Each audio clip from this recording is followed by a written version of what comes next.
The fine rain, like a loom, tapped against the glass windows of the Old Times Cafe, creating a hazy and quiet halo. The cafe in the afternoon was sparsely populated, with only soothing jazz music flowing through the air. Soon-Won sat at the innermost seat by the window, her fingertips tapping rapidly on her laptop keyboard. She wore a soft, off-white sweater, her ink-black hair loosely gathered behind her shoulders. Her profile, illuminated by the screen's light, looked exceptionally tranquil and gentle, her long eyelashes lowered like a fragile porcelain doll.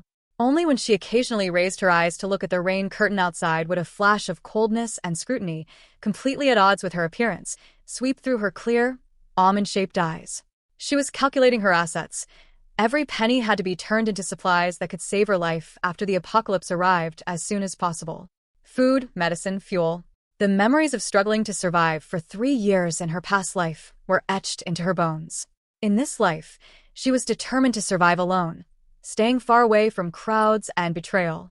The wind chimes rang crisply, breaking the silence of the room. Soon-Won instinctively looked up, her breath hitching slightly. A tall, slender man pushed the door open and entered. He wore a heavy-textured dark coat, his shoulders dampened by the rain, showing dark water stains. His features were extremely handsome and refined, his brows clear and open, his nose bridge-high and straight, yet his lips appeared somewhat pale, carrying an indescribable sense of weariness. What was most striking were his eyes. His pupils were ink-black, clear and gentle, but at this moment, they were covered with a thin layer of confusion, like a traveler lost in the mist, inexplicably evoking pity. His gaze swept quietly across the cafe, finally landing on Soon-Won, who was alone.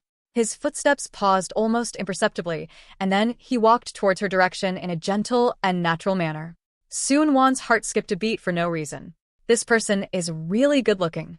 She quickly lowered her eyelashes, her thick lashes covering the emotions in her eyes like small fans. Her fingertips curled unconsciously, and she pretended to stare intently at the screen, but the roots of her ears uncontrollably turned a quiet shade of red. "Sorry, excuse me." His voice sounded gentle and deep, as melodious as a cello, carrying just the right amount of politeness and a hint of imperceptible apology. Soon-Won looked up, trying hard to maintain a soft and harmless expression, her eyes revealing a hint of just the right amount of confusion, like a startled fawn. The man looked at her, his clear eyes appearing exceptionally sincere, even carrying a bit of innocent distress. He frowned slightly, his tone gentle. "I seem to be a bit lost. Could you tell me if there are any quiet places for short-term rent nearby?" His inquiry was natural and appropriate, without any aggression, as if he simply needed help. The strings of vigilance in Soon-Won's heart relaxed slightly. "Lost and looking to rent a place? This excuse sounds a bit strange, but he doesn't look like a bad person." She suppressed her doubts and answered in a soft, slightly timid voice. In the alley behind the street, there seemed to be a few family-style ghost houses with a relatively quiet environment. "Do you need me to help you check the specific contact information using a map?" "No need to trouble yourself. Thank you very much already."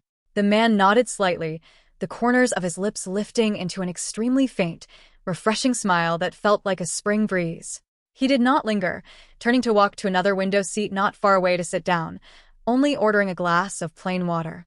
He did not keep staring at Soon-Won, only occasionally casting his gaze toward the rain curtain outside the window. His silhouette was quiet and slightly distant, carrying a natural scholarly air. But Soon-Won could vaguely feel an indescribable, gentle, and persistent attention enveloping her, which was not annoying, but instead had a strange sense of comfort. What a strange person. Soon-Won shook her head, trying to shake off that strangeness, forcing herself to continue focusing on the numbers on the screen.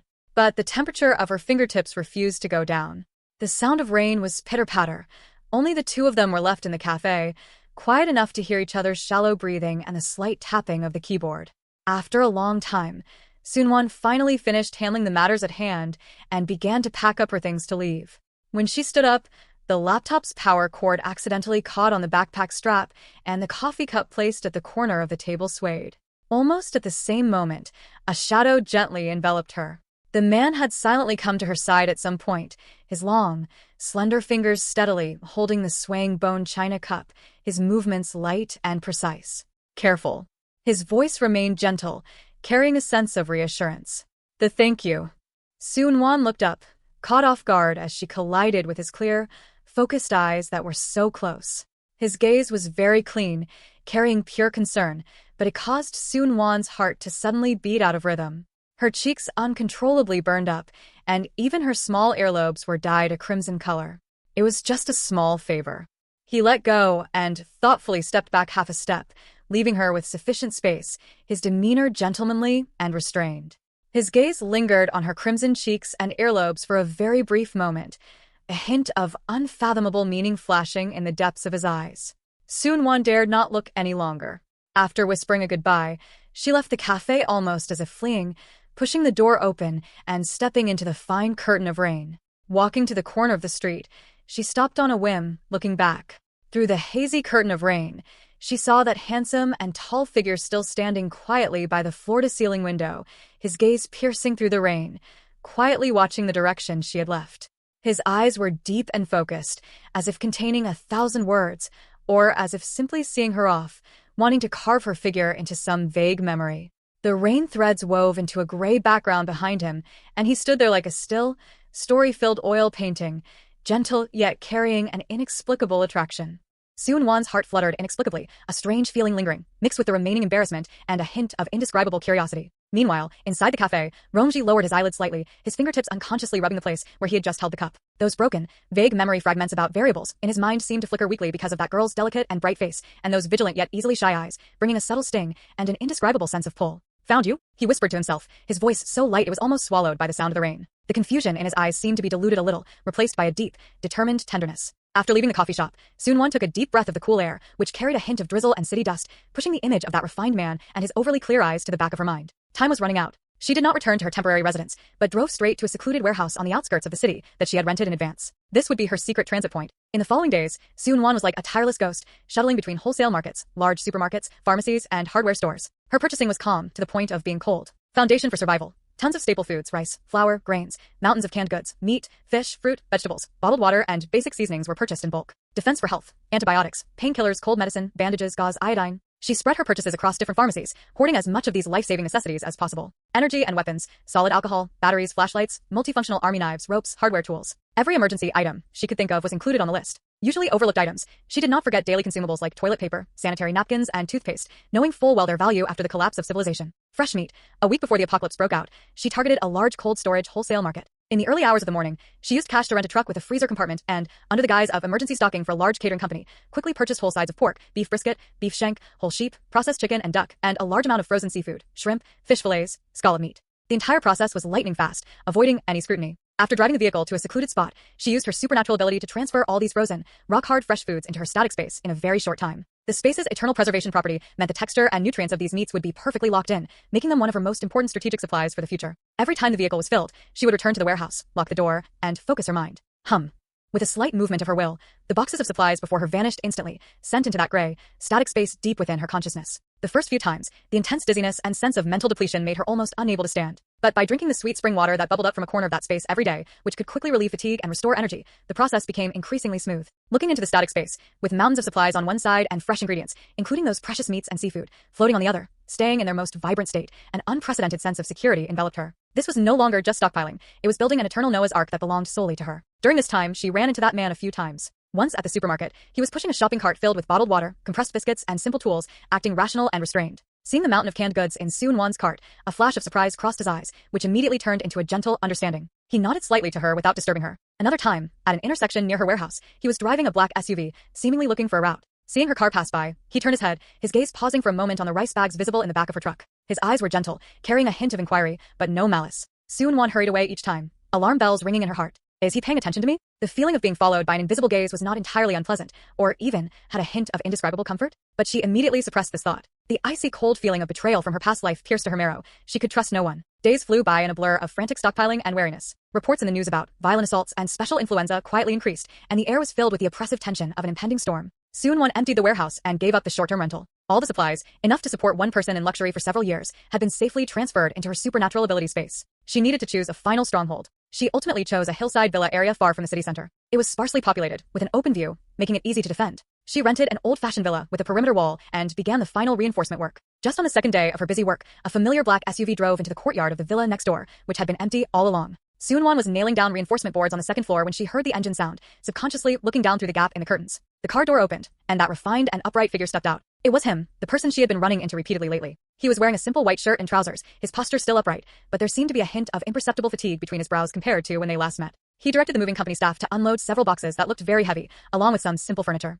One of the boxes was open, revealing professional emergency lights and compressed food packaging inside. Soon-won's heart sank abruptly. He actually rented this place? Right next door to me? This could absolutely not be a coincidence. With the apocalypse approaching, he happened to choose the same time, the same place, and was doing the same thing, looking for a remote and safe stronghold. She watched him direct the work calmly. The contents of those boxes were clearly not ordinary household items, but rather survival supplies. A clear conclusion formed in her mind. This man, just like her, knew something. He was also preparing for some kind of massive catastrophe. His previous chance encounters might not have been chance encounters at all. He might have been observing her all along, or even intentionally or unintentionally guiding her, or confirming her movements. A strong sense of being watched, and a feeling of crisis instantly gripped Soon-won. She pulled the curtains tight, leaned her back against the wall, and her heart pounded. Who exactly is he? What does he want? The unknown brings the greatest fear. An inscrutable man who was also silently preparing for the apocalypse living right next door made her feel even more uneasy than facing zombies. She increased the speed of reinforcing the doors and windows, while keeping an even more vigilant eye on the movements next door. However, apart from the moving and activity that day, the place next door remained unusually quiet, with no vehicles coming or going, as if no one lived there at all. This deliberate low profile only made Soon-won more convinced of her judgment.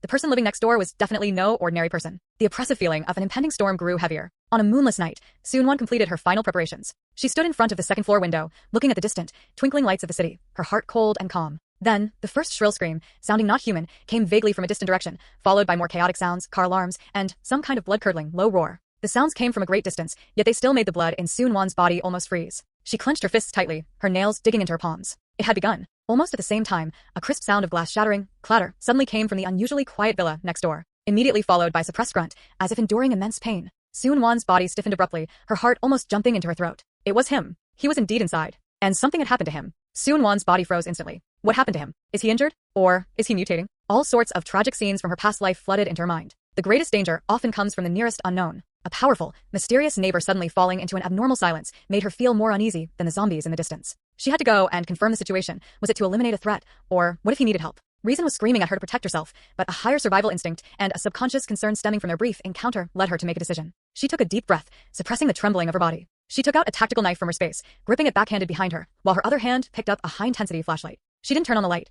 Borrowing the faint light from outside the window, she opened the door silently, slipped out sideways, and gently pulled the door to. Like a vigilant cat, she hugged the shadows along the wall, quickly and silently approaching the courtyard of the neighboring villa. The fence gate wasn't locked. She pushed it open easily and slipped inside. The scene in the courtyard made her pupils shrink slightly. The glass of a second-floor window was shattered, with fragments scattered on the lawn below. Apart from that, there was nothing else unusual and no signs of zombie activity. She looked up at the broken window. It was pitch black inside. After that muffled groan, there was no more sound. Soon-won hesitated for a few seconds, eventually choosing to go around to the front of the villa. The front door was tightly shut. She reached out and knocked gently on the door. "Hello," she called out in a low voice. Are you okay?" There was no response from inside. An ominous premonition seized her. She increased the force and knocked on the door again. "Please answer if you can hear me. Do you need help?" It remained dead silent. Just then, an extremely faint, almost shattering mental fluctuation rippled vaguely from inside the door. This fluctuation was extremely chaotic, filled with pain and struggle, yet it strangely made her feel a hint of familiarity, the gentle, yet currently disintegrating, aura belonging to that man. He was still inside, and his condition was terrible. Soon-won didn't hesitate anymore. She stepped back 2 paces, her gaze locked on that broken second-floor window. She estimated the height and climbing points. "I have to go in from here." She tucked the knife back into her waistband, put away the flashlight, took a deep breath, took a few running steps, and agilely grabbed the first-floor window ledge and the protrusions on the outer wall. Her movements were light and not as delicate as her appearance suggested, quickly climbing up to the second-floor balcony. She carefully avoided the sharp glass fragments and slipped inside. A thick scent of blood rushed at her, mixed with a strange, heart-palpitating energy fluctuation, as if the air itself was trembling slightly, carrying an unstable sense of oppression. The room was in a mess. Borrowing the faint light from outside the window, she saw the man lying on the floor, his body trembling violently as if enduring immense pain.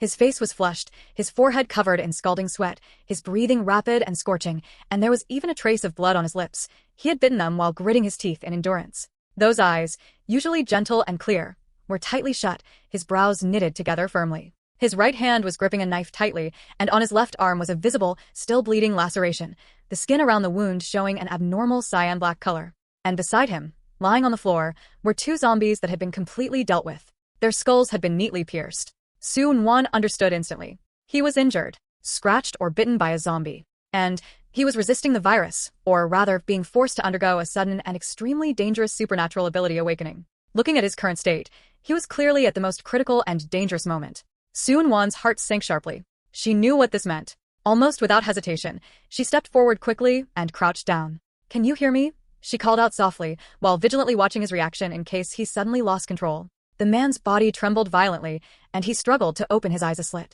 Those eyes, originally gentle, were now bloodshot and filled with pain and struggle, but the moment he saw her, a flash of disbelief seemed to flicker across them, only to be immediately drowned out by severe pain. "Go, leave quickly." He squeezed out a few words through his teeth, his voice hoarse and broken. "Dangerous? I will." Suan-Wan ignored his warning. She quickly took out a disinfectant spray, bandages, and the bottle of spirit spring water she had decanted into an ordinary bottle from her small bag, actually taken from her space. "Don't move. Let me treat your wound first." Her voice carried an unquestionable calmness, even though her fingertips were trembling slightly. She carefully cleaned the gruesome wound on his arm with disinfectant, washing away the black, tainted blood to reveal the mangled flesh. Then, she carefully poured the spirit spring water onto the wound. Miraculously, the spring water seemed to have a faint purifying effect.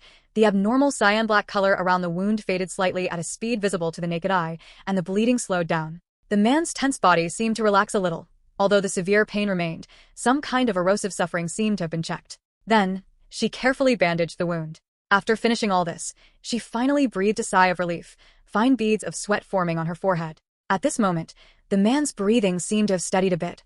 Although still weak, the bloodshot look in his eyes faded slightly, and a trace of clarity returned. He looked at her deeply, his gaze complex, filled with gratitude, surprise, and a hint of indescribable scrutiny. "Thank you." His voice was still hoarse but no longer broken.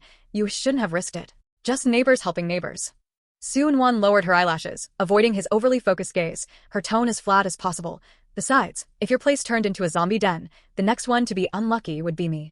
Hearing this, the man's lips curled up ever so slightly, as if he wanted to smile, but it aggravated his injury, turning into a light cough. He caught his breath and looked back at her, his gratitude deepening, but the intense pain and exhaustion clearly made it impossible for him to say more, let alone formally introduce himself. He seemed to want to say something, but in the end, he only managed to spit out a few words with difficulty. "We'll thank you later." Suan-Wan heard the word Rome clearly, but wasn't sure if it was a surname or something else, and didn't press further. Clearly, now was not the time for him to talk. "You?" Suan-Wan hesitated for a moment, but still asked, "Were you just awakening your supernatural ability?" She pointed to the chaotic scene around them and the two dead zombies. The man's eyes flickered, seemingly surprised by her directness and accuracy, but the severe pain left him unable to think deeply, so he just nodded slightly with difficulty, which counted as an admission. "How do you feel? Can you control it?" Suan-Wan was more concerned about his current state, as it directly related to her safety. The man tried to move, his brows knitting again due to the pain. Temporarily suppressed. "But I still need time." He looked at her, his eyes sincere and apologetic. "It's not safe here, you go back first. I can handle it." His tone carried an unquestionable steadiness. Even in his weakened state, he still maintained calmness and a sense of control. Suan-Wan looked at his pale face and tightly pursed lips, knowing he was holding on, but also understanding that staying here wouldn't really help more and might even cause trouble. She stood up and nodded. "All right. Take care of yourself. If there are any abnormalities, notify me immediately." She pointed in the direction of the house next door.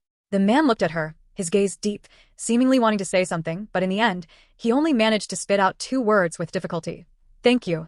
Suan-Wan didn't say anything more, took one last look at him, turned, and left through the window again, landing agilely on the ground and quickly returning to her own villa. Closing the door, leaning her back against the cold door panel, she finally let out a long breath, her heart still pounding with delayed reaction. Everything that happened tonight was too sudden. She had confirmed the strength and mystery of the man next door and saved him once, but she still didn't know his name, only vaguely catching a possible Rome character. On the first night of the apocalypse, a man who owed her a favor, unfathomable and almost nameless, had moved in next door. The road ahead seemed to have become more complex and unpredictable. Suan-Wan leaned against the cold door panel, sleepless all night. The chaotic sounds in the distance continued for half the night. Roars, screams, sporadic explosions, like the background noise of a nightmare, constantly reminding her of the cruel reality of the apocalypse. It wasn't until dawn that the sounds gradually thinned out, replaced by an even more unsettling, deathly silence. Her nerves remained taut, her ears catching every movement outside, especially the sounds from the villa next door.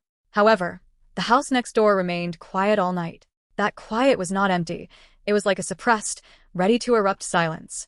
She could vaguely feel a faint but persistent energy fluctuation coming from that direction. The chaos had gradually subsided, transforming into a slowly coalescing, introverted sense of power. He made it. Soon-Won thought to herself, relaxing slightly, but her vigilance did not waver. A successful awakening of a supernatural ability meant he had become stronger and also more unpredictable. The sky gradually brightened, and grayish light seeped into the room through the gaps in the curtains. Soon-Won washed up briefly and ate some warm food taken from her space to replenish her energy.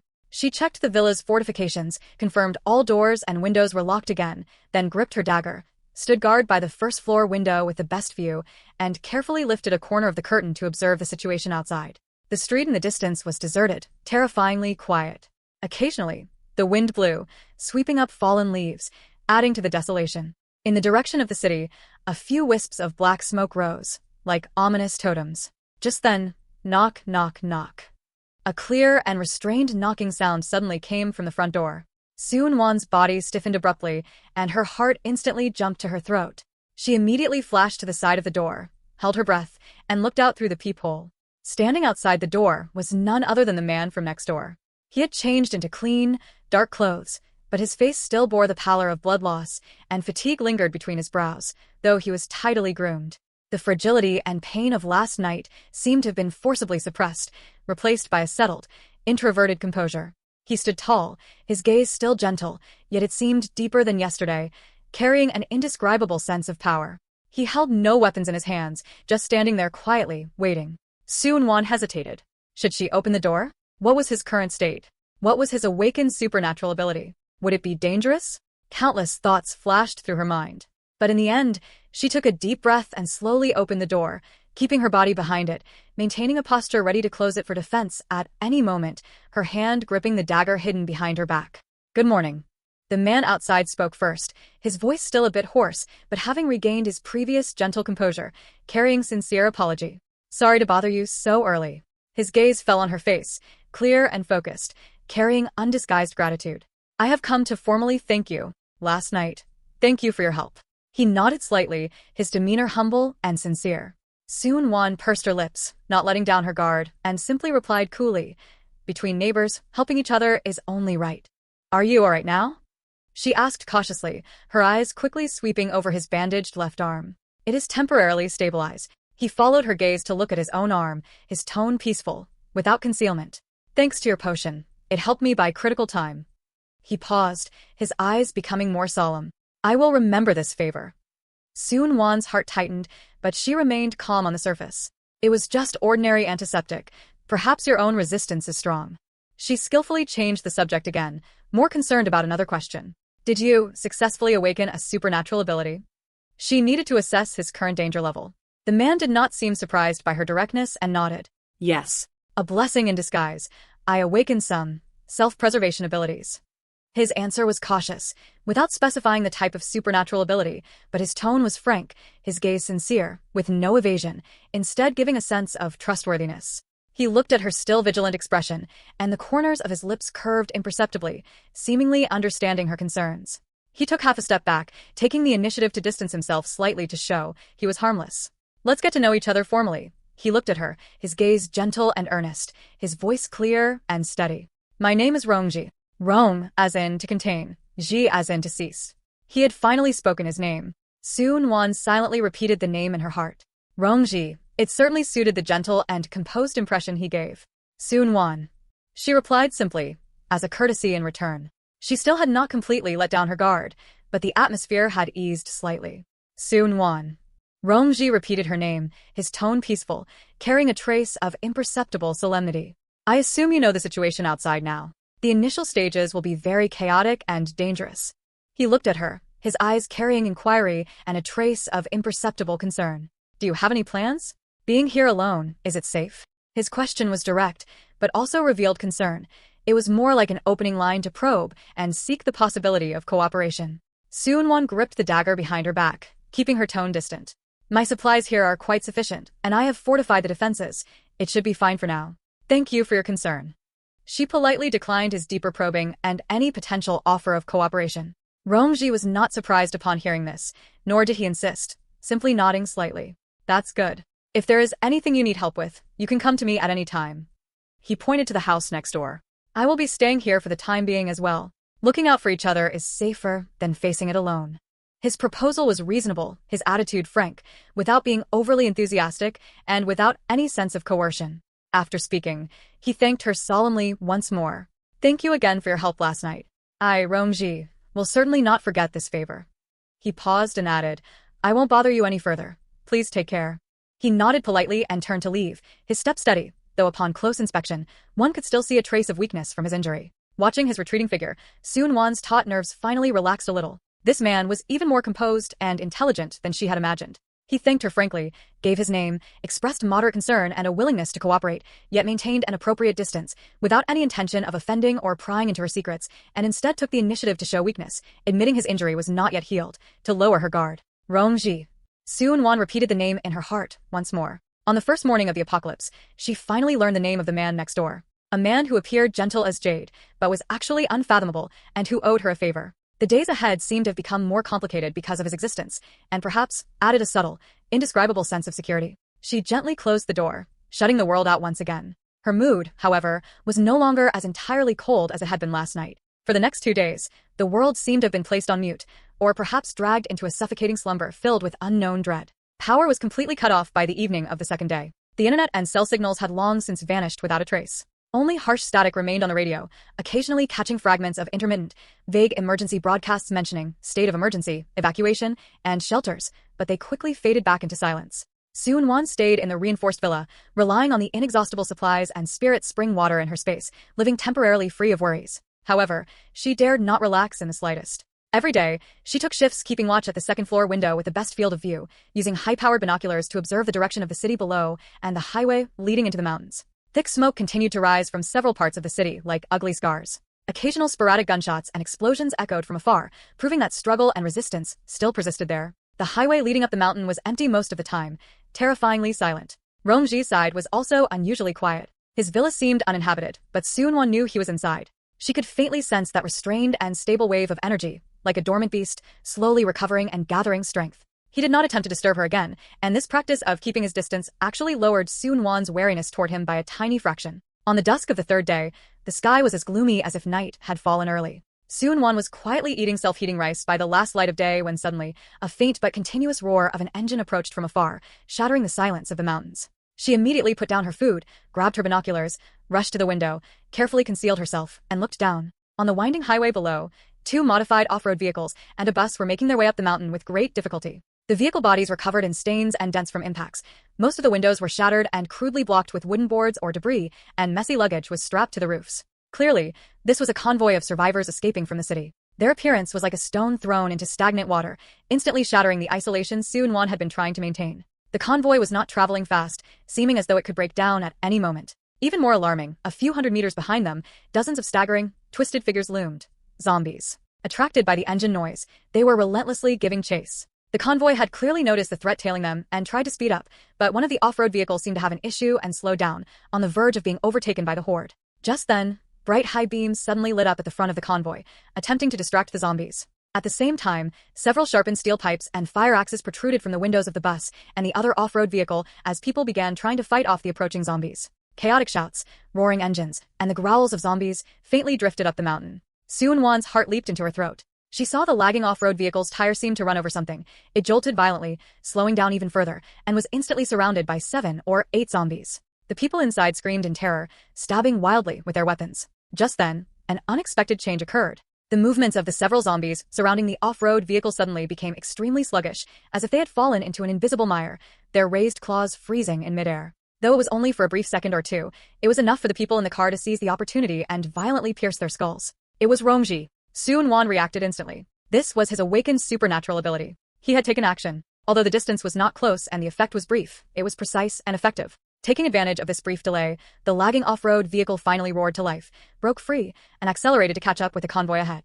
The convoy seemed to spot the faint lights of the villa area on the mountain. As if seeing hope, they drove even more desperately in this direction. Meanwhile, the horde behind them was completely enraged, roaring as they sped up, pursuing relentlessly. At this rate, in less than 10 minutes, this survivor convoy and the trailing horde would arrive at the villa area. Soon-won's breath suddenly tightened. This is trouble. Once this group of survivors barged in, they would inevitably attract even more zombies. The villa area they were in would no longer be safe and would immediately become the center of the storm. What alarmed her even more was that Rongji's intervention had already exposed the presence of living humans in this area and might even have exposed the existence of an ability user. She whipped her head around to look at Rongji's villa next door. Behind his window, a figure also seemed to be moving. Clearly, he had also realized the gravity of the situation. The two made a decision almost simultaneously. Seung-won took a deep breath and quickly retrieved a bow and arrows from her space.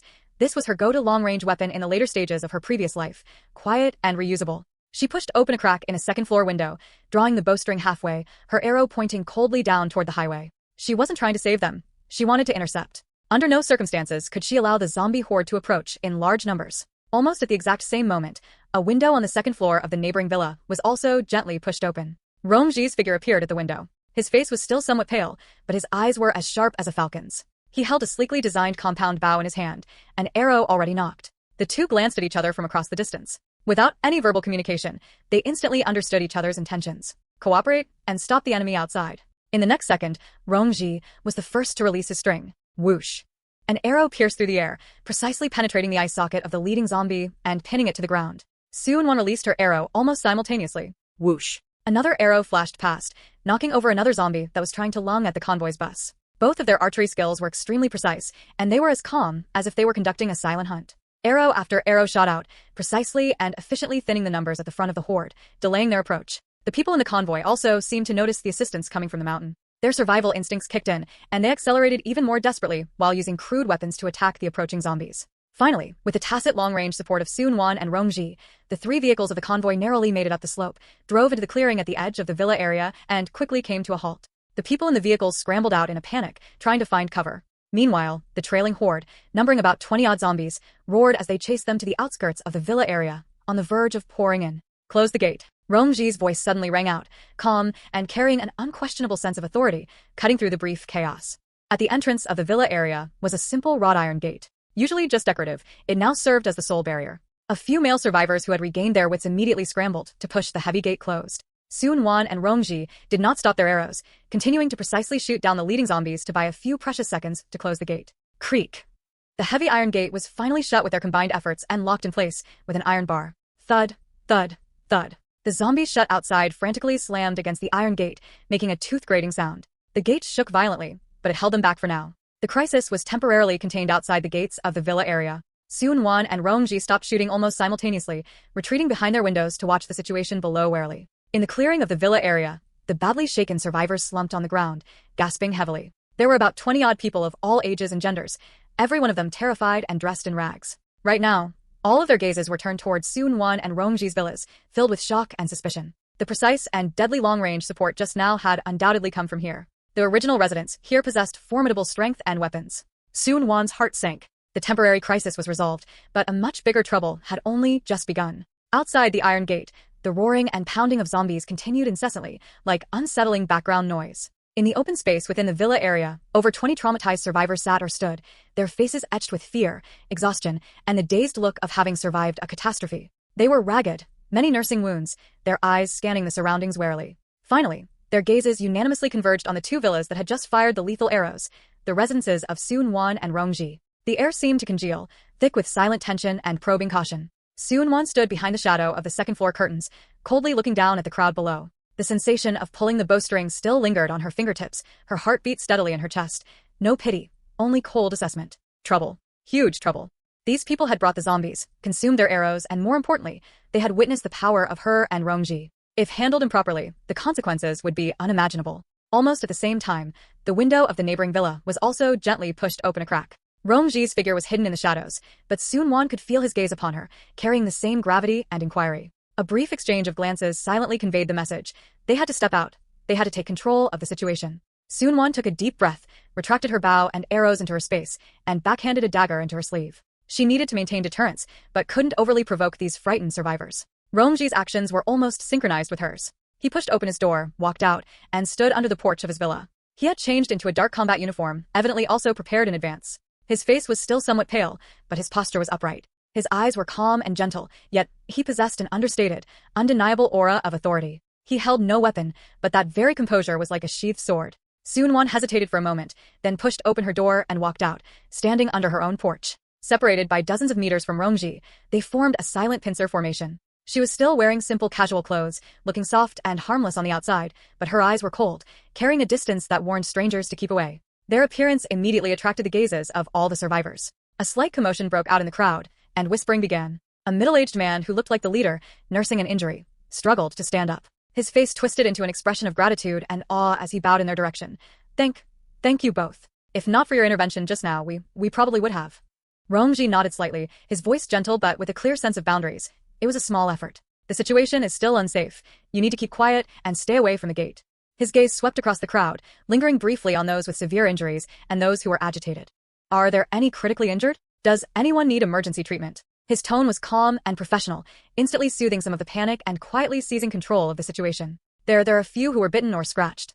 The lead man replied hastily, pointing to a few people in the crowd, his face full of fear. Upon hearing bitten or scratched, all the survivors subconsciously took a few steps back, distancing themselves from those few people, their faces showing fear and repulsion. Romji's brows furrowed imperceptibly. Sunwon's heart sank as well. They all knew exactly what it meant to be wounded by a zombie. Those who are injured, gather in that corner, away from the others.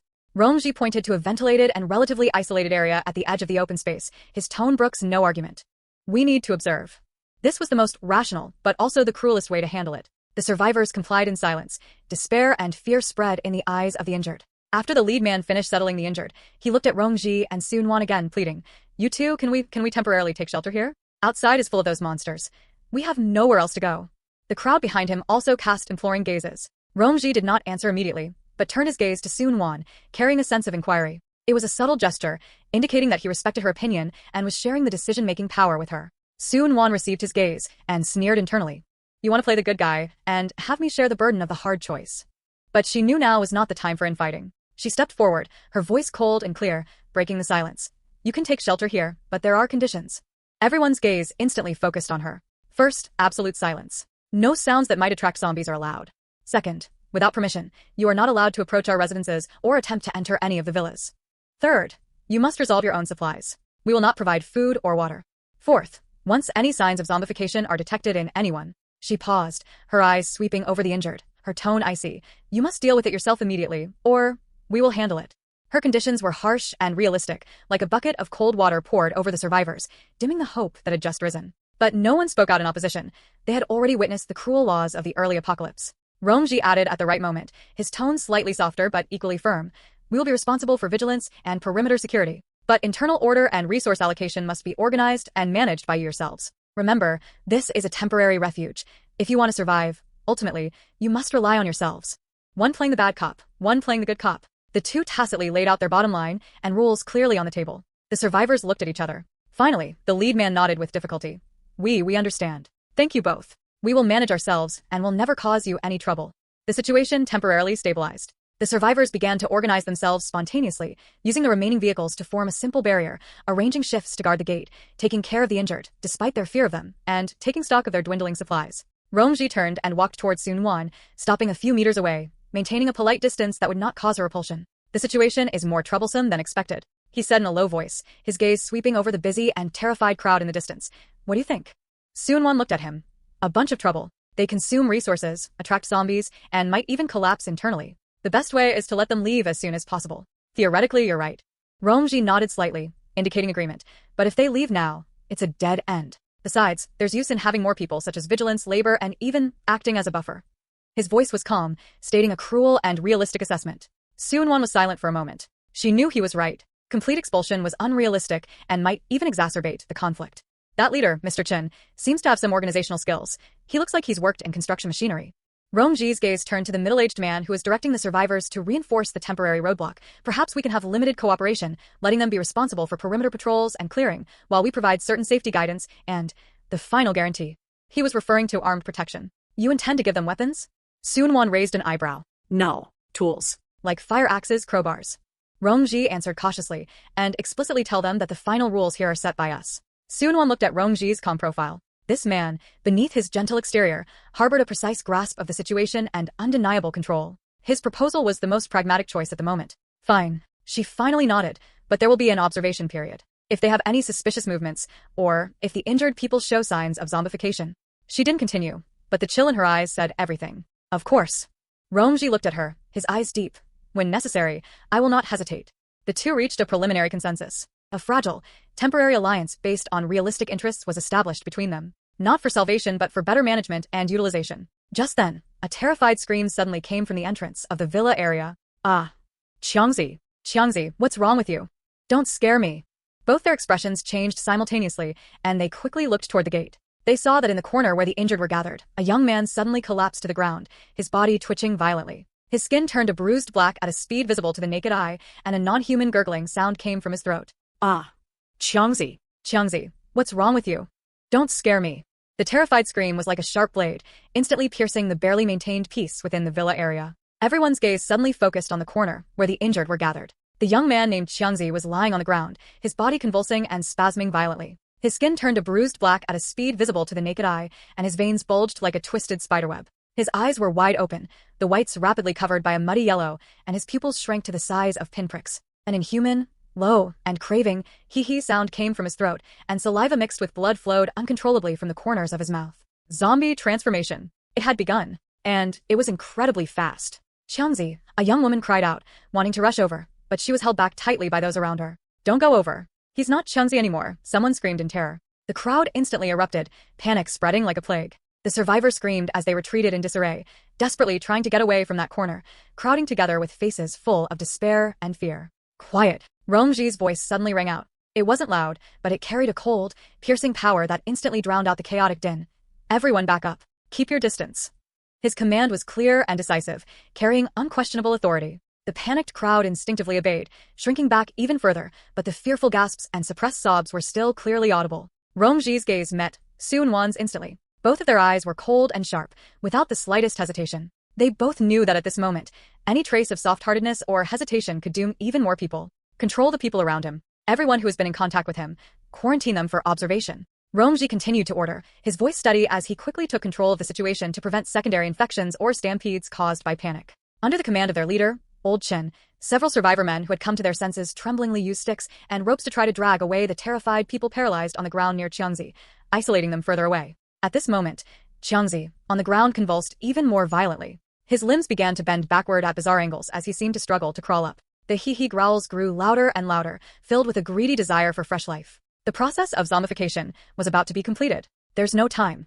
Sun Wan's voice was ice cold. She slid a dagger out of her sleeve with a backhand motion, her eyes locking onto the target. Almost at the same time, a simple yet sharp military knife appeared in Rongji's hand. I'll do it. Rongji's voice was low, carrying a tone that brooked no refusal. He took a step forward, subtly shielding Sun Wan behind his side. At a time like this, he chose to bear the responsibility of the elimination himself. Sun Wan glanced at him and did not fight for it, but she still gripped her dagger tightly, vigilantly watching the reactions of the other survivors around them to prevent anyone from acting irrationally due to losing emotional control.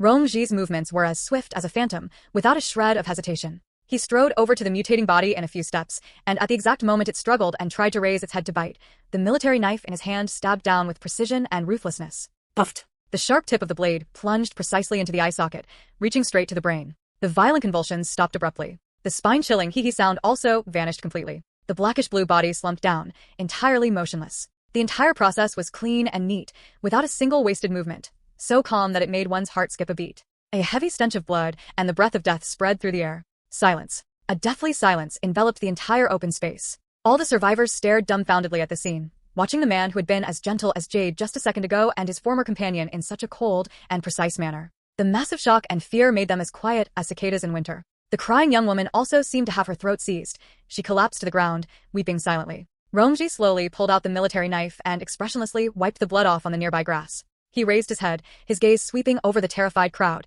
his voice still calm but carrying a heavy pressure. Did you all see that? This is the consequence of being bitten or scratched. The zombification process is irreversible. Once it begins, they are no longer your family or friends, but just deadly monsters. Hesitation and soft-heartedness will only get more people killed. He paused, his sharp gaze turning to those isolated injured people. Who among you is still injured? Step forward on your own and accept quarantine for observation. If you hide it and fail to report, once an abnormality is found, your end will be the same as his. The ruthless rules were bloodily laid bare before everyone. No one dared to object, leaving only deeper fear and despair. The survivors nodded numbly. Under Old Chen's organization, they tremblingly dragged Qiangzi's corpse to a corner far from the living area and covered it with discarded cloth. The air was filled with the smell of blood and the pungent odor of disinfectant. Order was re-established amidst fear, but a deeper oppression and despair shrouded everyone. Romji walked to Soon-won's side. Looking at the terrified crowd in the distance, he said in a low voice, "This is only the beginning. Over the next few days, I'm afraid more people will successively." Soon-won nodded, her eyes cold. "I know. We must keep a close eye on them. If necessary." She did not continue, but her meaning was obvious. The two silently looked at the covered corpse, the cold reality laid out before them. In the post-apocalyptic world, the laws of survival were just that cruel. They had made the most correct yet most ruthless choice. And at this moment, among the crowd of survivors, some who were hiding minor injuries or had guilty consciences were undergoing immense psychological torment. The seeds of fear had been sown, and there was no telling when they would erupt. Qianzi's body was covered with discarded fabric, curled up in the farthest corner of the villa area, like an ominous shadow. The heavy scent of blood mixed with a pungent odor of disinfectant permeated the stifling air, making it hard to breathe.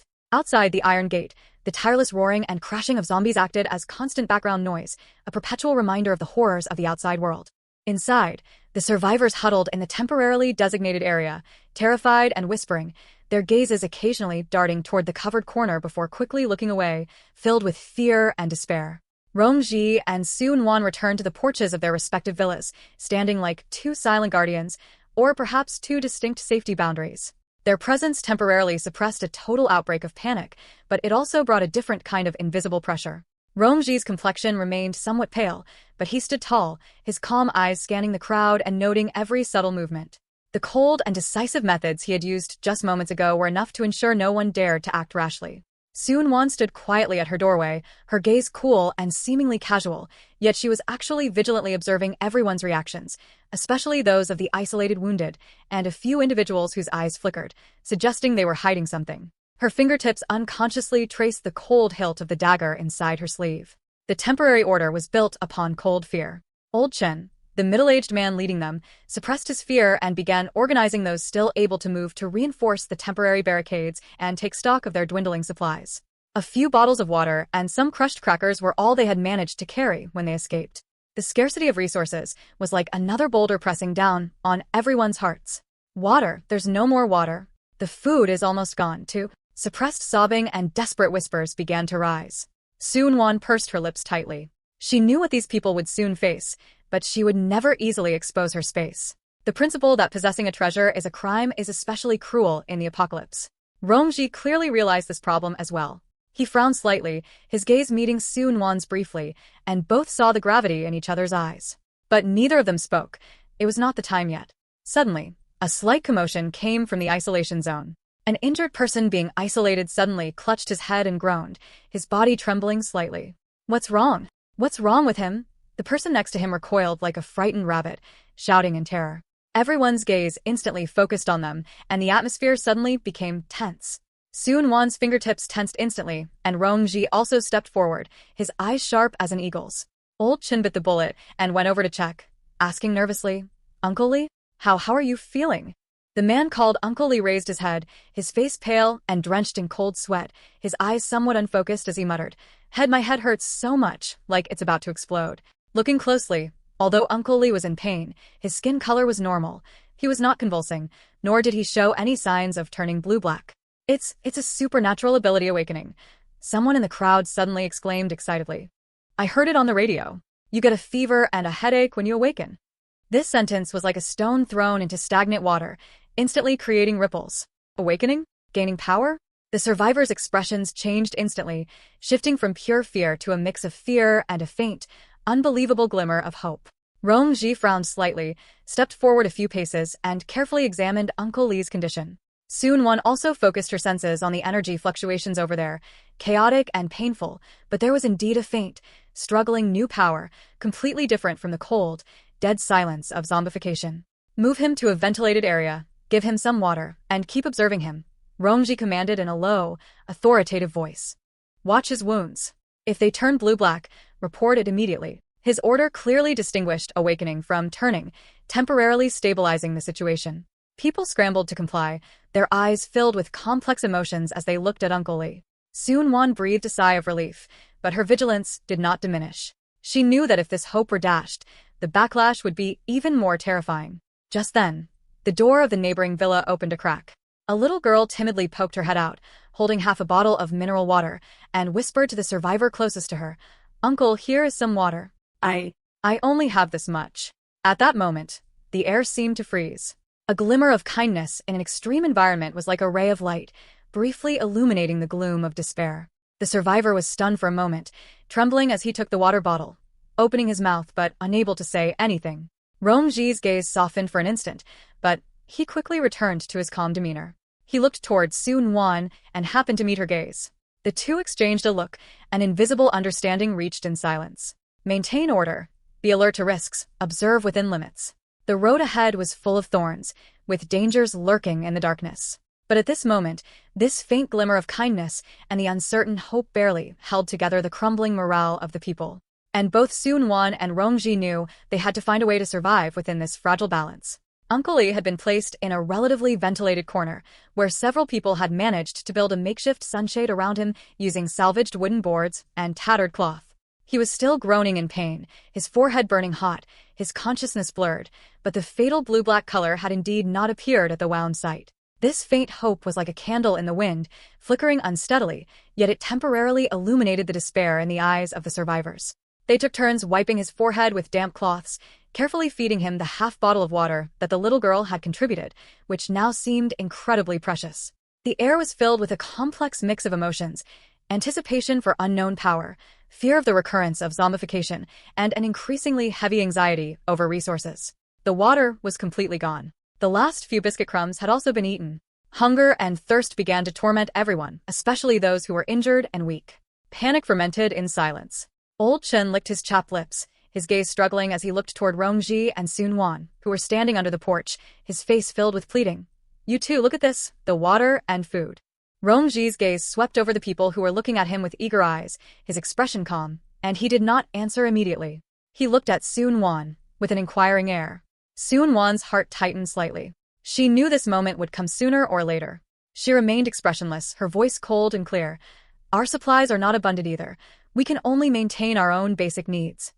This was the truth, at least the truth on the surface. She absolutely could not set a precedent for free supply, as that would invite endless greed and trouble. Rongji seemed to have anticipated her answer and nodded slightly. He turned to Old Chen, his voice steady but carrying undeniable rules. Food and water must be exchanged for labor. Organize manpower to reinforce the gates and walls and clear out the hidden dangers in the yard. Those who put in the effort can receive a basic share. He paused, then added, "We will provide the tools and be responsible for security and vigilance. But the distribution and management must be organized by yourselves, and it must be fair. Any disputes or looting will be severely punished." The rules of survival were coldly laid out on the table.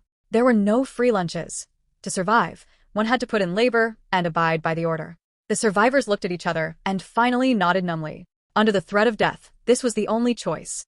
Old Chen began to organize those who still had strength, distributing the few fire axes and crowbars provided by Rongji, which Rongji had taken from his own villa, to reinforce the iron gate that had been battered until it was teetering, clean up the broken glass and debris in the yard, and arrange for people to take turns monitoring the isolation zone. Labor temporarily diverted their attention, but it also consumed their dwindling stamina. However, hunger and thirst, like maggots attached to bones, tormented everyone. Sun Wan retreated into the house and closed the door. She leaned against the door, her consciousness sinking into the space. Looking at the mountains of supplies and the clear spring water, she struggled internally. Reason told her she had to be cold and hard, but the desperate gazes outside and the figure of the little girl who had shared her water made her feel a trace of imperceptible softness. It is not the time yet, she warned herself. She must wait until the order was more stable, until they demonstrated more value, or until they were truly on the verge of collapse. Help that is easily obtained will not be cherished. By evening, Uncle Lee's high fever had finally subsided. He opened his eyes weakly, his gaze dazed for a moment, then suddenly sat up, feeling for his wound in terror. I didn't turn. I didn't turn into a monster." His voice was hoarse, filled with the ecstasy of having survived a disaster. The people around him immediately crowded forward, asking questions all at once. "Uncle Lee, how are you feeling? Do you feel anything different?" Uncle Lee shook his head blankly. "Just no strength. It seems I can see a bit more clearly," he said uncertainly, trying to focus his mind, his fingers moving unconsciously. Snap. A piece of broken glass on the ground not far away suddenly twitched slightly. "Ah!" The crowd let out a low exclamation. Supernatural ability. It's a supernatural ability. Uncle Lee has awakened a supernatural ability. Someone shouted excitedly. The light of hope instantly illuminated the faces of the survivors. Although it was an insignificant change, it proved one thing. After being bitten, one would not necessarily turn into a monster. It was also possible to awaken power. The atmosphere instantly livened up, as if injected with new vitality. People surrounded Uncle Lee, their eyes filled with envy and new anticipation. Only Sun Wan and Rong-ji were observing all this calmly. Rong-ji frowned slightly. The supernatural ability Uncle Lee had awakened was very weak, almost negligible, and the cost was huge. But this hope might be a good thing for stabilizing the team. Sun Wan, however, thought more deeply. This hope was a double-edged sword. If someone were injured later and failed to awaken, or if the awakening failed, the rebounding despair and jealousy could destroy this fragile order. Sure enough, among the crowd, a few people who had previously suffered minor injuries but had hidden them began to have flickering gazes, secretly checking their own wounds, both afraid and eager. Just at this moment, Arg. On the other side of the isolation zone, another more heavily injured survivor suddenly let out a painful roar, and their body began to convulse violently. Everyone's smiles instantly froze on their faces, and they turned their heads in terror to look. They saw the skin of that injured person turning blue-black at a speed visible to the naked eye. Zombification. It had begun. Before the light of hope could shine through, the cold reality once again bared its hideous fangs. Back. Everyone back. Rong-ji's cold shout rang out instantly, and his military knife was already in his hand. Sun Wan's dagger also slid into her palm, her eyes cold. The hope that had just risen was instantly crushed by greater fear and despair. The crowd screamed and retreated again. Beneath the glimmer, hidden reefs emerged. The test of survival was far more cruel than imagined. On the other side of the quarantine zone, the body of the severely injured survivor convulsed violently, their skin turning a dark, bruised blue at a rate visible to the naked eye, veins protruding like twisted spiderwebs, and murky yellow rapidly clouding the whites of their eyes. Sun Wan shifted half a step to the side, her vigilant gaze not only locked onto the survivor who was undergoing zombification but also swept across the surrounding survivors, who might lose control due to extreme fear. The crowd, just moments ago immersed in the joy of Uncle Lee's awakening, was like someone who had just had a bucket of ice water poured over them, instantly plunging into even greater panic and despair. Screams and cries rang out once more, and people scrambled backward desperately, shoving each other. Old Chen, keep them steady. Rong-ji's voice carried an unquestionable command, his gaze fixed tightly on the body that was completing its final mutation. Old Chen shuddered, forcing down his own fear, and roared hoarsely, working with a few other men who were still relatively calm to desperately block those trying to scatter and flee, compressing them into a relatively safe corner. At this moment, the injured person who had finished zombifying suddenly sprang up from the ground. It let out a greedy hiss, its murky eyes instantly locking onto the nearest living person, a middle-aged woman, slowed by a leg injury. It lunged forward violently, with incredible speed. Mom! A young girl let out a shrill scream. Almost at the same time, swish! An arrow, carrying a cold whistling sound, precisely pierced the zombie's knee. It was Sun Wan. She had taken out her compound bow without anyone noticing, calmly completing this precise interception. Squish! The zombie's lunging motion abruptly stalled, and it tumbled over, losing its balance. And Rong-ji's figure darted out like a ghost. In the instant the zombie struggled on the ground, attempting to crawl up again, his military knife had already transformed into a flash of cold light. Squish! The tip of the knife pierced precisely into the eye socket, instantly destroying the brain. The violent convulsions ceased abruptly. The dark, bruised body went completely limp and still. The entire elimination process happened in the blink of an eye, even more swift and decisive than the last time, with a tacit coordination as if they had practiced it countless times. Dead silence descended once again. This time, the faces of the survivors held more than just fear. A tinge of numbness and deep despair had been added. The bubble of hope had burst too quickly, too cruelly. Rong-ji slowly pulled out his knife, his cold gaze sweeping over the trembling crowd, finally landing on those quarantined injured people. He could not use psychic power to determine if they were infected. He could only rely on his naked eye to observe their wounds and condition. Did you all see that? His voice was not loud, but every word hit everyone's heart like an ice bead. Not everyone can have Uncle Lee's luck. Concealing injuries to gamble on that slim chance will only lead to death, and you will end up implicating others. His gaze felt physical as he carefully scrutinized every exposed wound and expression of the injured, causing those few people who were terrified inside to turn pale and subconsciously shrink back. Now, Rong-ji's voice was unquestionable. Everyone with an injury, no matter the size, stand forward on your own. This is your last chance, and it is about being responsible for yourself and others. Silence. A suffocating silence. Finally, a young man tremblingly raised his hand, revealing a shallow scratch on his arm. I was scratched by glass, but it's definitely not from a zombie.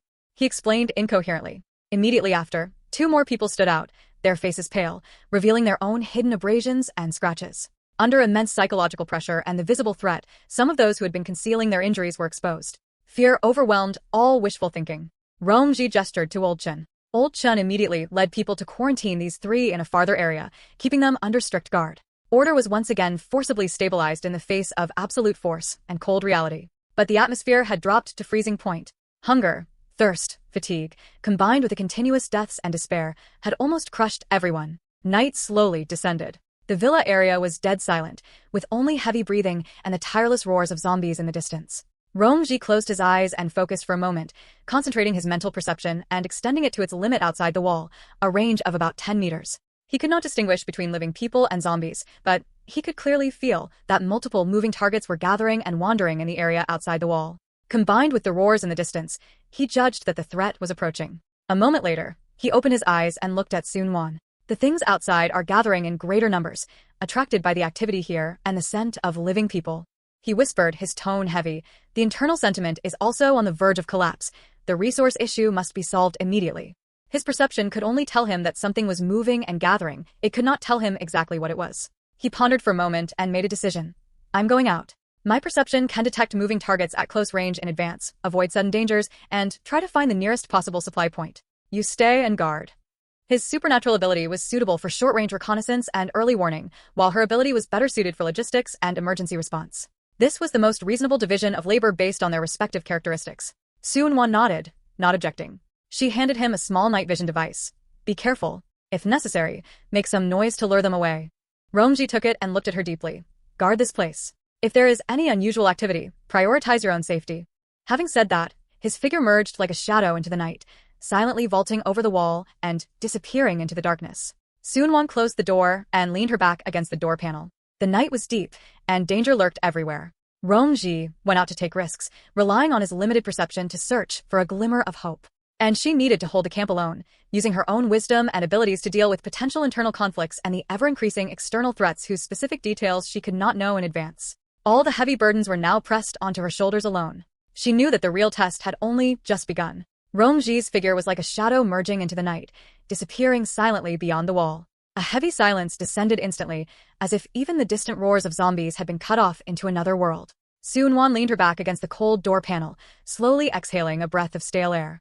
All the burdens now fell upon her shoulders alone. She did not turn on the lights. Borrowing the faint light from outside the window, she moved silently to the window, lifted a corner of the heavy curtain, and peered out vigilantly. In the open space of the villa area, the survivors huddled in the temporarily designated area like frightened quails. No one spoke. There were only stifled gasps and occasional uncontrollable sobs. Old Chen, along with a few men who were still relatively calm, held crude weapons and patrolled nervously, their eyes constantly glancing toward the main gate and the isolated area for the wounded. Fear and despair, like a tangible thick fog, enveloped everyone. Sun Wan's gaze was as sharp as an eagle's, carefully scanning every corner, focusing on the few isolated wounded. Their conditions were very unstable. Some were trembling with fear, while others were moaning in pain. She could only rely on the most primitive visual observation and her own experience to judge. Any slight abnormal convulsion or change in skin color could mean the outbreak of the next disaster. Time passed slowly in the deathly silence. Suddenly, a young man in the quarantine area twitched violently, and a stifled, inhuman guttural sound issued from his throat. Almost at the same time, the compound bow in Sun Wan's hand was already raised, its arrowhead glinting with a cold, icy light in the dim illumination, precisely locking onto the target. Her heartbeat was steady, her breathing long and even, and she entered a state of absolute calmness. Old Chen and the others patrolling nearby also instantly tensed their nerves, looking over in terror, subconsciously gripping their clubs tighter. However, the man only coughed violently a few times, curled up his body, and showed no further changes. It was a false alarm. Sun Wan's arrowhead lowered slightly, but her gaze did not shift. She remained highly vigilant. Old Chen and the others also let out a sigh of relief, but their foreheads were already covered in cold sweat. This state of high mental tension was a huge torment for everyone. Just then, bang, bang, bang. A heavy thudding sound suddenly came from the large iron gate of the villa area. It was more violent and more intense than before. Someone among the survivors let out a terrified scream. Shut up. Do you want to die? Old Chen roared in a low voice, but his face had already turned deathly pale. Sun Wan's heart sank instantly. She quickly moved to another window and carefully peered outside. She saw that outside the iron gate, there were more and more shadowy figures. The roars were getting closer. Obviously, more zombies had been attracted by the scent of living people here and had gathered. The crude iron gate swayed violently under the frenzied pounding, emitting a teeth-grinding groan, as if it might collapse at any moment. The crisis was imminent. Someone must go to lure them away. Otherwise, once the gate broke, everyone would be buried here. Sun Wan glanced at the pitch-black night outside the window. There was no movement in the direction Rongji had left. Where was he at this moment? Had he encountered danger? No one knew. She couldn't wait any longer. Seung-won's eyes hardened, and she didn't hesitate in the slightest. She quickly took out a few empty metal cans and a bundle of thin rope from her space, her movements swift and silent. She opened the back door silently, circled to the side of the villa, and using the cover of shadows, quickly strung the empty cans together with a thin rope to make a simple tripwire warning device, setting it up at a weak point in the wall. Afterward, she raised the compound bow again, aiming at a patch of forest in the distance, far away from the direction of the main gate. Swish! An arrow, carrying a sharp sound of breaking through the air, shot into the distant forest and struck a tree trunk with a crisp sound. This sound seemed exceptionally piercing in the silent night. Instantly, the thudding sound outside the gate paused for a moment, and many roars turned toward the direction where the arrow had landed. It worked, but it wasn't enough. There were too many gathered zombies. Seung-won did not pause at all. She knocked an arrow and drew the bow again. Swish! The second arrow shot toward an even more distant place, creating a greater disturbance. More roars were attracted over, and the thudding sound outside the gate noticeably weakened significantly. But some zombies were still stubbornly pounding on the gate. Seung-won pressed her lips tightly together and was about to draw the bow again. Suddenly, the tripwire warning device she had set up on the side emitted a slight, crisp clatter.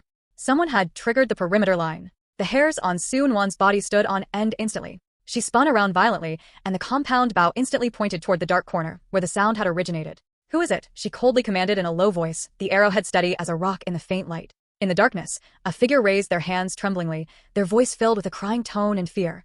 Don't kill me. It's me. I was just too scared. I wanted to find a place to hide." It was the young man who had previously concealed his scratch. He had actually snuck out of the quarantine area without anyone knowing when. Seung-won's eyes instantly turned as cold as a knife. "Go back." Immediately, her voice carried not a hint of emotion, and the arrowhead remained pointed at him. I really haven't been infected. Please." The man was almost kneeling, tears and snot streaming down his face. Just then, bang! A loud noise erupted. A hinge on the main gate seemed to finally be unable to bear the weight and snapped. The iron gate tilted inward at an angle. A cyan black, rotting arm suddenly thrust in through the gap in the gate, clawing frantically. Ah! The gate is breaking. The survivors let out desperate screams, and panic instantly erupted to its peak. That young man was also scared out of his wits by this sudden turn of events, and he actually screamed and turned to run into the villa. A cold light flashed in Seung-won's eyes. She absolutely could not let him rush in and cause even greater chaos. Just at this critical moment, an invisible, cold mental attack, like a precise scalpel, instantly swept across the night sky and silently pierced into the brain of the young man running frantically. The man's movements froze abruptly, all sound ceased instantly, his eyes bulged, and then he collapsed to the ground without a word, completely losing his life. His brain had been thoroughly destroyed. This sudden, silent death instantly stunned everyone who had fallen into panic. Screams stuck in their throats, and everyone looked in terror at the corpse that had suddenly fallen, as well as Seung-won's blurred but cold figure in the darkness. They didn't know what had happened, only feeling a bone-chilling coldness. Seung-won was also stunned, but she instantly realized it was Rongji. He was nearby. He was maintaining order in his own way, and he had seen everything that just happened. Outside the gate, the thudding sound of the zombies seemed to hesitate for a moment due to the sudden silence inside. Seung-won forcibly suppressed the shock in her heart, seized this brief moment of deterrence and respite, and raised her bow again. Swish! The third arrow, carrying all her calmness and determination, shot into the distance, creating the greatest disturbance. This time, the zombies outside the gate were finally completely attracted, roaring and surging toward the distance like a tide. The thudding sound at the gate stopped, leaving only that arm that had reached in through the gap, still clawing unconsciously. The crisis was temporarily resolved, but within the villa area, it had fallen into an atmosphere even more deathly silent and more terrifying than before. Everyone looked at Seung-won in terror, looking at the suddenly dead corpse, as if she were the most terrifying existence. Seung-won slowly lowered her bow, her back straight, her face expressionless. She knew that Rongji's intervention had resolved the immediate crisis, but it had also pushed her to the forefront of the storm. Keeping watch alone in the dark night, murderous intent lurked everywhere. Internal suspicion and fear were far harder to deal with than the zombies outside. And Rongji, where was he? Why didn't he show himself? How much of his power had that precise and cold mental kill just consumed? Was he watching all of this quietly in the darkness? Seung-won gripped the bow in her hand, her gaze sweeping over those terrified faces, her heart feeling icy cold. Dead silence. A suffocating silence enveloped the open ground of the villa area. The gazes of all the survivors were fixed on the corpse that had suddenly collapsed, and then they looked in terror at Seung-won, who stood in the shadows of the villa's porch. The air was thick with a heavy scent of blood and a deeper emotion called fear. The young man had died too strangely, too suddenly. There were no arrows, no knife wounds, no traces of any physical attack.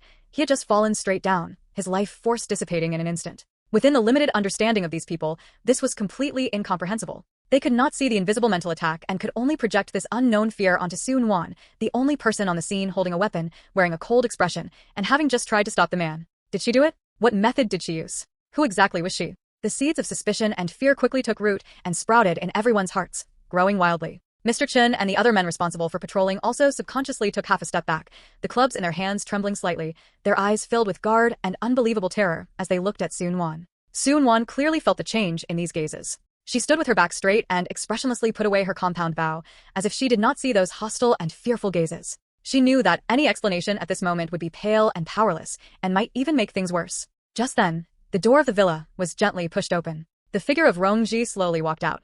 His complexion was still somewhat pale, and his gait even carried a trace of imperceptible weakness, but his eyes were unusually calm. His clear gaze slowly swept across the crowd and finally landed on the corpse, his brows furrowing almost imperceptibly. His appearance instantly attracted the gazes of all the survivors, as if they had found a backbone, yet also as if they had seen a deeper source of fear. Mr. Rong. Mr. Chen stumbled forward as if grabbing a life-saving straw, his voice carrying a sobbing tone and great confusion. You finally returned. Just now, Ailiang. He suddenly died. Without any wounds. Could this be? He dared not continue, but the fear and speculation in his eyes were already very obvious. This was by no means an ordinary method. Could it be the legendary, supernatural ability? Rong-ji shifted his gaze from the corpse and looked at Mr. Chen, as well as the terrified and inquisitive faces behind him, with a gentleness that carried an unquestionable penetration. It is not what you think. His voice rang out steadily, not loud, yet it strangely suppressed all the commotion. I did it. The crowd instantly fell into a deeper silence, everyone widening their eyes and looking at him in disbelief. It really was him. It really was that incredible power. Rong-ji walked slowly toward the center of the open ground, his steps steady. He stood still, meeting those gazes intertwined with fear, doubt, and awe with a calm expression. He attempted to storm the residence and create chaos. Rong-ji's voice was clear and calm, without anger or killing intent, merely stating a fact. In such a situation, any behavior that might cause the gates to fall and endanger everyone must be stopped immediately. His tone even carried a hint of regret, but beneath that regret was an unwavering determination. He did not deny that it was some kind of special ability, nor did he explain in detail. That calm attitude itself was more intimidating than any threat, and it confirmed the suspicions in everyone's hearts. Did you all see that? His gaze swept over the isolated wounded, his eyes still clear, yet it instantly turned those few people pale, shaking like chaff. This is the risk of being bitten or scratched, and the consequence of losing one's reason at a critical moment and endangering others. His words were like a cold stream, slowly flowing through everyone's hearts, extinguishing the panic, but bringing a deeper chill and awe for that unknown power. Now, Rong-ji's voice was unquestionable. Everyone with injuries on their bodies, regardless of size, step forward yourself. This is your last chance, and it is also being responsible for yourself and others. Silence. A suffocating silence. Under the gaze that was so calm yet seemed to see through everything, and under the deterrence of that incomprehensible and powerful force, concealment seemed meaningless. Finally, a young man trembling raised his hand, revealing a shallow scratch on his arm. I was scratched by glass. Immediately after, two more people stood out, their faces pale. Fear overwhelmed all wishful thinking. Rong-ji signaled to Mr. Chen. Mr. Chen, please arrange for people to isolate and watch over them. Yes. Mr. Rong. Mr. Chen replied immediately, his attitude even more respectful than before, even carrying obvious awe. He immediately took people to isolate the three in a more distant area. Order was forcibly stabilized once again in the face of absolute calmness and powerful strength. But the atmosphere had dropped to freezing point. Hunger, thirst, fatigue, combined with the fear and awe of the unknown power, almost crushed everyone. Nightfall slowly descended. Rong-ji did not immediately return to Soon-won's villa, but walked to the side of the corpse, looked at it silently, and then softly instructed Mr. Chen. Mr. Chen, please clean this up. Try to keep it quiet. His tone remained gentle, yet carried an irresistible power. Mr. Chen hurriedly took people to handle it. After finishing all this, Rong-ji slowly walked towards Soon-won's villa. His steps seemed heavier than before, and his complexion appeared increasingly pale in the night. He knocked on the door gently. The door opened a crack, and Soon-won's calm face appeared behind it. The two exchanged a glance, everything unspoken. Rong-ji stepped inside, and the door closed gently behind him, completely isolating all the complex, suspicious, and awe-filled gazes outside. Inside the villa, Soon-won watched the composure Rong-ji almost instantly shed, as well as the fatigue difficult to hide between his brows, and asked in a low voice, "How are you?" Rong-ji shook his head slightly, leaned against the door panel, closed his eyes, his voice carrying deep exhaustion. "It's fine." The consumption was quite high. The situation outside is very bad. The concentration of zombies far exceeds expectations. Here, we may soon no longer be safe. He revealed the truest situation only to her alone. The room was dimly lit, with only the faint moonlight seeping in from the window, outlining the silent figures of the two. Rong-ji leaned against the door panel, closed his eyes, and took a deep breath. His complexion appeared even paler in the shadows, and the sweat on his temples was clearly visible. The precise psychic power attack he had just executed, combined with the toll of his long-range reconnaissance, had clearly placed a tremendous burden on him. Soon-won watched him quietly, her gaze complex and knowing. She did not immediately press him with questions. Instead, she turned and took a bottle of ordinary mineral water from the table, in reality, from her space, and handed it to him. Rongji opened his eyes and took the water bottle. He did not ask about the source of the water, but took several large gulps. The cold water seemed to slightly dispel some of the burning sensation in his mind. Rongji's voice carried a trace of hoarse exhaustion. The things wandering in the nearby streets are increasing, forming a siege. The small convenience store I went to earlier was almost completely emptied. Only this little bit was hidden under the ruins. He pointed outside the door. Our location here is like a lighthouse in the dark. The scent of living people is too strong. He paused and looked at Sun Wan, his gaze solemn. That iron door won't hold for long. Next time might not be dozens, but hundreds, or even more. Sun Wan's heart sank slightly. This judgment coincided with her previous concerns. You just now. Sun Wan's phrasing was direct and certain. Used a psychic power supernatural ability? Attacking the brain directly? Is the consumption high?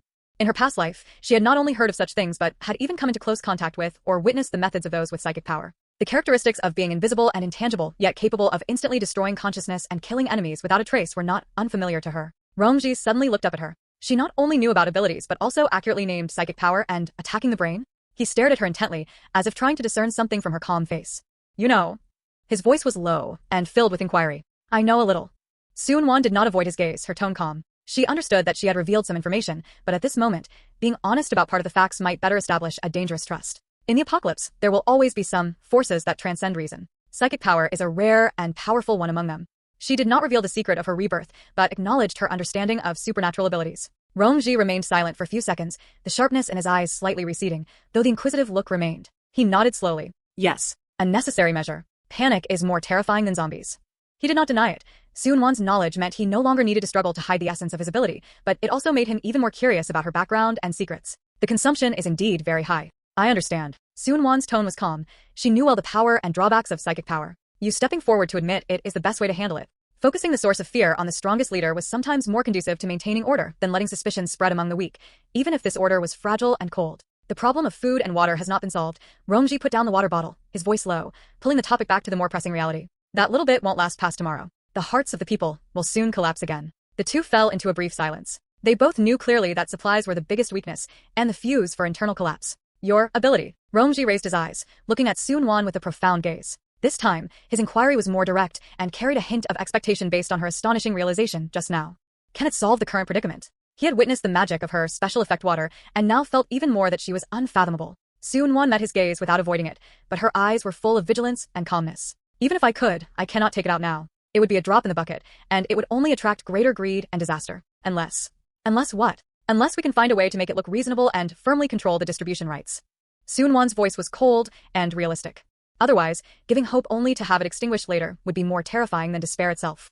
She had seen too many tragedies caused by unequal resource distribution in her past life. Rongji was silent. He understood what Sun Wan meant. Before order and trust were completely established, exposing one's trump card was tantamount to courting death. We must leave here as soon as possible. Rongji made his decision, his voice tired but carrying unquestionable determination. This place cannot be defended. We must find a safer place with more resources. Go where? Sun Wan asked. In the apocalypse, where was a safe place? I know a place.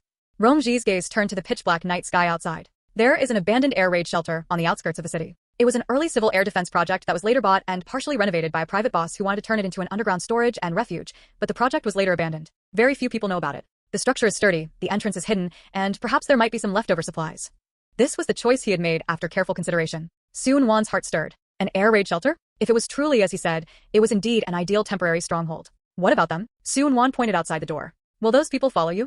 They won't have a choice. Rongji's voice carried a hint of coldness. Staying means certain death. Following me gives them a chance at survival. I will give them a choice, but I will not hesitate. Absolute rationality was the first rule of survival in the apocalypse. Sun Wan deeply understood this. How long do you need to recover? Sun Wan asked, looking at his complexion. She knew that psychic power required time to recover after being consumed, and this was directly related to the safety of the migration.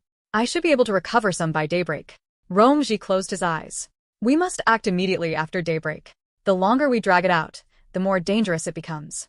Okay. Sun Wan nodded. I will prepare. Without any unnecessary chatter, the two quickly reached a consensus. A new, tacit understanding seemed to have been established between them, based on their shared recognition of the rules of the apocalypse and their tacit agreement regarding each other's partial secrets. Rongji leaned against the wall, closed his eyes, and concentrated, doing his best to recover his massively depleted psychic power.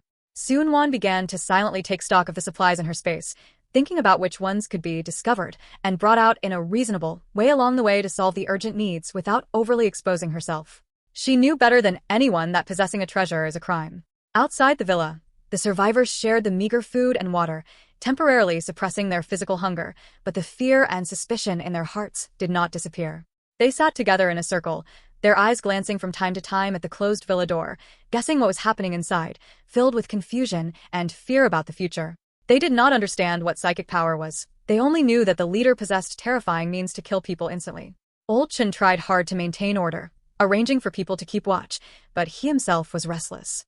The terrifying ability displayed by the leader and the cold gaze of that woman both made him shudder. A fragile balance was maintained, but in the darkness, despair and suspicion surged like an undercurrent. When the night was at its deepest, several exceptionally shrill zombie roars and vague crashing sounds came from afar, as if something was gathering and clashing further away. Rongji's tightly closed eyes trembled slightly, but he did not open them. Sun-Wan also gripped the dagger in her hand and listened attentively. The crisis had never gone away. It was gathering strength in the darkness, waiting for the moment to erupt. At the deepest part of the night, the unsettling roars and crashing sounds in the distance gradually faded, as if the tide had temporarily receded. Inside the villa area, there was a deathly silence. The survivors huddled in corners, dozing off, tortured by fear and exhaustion. The eastern horizon gradually began to glow with a faint, pale light, dispelling some of the darkness. Rongji slowly opened his eyes. After several hours of sitting in meditation, his psychic power, which had been heavily depleted, had mostly recovered, though a trace of imperceptible fatigue still lingered between his brows. His complexion appeared somewhat pale in the morning light, carrying a sense of fragile vulnerability. He looked at Sun-Wan, who had been keeping watch, nodded slightly, and a gentle yet somewhat weak smile tugged at the corners of his lips, signaling that he was fine. Sun-Wan noticed his complexion, paler than an average person's, and those eyes that were still clear but could not hide his weariness. She hesitated for a moment, then took a small bottle from her small bag, which contained a clear liquid that could only moisten the throat. "Drink a little, it will make you feel better," she said in a low voice. Rongji took it, his fingertips inadvertently brushing against hers. Cool to the touch. "Thank you," he said in a low, gentle, and slightly hoarse voice. He took a small sip, and a cool, refreshing sensation eased the burning of his mind and the fatigue of his body. He did not ask about the special nature of the water, but carefully tightened the cap and handed it back to her, his eyes filled with sincere gratitude. "I feel much better." Did he need to rest a bit more? Sun-Wan looked at his still somewhat pale face. "It is enough," Rongji said, shaking his head gently, maintaining that reassuring, faint smile on his lips. "We must move immediately after daybreak. The longer we delay, the more dangerous it becomes." He closed his eyes and adjusted his breathing one last time. "Okay," Sun-Wan nodded. Without unnecessary words, a silent understanding seemed to flow between the two. Rongji pushed open the door of the villa and walked out. The cold morning air rushed to meet them. The survivors were startled and lifted their heads one after another, their fearful gazes focusing on him. Old Chen immediately walked up, his face filled with fatigue and anxiety. "Mr. Rong." Rongji's gaze swept gently across the room. Seeing those faces, which looked even more haggard after a night of torment, a faint trace of pity seemed to flash in his clear eyes, but it was quickly replaced by calmness. He walked to the center of the open space and stood still. All the survivors' gazes involuntarily focused on him, as if he carried a natural aura that brought peace of mind. "Day is broken." His voice clearly reached everyone's ears. It was not loud, but it strangely suppressed the soft sobbing. "The situation is worse than expected. The threats outside are gathering more and more. If there is another impact, that door likely won't hold." A slight commotion rippled through the crowd. "We must leave this place," he continued, his tone still steady. "Now, immediately." Go where?" Old Chen asked in a trembling voice, as if he were the only one who could still make a sound. "I know of a place," Rongji said, his voice as gentle as if he were suggesting a casual outing. "There is an air raid shelter with a sturdy structure on the outskirts of the city. The entrance is hidden, and it might be safer than here. But the journey will be very dangerous." His voice lowered slightly, and his gaze swept over everyone, carrying a quiet warning. "We have no vehicles and must walk. We need absolute silence and order. Any unnecessary noise or falling behind could get everyone killed." He did not raise his voice, but the weight of his words made everyone's heart sink. Now, his gaze finally landed gently on the injured who had been isolated. There was no pressure, only a calm gaze. "The choice is in your own hands. Follow me, and I will try my best to lead everyone to that place, but life and death on the road are unpredictable. or stay behind. Those few injured people were pale as paper, their bodies trembling like fallen leaves in the wind. Under such a clear gaze that seemed to see through the human heart, concealment and wishful thinking seemed futile. I will follow you. I will go too. I'll go. No one chose to stay. In the face of absolute reality, a faint hope was always better than waiting for death. Romji nodded slightly and turned to Old Chen, his tone polite but unquestionable. Mr. Chen, please organize those who can still move and bring everything you can find. We will depart in 10 minutes. Okay. Mr. Rong. Old Chen immediately responded, as if he had found his backbone, and began to command in a hoarse voice. The survivors struggled to stand up and began to frantically pack their meager supplies. Rongji walked over to Sun Wan, his voice lowered, still gentle. Mr. Chen, and I will try to clear the path in front. I'm afraid I have to entrust the task of guarding the rear and the flanks to you. Your arrows can resolve many potential troubles. His eyes were sincere as he spoke, filled with complete trust and reliance, making it hard to refuse. Understood, Sun Wan nodded. 10 minutes passed quickly. The group was barely formed. Rongji took one last look at the damaged iron gate and nodded slightly at Old Chen. Old Chen and the others pushed the iron gate open together. Creak. The harsh sound of metal rubbing was exceptionally loud in the silence of the morning. The scene outside came into view. Scattered figures wandered the street. Hearing the movement, they turned stiffly, their murky eyes instantly locking onto this group of living prey. Stay close, keep quiet. Rongji's voice remained calm. He was the first to step out. His figure did not appear ferocious, yet it was exceptionally agile and precise. A cold light flashed from the military knife in his hand, and a zombie that lunged at him fell silently to the ground. His movements even carried a strange grace, forming an eerie contrast with the bloody scene. Move. Keep up. Old Chen urged, whispering, while waving a fire axe to protect the flank. The survivors, suppressing their fear, followed closely behind that seemingly slender yet inexplicably reassuring white figure, pouring into the dangerous street. Sun Wan brought up the rear, reaching back to draw an arrow, her gaze sweeping sharply around. Swish.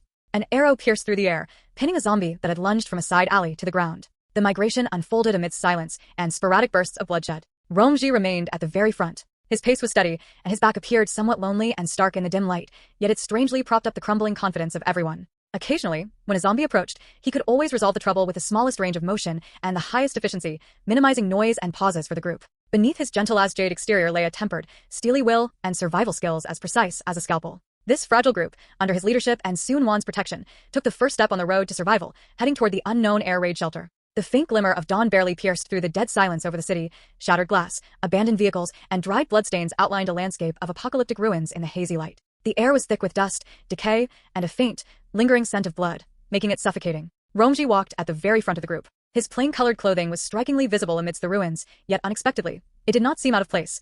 Rather, it was like a refined stroke in an ink wash painting. Even in the apocalypse, he maintained a near-demanding level of neatness and poise. This sense of decency itself carried a strange power, causing the panicked crowd behind him to feel involuntarily reassured, thereby barely maintaining a fragile sense of order. However, beneath this gentle and elegant facade lay an extremely precise, calm, and mechanical efficiency. He did not slash wildly. His movements were often just subtle sidesteps or light pivots. The long, narrow military saber in his hand would silently extend as if it had a life of its own, piercing accurately into the eye socket or temple of an approaching zombie, killing it instantly before being retracted, the blade barely stained with filth. His movements carried a restraint and calmness bordering on art, minimizing the violence of the slaughter while maximizing its lethality. His mental perception was like an invisible spider web, meticulously spread out with himself as the center. He could not distinguish the essential difference between living and dead things, but he could clearly touch the trajectory, speed, and rough outline of everything moving within his range. Suddenly, his footsteps paused imperceptibly. Without looking back, he reminded them in that gentle, low voice, as if telling a companion to watch out for a pebble.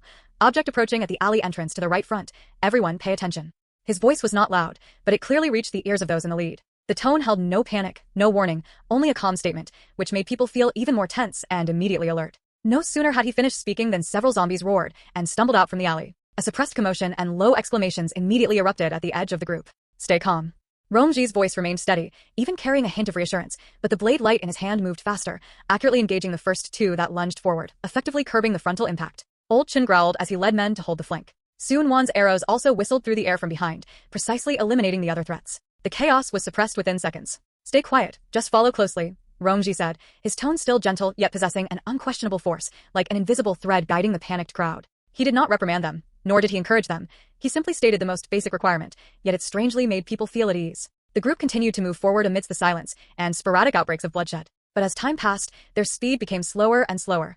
The survivors were exhausted, and panic clung to them like maggots to bone. Rongji's gentle brows furrowed imperceptibly. This was too slow, and the commotion was too great.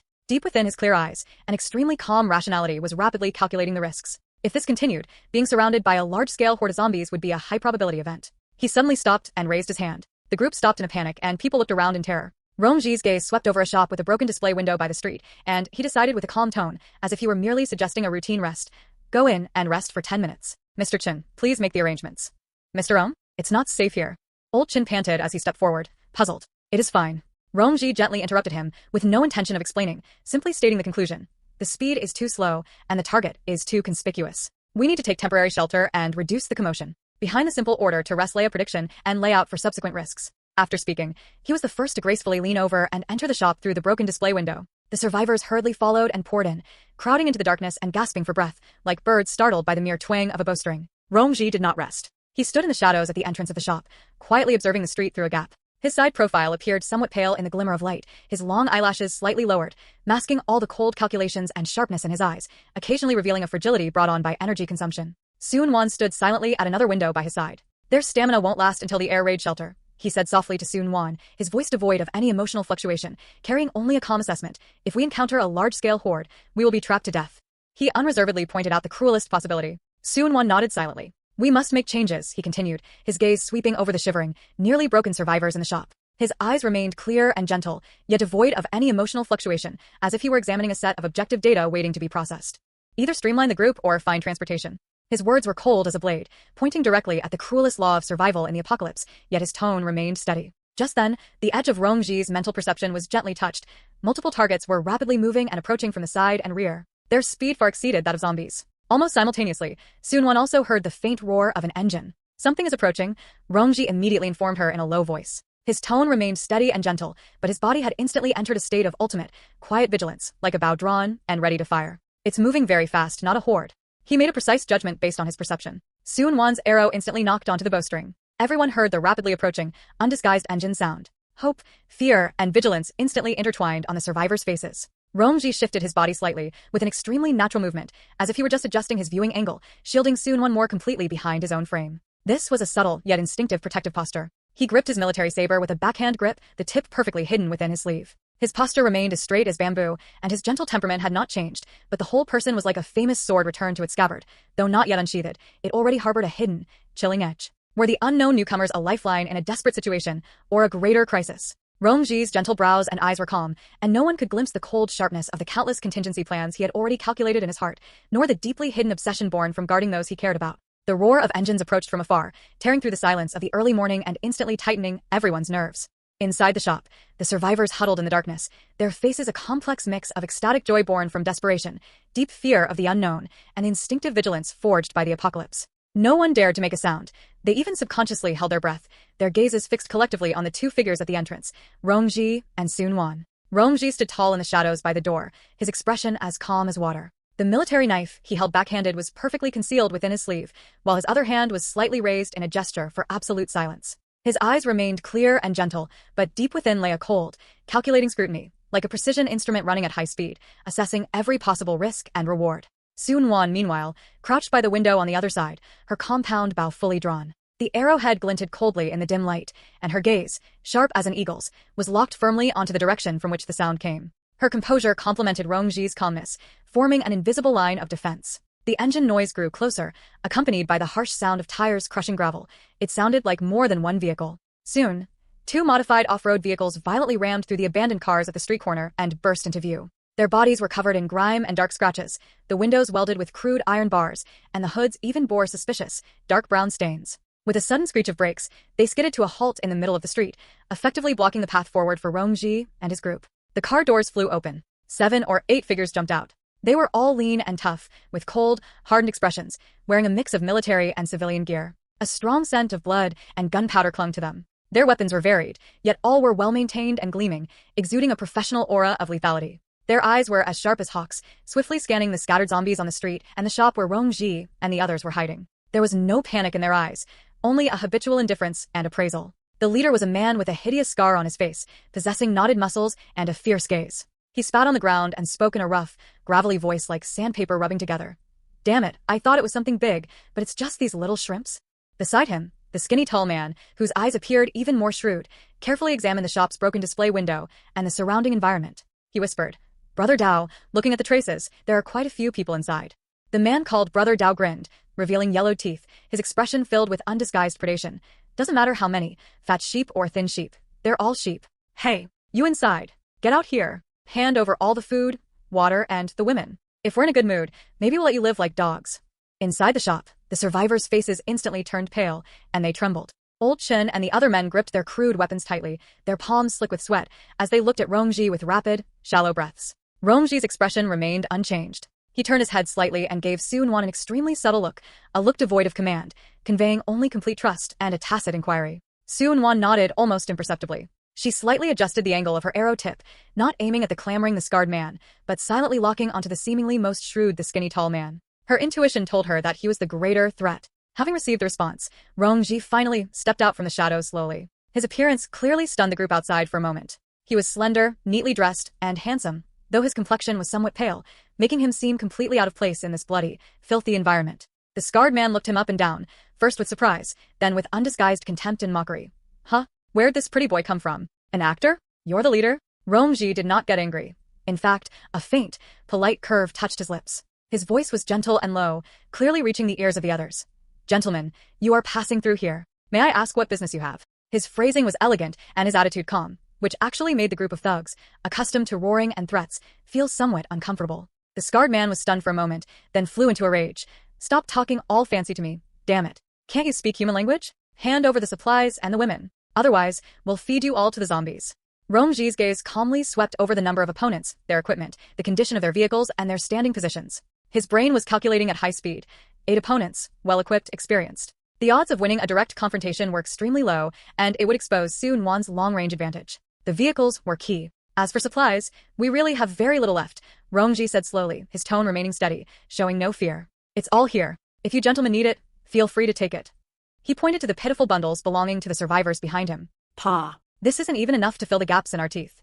The scarred man clearly didn't believe him. As for the people, Rongji continued, his voice carrying a hint of imperceptible coldness, we will not hand them over. If you won't drink the toast, you'll be forced to drink the forfeit. The scarred man sneered and suddenly raised the machete in his hand. At this tense moment, wait, the skinny tall man suddenly spoke up to stop him. His eyes were fixed on the shadows of the shop behind Rongji. He had keenly felt a chill of being targeted, though he couldn't pinpoint the source. Brother Dao, something's not right. Before he could finish his sentence, whoosh! An arrow shot out precisely from the shadows of the shop, without any warning. It wasn't aimed at the scarred man, but flew past the skinny tall man's cheek, burying itself with a thud deep into the tire of the off-road vehicle behind them. The tail of the arrow was still trembling. This shot was too fast, too sudden. The movements of the scarred man and the others froze instantly, and cold sweat immediately slid down their foreheads. They hadn't seen where the arrow came from at all. Did the other side have a sniper?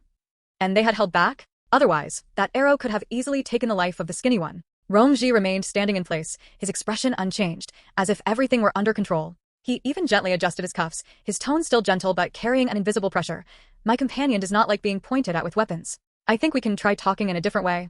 He paused, his gaze sweeping over the 2 off-road vehicles, a glimmer of something imperceptible flashing in his clear eyes. For example, he suggested in a steady voice, as if he were just discussing the weather, I see that you gentlemen seem to have some empty seats in your vehicles. These are difficult times, and helping one another is only right. I wonder if you could give us a ride? We can offer some information that you might be interested in exchange. He cast out a bait that the other side couldn't easily refuse. In the apocalypse, information is sometimes more precious than supplies. The scarred man and the skinny tall man exchanged a look. The arrogance and contempt on their faces were finally replaced by shock and uncertainty. They re-examined the seemingly gentle and harmless young man before them, and the shop behind him that hid unknown dangers. The atmosphere instantly became subtle and complex. The air seemed to have frozen. The arrow, deeply embedded in the tire, still had its fletching trembling slightly, emitting an almost imperceptible hum. It was like a cold dividing line, abruptly cutting through the previous one-sided arrogance and oppression. The grin on the scarred man's face froze, his arm holding the machete, hanging in midair, neither advancing nor retreating. The ruthless bandits behind him also tensed their bodies, the contempt and indifference in their eyes replaced by shock and vigilance, their gazes involuntarily sweeping toward the deep shadows of the shop, attempting to find the hidden, terrifyingly precise archer. Rongji still stood calmly in place, as if the earth-shattering arrow from just a moment ago had nothing to do with him. He even tilted his head slightly, using his fingertips to gently brush a speck of dust from his sleeve, his movements elegant and composed. This excessive calmness seemed particularly eerie and oppressive at this moment. Who exactly are you people? The scarred man's voice had lost its previous arrogance, becoming somewhat dry and hoarse. He stared fixedly at Rongji, trying to find a flaw in that gentle and peaceful face. just passers-by, people seeking a glimmer of survival. Rongji's reply remained gentle, yet he skirted the issue. His clear gaze slowly swept over every one of them, finally landing on the face of the skinny tall man. As I said, we have no intention of conflict. You can have the supplies, but the people, no. His tone was steady, yet carried an unquestionable bottom line. The skinny tall man clutched his cheek, which was stinging from being grazed by the arrow's wind, his eyes flickering uncertainly. He was more cautious and shrewder than the scarred man. He stared fixedly at Rongji, then glanced warily in the direction of the shop, lowering his voice to say to the scarred man, "Brother Dao, something's not right. This pretty boy is too calm. There must be a tough nut inside. That arrow just now was a warning." The scarred man's expression shifted. He clearly realized this point as well. Forcibly seizing it might come at a heavy price. Rongji spoke up again at the perfect moment, breaking the stalemate. "I see that your vehicles are well modified, so your journey must be a long one. In this world, having one more friend is always better than having one more group of enemies." His words carried a sincere advisory tone, as if he were genuinely considering things for the other party. "Who the hell is friends with you?" The scarred man spat, but his tone was no longer as harsh. "Perhaps we can be trading partners." Rongji followed up readily, the faint curve of his lips seeming to deepen slightly. "We are indeed lacking in supplies, but we happen to know a few things. For instance, where there might still be unloaded small supply points nearby, or on the road further south, which areas are particularly dense with that kind of thing, or which old road might still be barely passable." The information he threw out was vague, yet extremely tempting. In the apocalypse, accurate route and resource information is sometimes more precious than a box of canned food. The skinny tall man's eyes immediately sharpened. "Is what you said true? How do you know?" "We just came from over there." Rongji's answer was watertight, his tone as flat as if he were stating a fact, making it difficult to doubt. "The price is to take all of us with you, leave this area, and go until the next relatively safe stronghold." He put forward a clear request. "All of you." The scarred man swept a glance at the shadowy figures in the shop and scoffed. "My 2 vehicles can't fit that many pieces of trash. As many as can go will go." Rongji's voice dropped slightly, carrying an unnegotiable decisiveness. "At the very least, the women and children, as well as those who can still fight, must come along."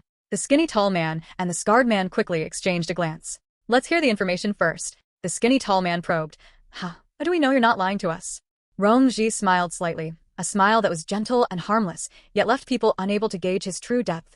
"I can tell you one first. 3 streets to the west there used to be a Fumin pharmacy. The entrance to its backyard warehouse is blocked by a collapsed billboard. There might still be leftovers. Of course, I cannot guarantee whether they are still there, or if someone else has already discovered them." He provided information that was specific but contained variables, demonstrating sincerity, while also leaving room for maneuver.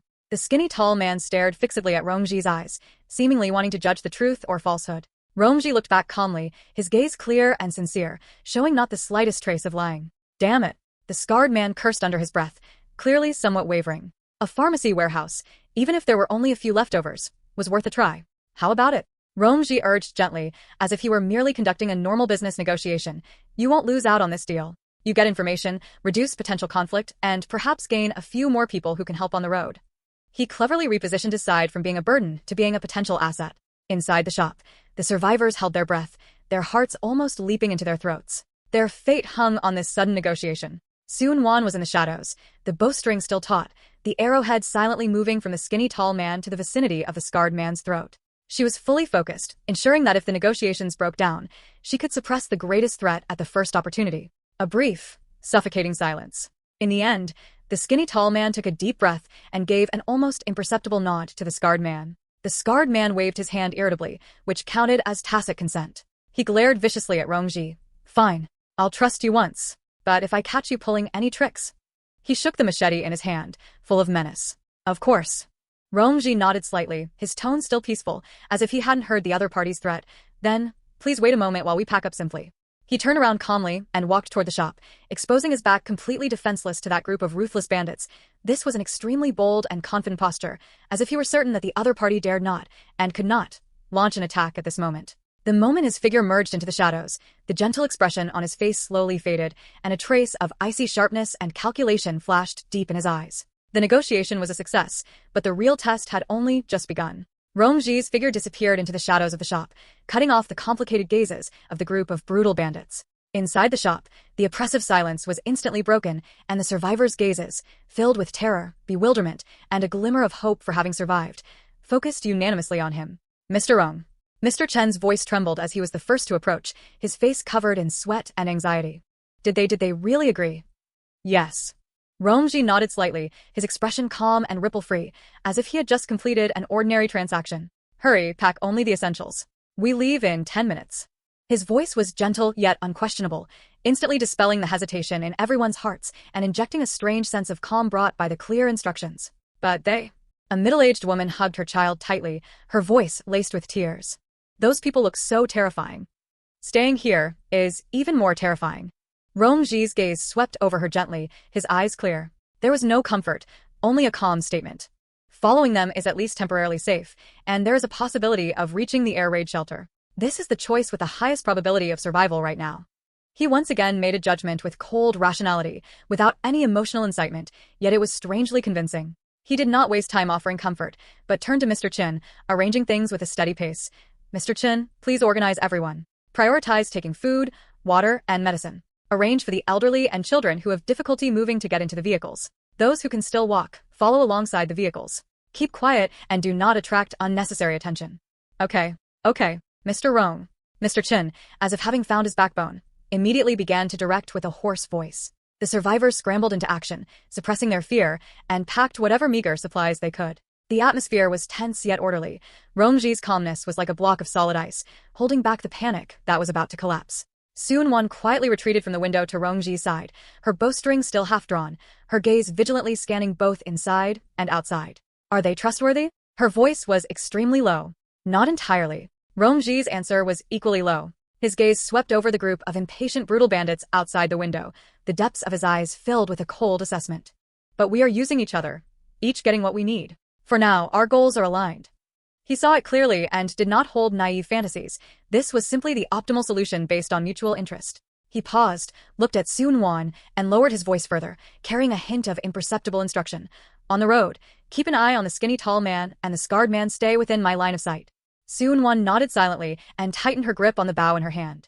10 minutes passed quickly. Rongji was the first to walk out of the shop, his pace still composed. The survivors followed behind him, filing out one by one, and the women and children were directed towards the two modified off-road vehicles.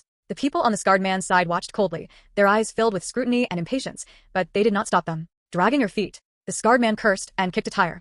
Hurry up. I don't have time to waste on you. Rongji acted as if he hadn't heard the vulgar language, scanned his own people, and confirmed that the arrangements were roughly in order before speaking gently to the scarred man. We can set off now. According to our agreement, we will provide information along the way. Better be true. The scarred man snorted coldly and roughly opened the car door. The skinny tall man, you take 2 people and watch them closely. Everyone else get in the car. The group began to move slowly. The engines of the 2 off-road vehicles roared as they led the way, their speed not fast. The survivors followed with difficulty alongside the vehicles, stepping unsteadily through the ruins and debris. Rongji did not choose to ride in the cars but walked at the front of the group, while Sun Wan tacitly fell a few steps behind him, guarding the rear. His mental perception was fully activated, like the most precise radar, constantly scanning for any signs of movement within a dozen meters around them. His face appeared somewhat pale in the sunlight, but his eyes were sharp, and his attention was highly focused. There are signs of a gathering on the left side of the intersection ahead. I suggest turning right. Rongji's voice rang out calmly. It wasn't loud, but it clearly reached the lead vehicle. The brutal bandit driving the car was stunned for a moment and looked at the skinny tall man. The skinny tall man squinted at the seemingly calm street ahead, hesitated for a moment, and still signaled to turn right. Not long after the vehicles turned, they heard the faint roars of zombies coming from the intersection they had just passed. The people in the lead vehicle looked at each other, their gazes towards Rongji filled with a bit more surprise and wariness. Rongji's expression remained unchanged as he continued to guide them. Go straight at the next intersection. There is a small-scale obstacle 300 meters ahead. We need to pass slowly. His guidance was precise and effective, time and again allowing the group to avoid obvious zombie hordes and congested road sections that were difficult to pass. The information he provided was always just right, enough to prove his value and avoid conflict, without exposing the exact range of his mental perception or all his trump cards. This was a delicate balance and control. The skinny tall man's gaze grew increasingly grave. He stared intently at the slender, upright, and steady back in front of him and whispered to the scarred man, Brother Dao, this kid is extremely weird. He seems to be able to predict the future. The scarred man scratched his hair irritably. Damn it, who cares if he's weird or not, as long as he can lead the way, once we get to the place.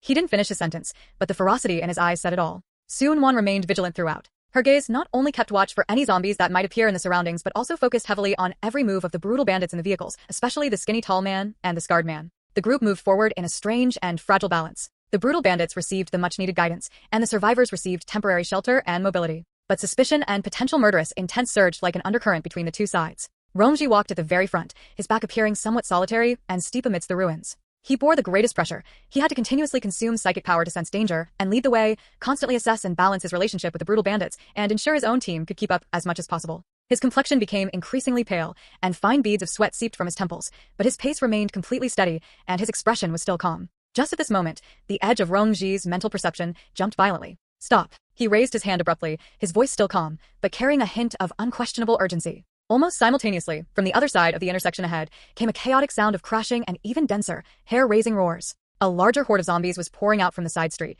and it looked like it was about to block the entire intersection. At the intersection, the horde of corpses surging from the side streets was like a breached black tide, instantly blocking the path ahead. Rotting bodies shoved against one another, emitting scalp-tingling roars, and the thick stench almost solidified, rushing right at them. Damn it, what is going on? The scarred man roared in shock and anger from the lead car, slamming the steering wheel.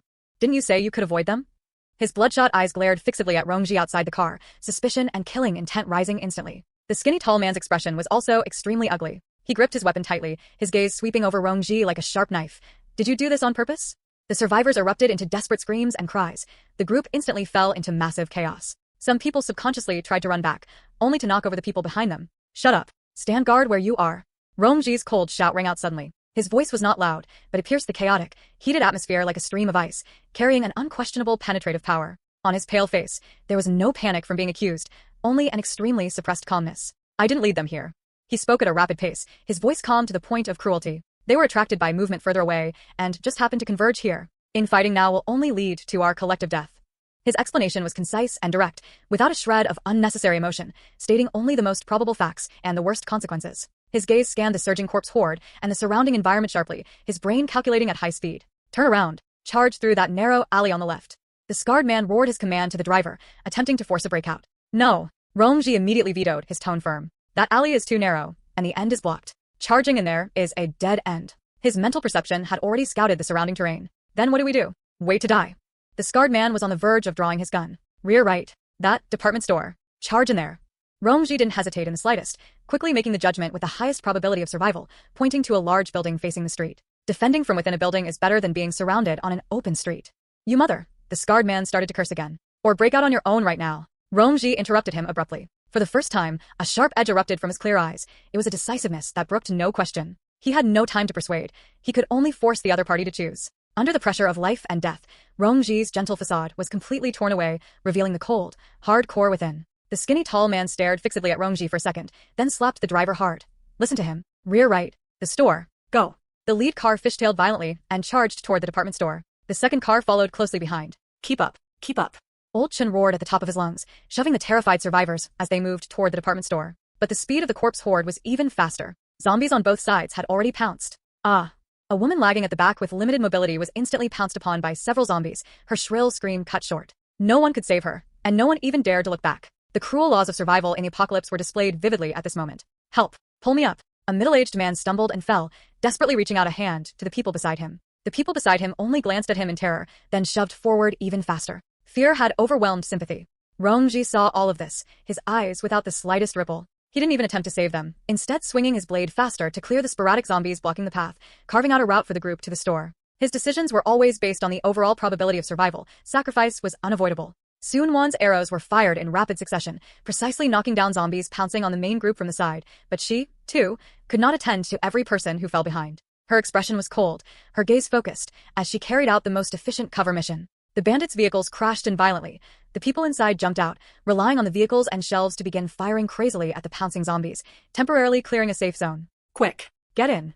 The skinny tall man screamed at the top of his lungs at the entrance. The survivors scrambled toward that temporary shelter. In the chaos, a mother holding a child was knocked over by the crowd. The child flew out of her arms and was about to be engulfed by the swarming corpse horde. The mother let out a heart-wrenching scream. Rongji, who had been calmly picking off zombies in front, paused abruptly. Just at this critical moment, an invisible, cold mental shock, like a precise scalpel, instantly pierced into the brains of the two zombies closest to the child. Those two zombies' movements stiffened abruptly, and they fell straight down. Almost simultaneously, Sun Wan's arrow arrived, knocking down another pouncing zombie. Rongji's figure flashed past like a ghost. He did not rush toward the child, but rather to the mother's side, grabbing her and pulling her up, pushing her toward the store, his voice cold and urgent. Get in. Meanwhile, another bandit who was closer instinctively reached out and scooped up the terrified child, stumbling back into the interior of the store. This was not out of kindness, but a subconscious action, or did Rongji's precise mental interference subtly influence his judgment at that moment? Just in this brief delay, the vanguard of the corpse horde had almost closed in. Close the door. Close it quickly. The scarred man roared from inside the store. Someone began to struggle to pull the metal rolling shutter of the store. There were still a few survivors running at the back, who hadn't made it in. Rongji and Sunwon were cut off outside the door. Together with the last few desperate survivors, they faced the surging corpse horde. The harsh sound of the metal rolling shutter door closing completely was like a final death knell, bloodily severing the world inside and outside the mall. Outside the mall, there was a darkness that instantly swallowed the light, and a surging wave of death emitting a thick, putrid stench. The last few survivors who failed to rush into the mall let out desperate screams and were instantly submerged by the surging zombie horde. Rongji and Sunwon stood back to back, pushed into a corner, trapped in a desperate dead end. The zombie horde surged in from all directions. This way. Rongji's voice was calm to the point of indifference, but his face was pale as paper, his breathing heavy, and the arm wielding his blade trembled slightly. Overexertion had brought him to his limit. His gaze was locked firmly onto the iron grate of the ventilation duct across the street. Charge with me. Rongji let out a low shout, forcibly squeezing out his last bit of strength. His blade became fierce once more as he attempted to cut a path forward. But the number of zombies was too great. Every step forward was exceptionally difficult, and he instantly added several scratch marks to his body. Sunwon saw his tottering back and pale profile, a flash of determination crossing her eyes. She could not hesitate any longer. Just as a mutant broke through the blade light and lunged straight for Rongji's throat, Sunwon gritted her teeth hard. An invisible, distorted wave of energy suddenly flashed before her. Squelch. That mutant, which had lunged into midair, was sliced in half at the waist without warning. Filthy blood and internal organs splattered everywhere. The few zombies behind it were also instantly severed in two. Spatial blade. Rongji's pupils constricted sharply, a trace of extreme shock flashing deep in his eyes, but it was instantly suppressed by an even stronger calmness. He took advantage of this gap and lunged forward with all his might. But the zombie horde closed in again instantly. The last 2 or 3 meters to the iron grate felt like an unbridgeable chasm. Rongji's stamina was completely exhausted, and he stumbled, almost falling over. Rongji! Sunwon exclaimed. The next moment, she reached out abruptly and grabbed Rongji's arm tightly. Her other palm pressed into the air in front of them. A strange spatial fluctuation instantly enveloped them both. Whoosh! Their figures vanished from the spot out of thin air. The next second, the two of them fell, in a completely disheveled state, onto the dark and narrow wall inside the ventilation duct.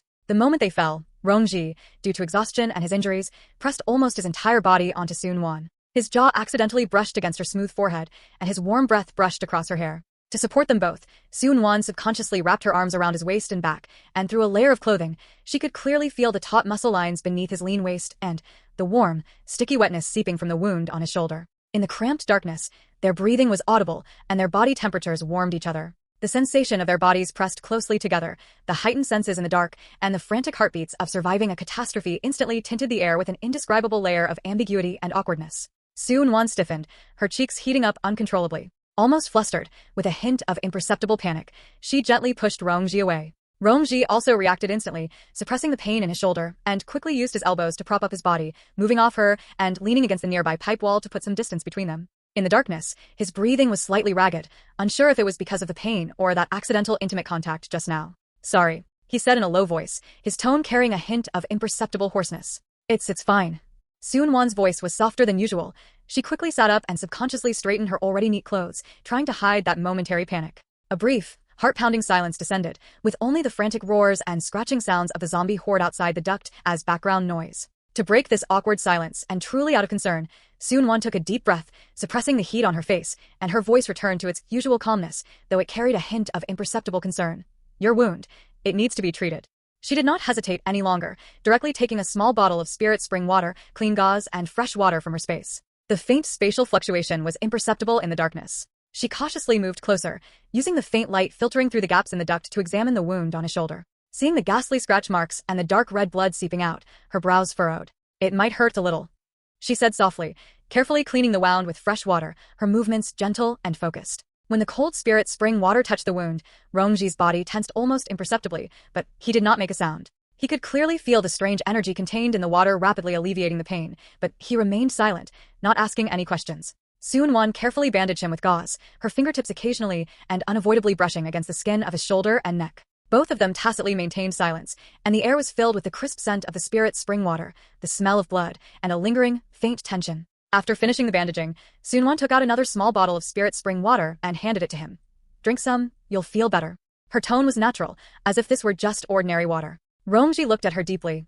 In the darkness, his gaze was profound and indiscernible. He did not refuse, taking it and drinking it slowly. A gentle energy rapidly nourished his nearly exhausted psychic power and stamina, bringing a trace of color back to his pale face. Thank you, he said in a low voice, his tone returning to its usual gentleness. Once again. Soon-won shook her head gently, not saying much more. She also consumed some spirit spring water herself, feeling her strength gradually return. After this brief respite and the unexpected interlude, the relationship between the two seemed to have undergone some subtle changes. Trust had deepened through sharing life and death, but the exposure of Soon-won's biggest secret also brought new uncertainties. Rongji forced down the myriad thoughts in his heart and pulled his attention back to reality. He focused on sensing the movements deep inside the duct and outside, whispering, "We must leave here as soon as possible." Soon-won nodded, gripping the dagger in her hand tightly. Inside the cramped, pitch-black ventilation duct, time seemed to have frozen. Only the continuous, heart-wrenching scratching and roaring from outside the duct reminded the two of the approaching danger. In the air, the crisp scent of the spirit spring water had not yet fully dissipated, mixing with the smells of rust, dust, and the faint scent of blood on each other, creating a strange and tense atmosphere. The subtle awkwardness brought about by that brief and accidental physical contact was like a pebble thrown into a still lake. Though the ripples had settled, things had ultimately changed. Soon-won turned slightly to the side, maintaining a just right distance from Rongji, her fingertips unconsciously stroking the cold handle of her dagger, trying to focus her attention entirely on the immediate crisis. She could feel Rongji's gaze occasionally falling upon her. That gaze was no longer just the probing from before, but now added a hint of indescribable depth and a certain complexity born of understanding. This kept the string in her heart pulled taut. Rongji leaned against the cold pipe wall. The cooling sensation from his shoulder and the strength gradually returning to his body clearly reminded him of how extraordinary the help Soon-won had provided was. He did not ask about the water, or the strange supernatural ability from before, as if it were already an unspoken secret. "How are you feeling?" Soon-won broke the silence first, her voice lowered to the extreme, reverting to her usual coldness, though if one listened carefully, a hint of subtle concern could still be detected. "Much better." Rongji's voice was gentle and low, also kept very quiet. "Your water, it is very effective." He chose his words carefully, avoiding a direct term that might make her uneasy. He moved his injured shoulder slightly. The pain had greatly subsided. "We must leave this duct as soon as possible. It is not safe here, and we are too passive." Soon-won nodded in agreement. "The sounds outside show no signs of weakening. They won't be leaving anytime soon. We have no choice but to go deeper." Rongji closed his eyes, slowly extending his partially recovered mental perception deep into the duct. A moment later, he opened his eyes, his gaze appearing exceptionally sharp in the darkness. There is a fork ahead. There is a duct to the front left that seems to lead further down, where air circulation is more noticeable. There might be an exit. The one to the back right is deathly silent and has a very faint smell of decay. He provided the results of his reconnaissance precisely, without holding back any information. "We go left." Soon-won chose without hesitation. In an unknown environment, air circulation meant a chance of survival. Rongji nodded. He attempted to stand up, his movements still retaining a hint of imperceptible stiffness. Soon-won instinctively reached out, wanting to help him, but her fingertips paused slightly just before touching his arm, and she withdrew them. Rongji seemed not to have seen her slight hesitation and had already steadied himself. He straightened his slightly disheveled lapels, his movements still carrying that elegance carved into his bones, despite being in such a wretched environment. "I am fine. Stay close to me and watch our rear." The two moved one after the other, beginning to advance through the dark, narrow duct.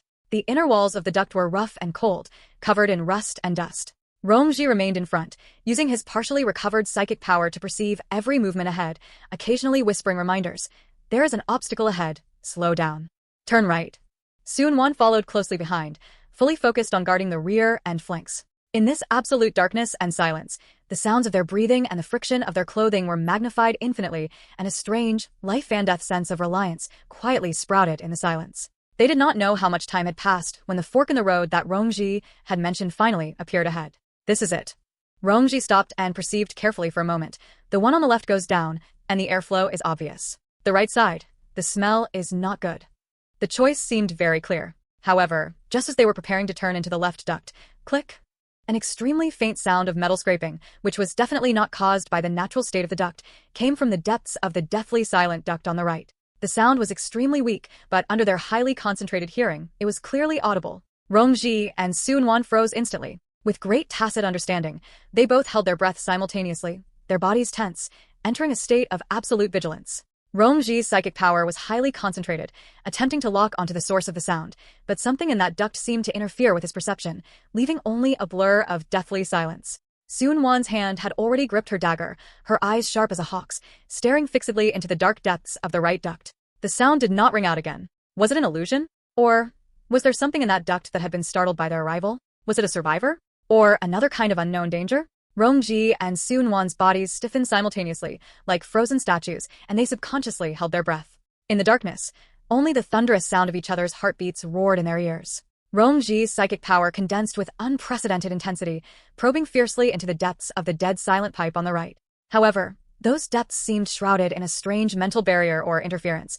His perception was like a clay ox entering the sea, capturing only a blurry, icy silence and the faint scent of decay. This unknown obstruction only elevated his vigilance to its peak. Soonwon's dagger was gripped in a reverse hold, her body slightly arched, entering a state where she could burst into attack or evasion at any moment. Her hearing was pushed to its limit, but apart from the continuous hissing and scratching of the zombie horde in the distance outside the pipe, there was no sound within the right-hand pipe. After that click, there was no further movement. After a few seconds of absolute silence, Rongji moved half an inch towards Soonwon extremely slowly and silently. The narrow space caused the distance between them to close instantly. Soonwon could even feel the faint air currents brought about by his approach, and the scent of faint blood mixed with the crisp aroma of spring water on him. Following this, Rongji leaned over slightly, bringing his thin lips extremely close to Soonwon's ear. His warm breath inevitably brushed against Soonwon's sensitive earlobe and the skin on the side of her neck, bringing about a slight shiver. The right pipe, deep inside. His voice was pressed extremely low, almost a breathy whisper, carrying a hoarse magnetism born from extreme focus and vigilance. Every word was clearly and hotly delivered into Soonwon's ear. About 10 meters there's something humanoid curled up, the noise from just now might have been made by it.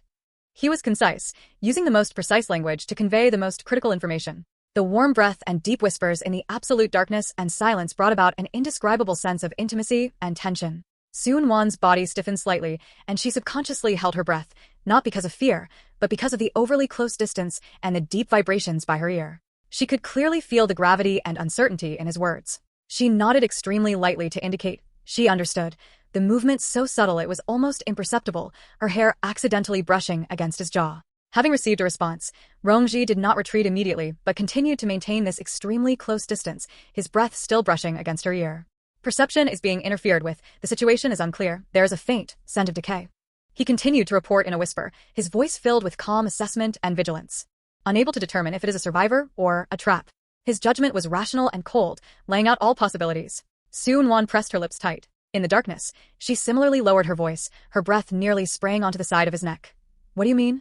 She handed the decision-making power back to him. This kind of trust was silent, yet heavy. Rongji was silent for a moment. The two were so close that they could almost feel the heartbeat inside the other's chest. Finally, he seemed to have made up his mind. We'll get closer to confirm, he said in a whisper, and as he spoke, his lips almost brushed her earlobe again.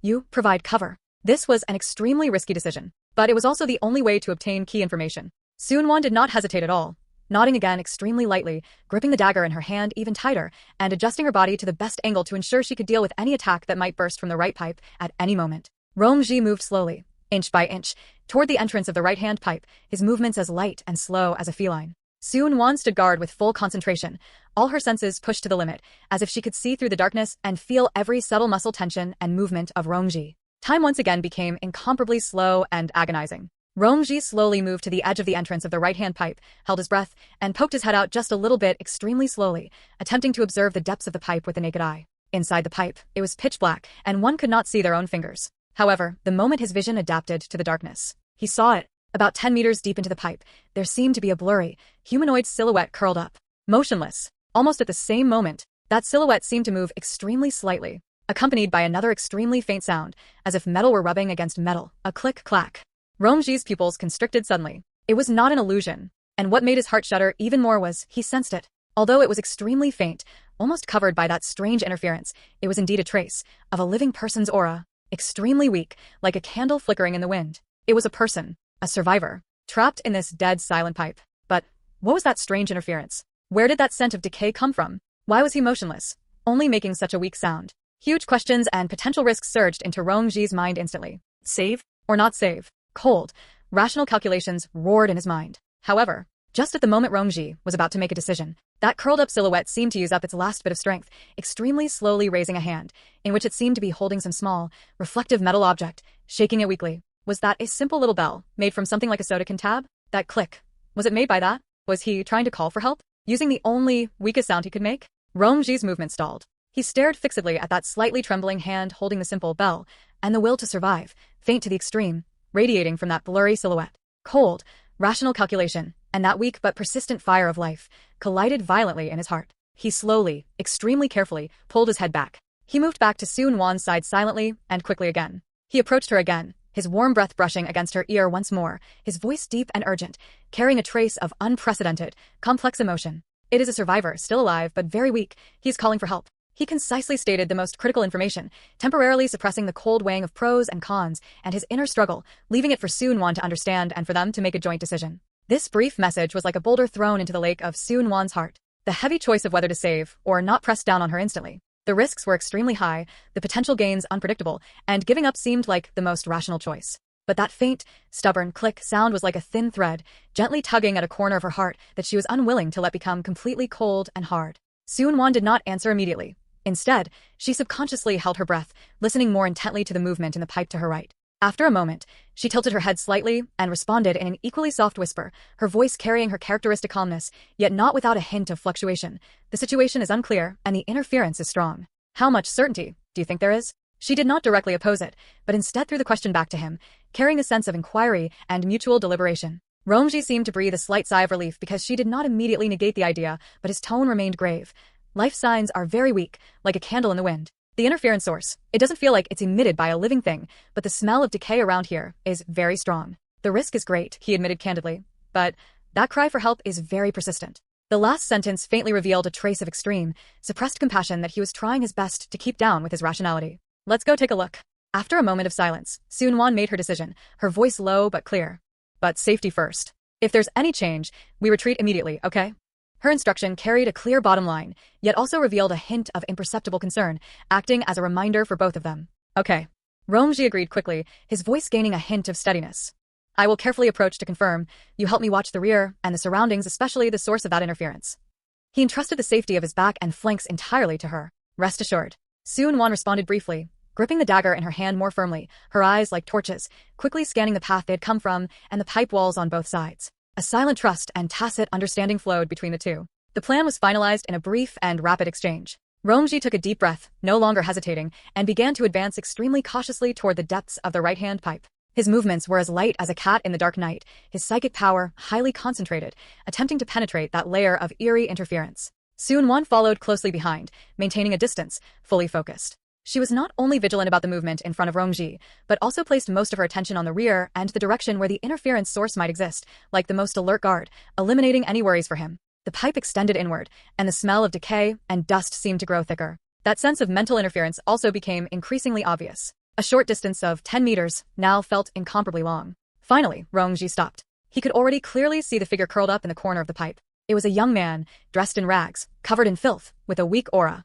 He was tightly clutching a crude bell in his hand. Beside him lay several skeletons that had long since rotted and dried out. The smell of decay originated precisely from here. Romji's heart sank abruptly. He looked carefully and discovered that the young man had festering ligature marks on his wrists and ankles that were deep enough to reveal bone. Under the collar at the back of his neck, there seemed to be an object the size of a grain of rice embedded, which was emitting a weak energy fluctuation, the source of the interference. There are ligature marks. There's something on the back of his neck. There are remains around here.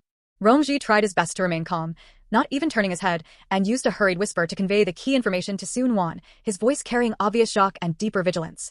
Almost the instant his voice fell, the unconscious young man seemed to be startled. His eyelashes trembled violently, and he suddenly opened his eyes. His gaze was unfocused and fearful, but when he saw Romji, and especially the vigilant figure of Sun Wan behind him, a glimmer of disbelief suddenly burst forth in his eyes. His lips trembled, his breath was as thin as gossamer. But he used his last ounce of strength, not looking at Romji, but staring fixedly at the direction behind Sun Wan, squeezing out a broken warning from the depths of his throat. Be behind. Wall in the wall they buried. Before the words had even faded, a sudden change occurred. Boom. Crack. A dull yet terrifying loud noise suddenly exploded from within the pipe wall behind and to the side of Sun Wan. The thick pipe wall was torn apart by immense force. Gravel and dust splattered everywhere. A terrifying giant claw, covered in viscous black-green slime and emitting a pungent stench, suddenly reached in from the breach at an astonishing speed. It swiped directly at Sun Wan, who was fully vigilant toward the rear. The attack came too fast, too suddenly. Sun Wan, look out! Romji's exclamation sounded almost simultaneously with that terrifying wall-breaking noise. His voice changed pitch instantly, filled with unprecedented anxiety. That brief moment of tacit understanding and deliberation seemed so fragile in the face of this absolute violence and terrifying surprise attack. The real danger had been lurking in the side wall all along. Life and death. In an instant. That terrifying giant claw, covered in thick black-green grime and exuding a suffocating stench, carried overwhelming power and speed as it reached behind Sun-Wan. The sharp, soul-tearing sound of it breaking through the air was its only warning. Every hair on Sun-Wan's body stood on end in that instant. An extreme sense of danger washed over her like ice water, leaving her brain no time to think. But her body, a body that had survived countless life-and-death battles in the apocalypse and had long since branded evasion into its instincts, reacted before her consciousness could. Crouch. Spin. Twist. All movements were completed in an instant, as smooth as if practiced 1,000 times. She slammed into the left pipe wall in a nearly twisted posture, barely avoiding the strike. Screech.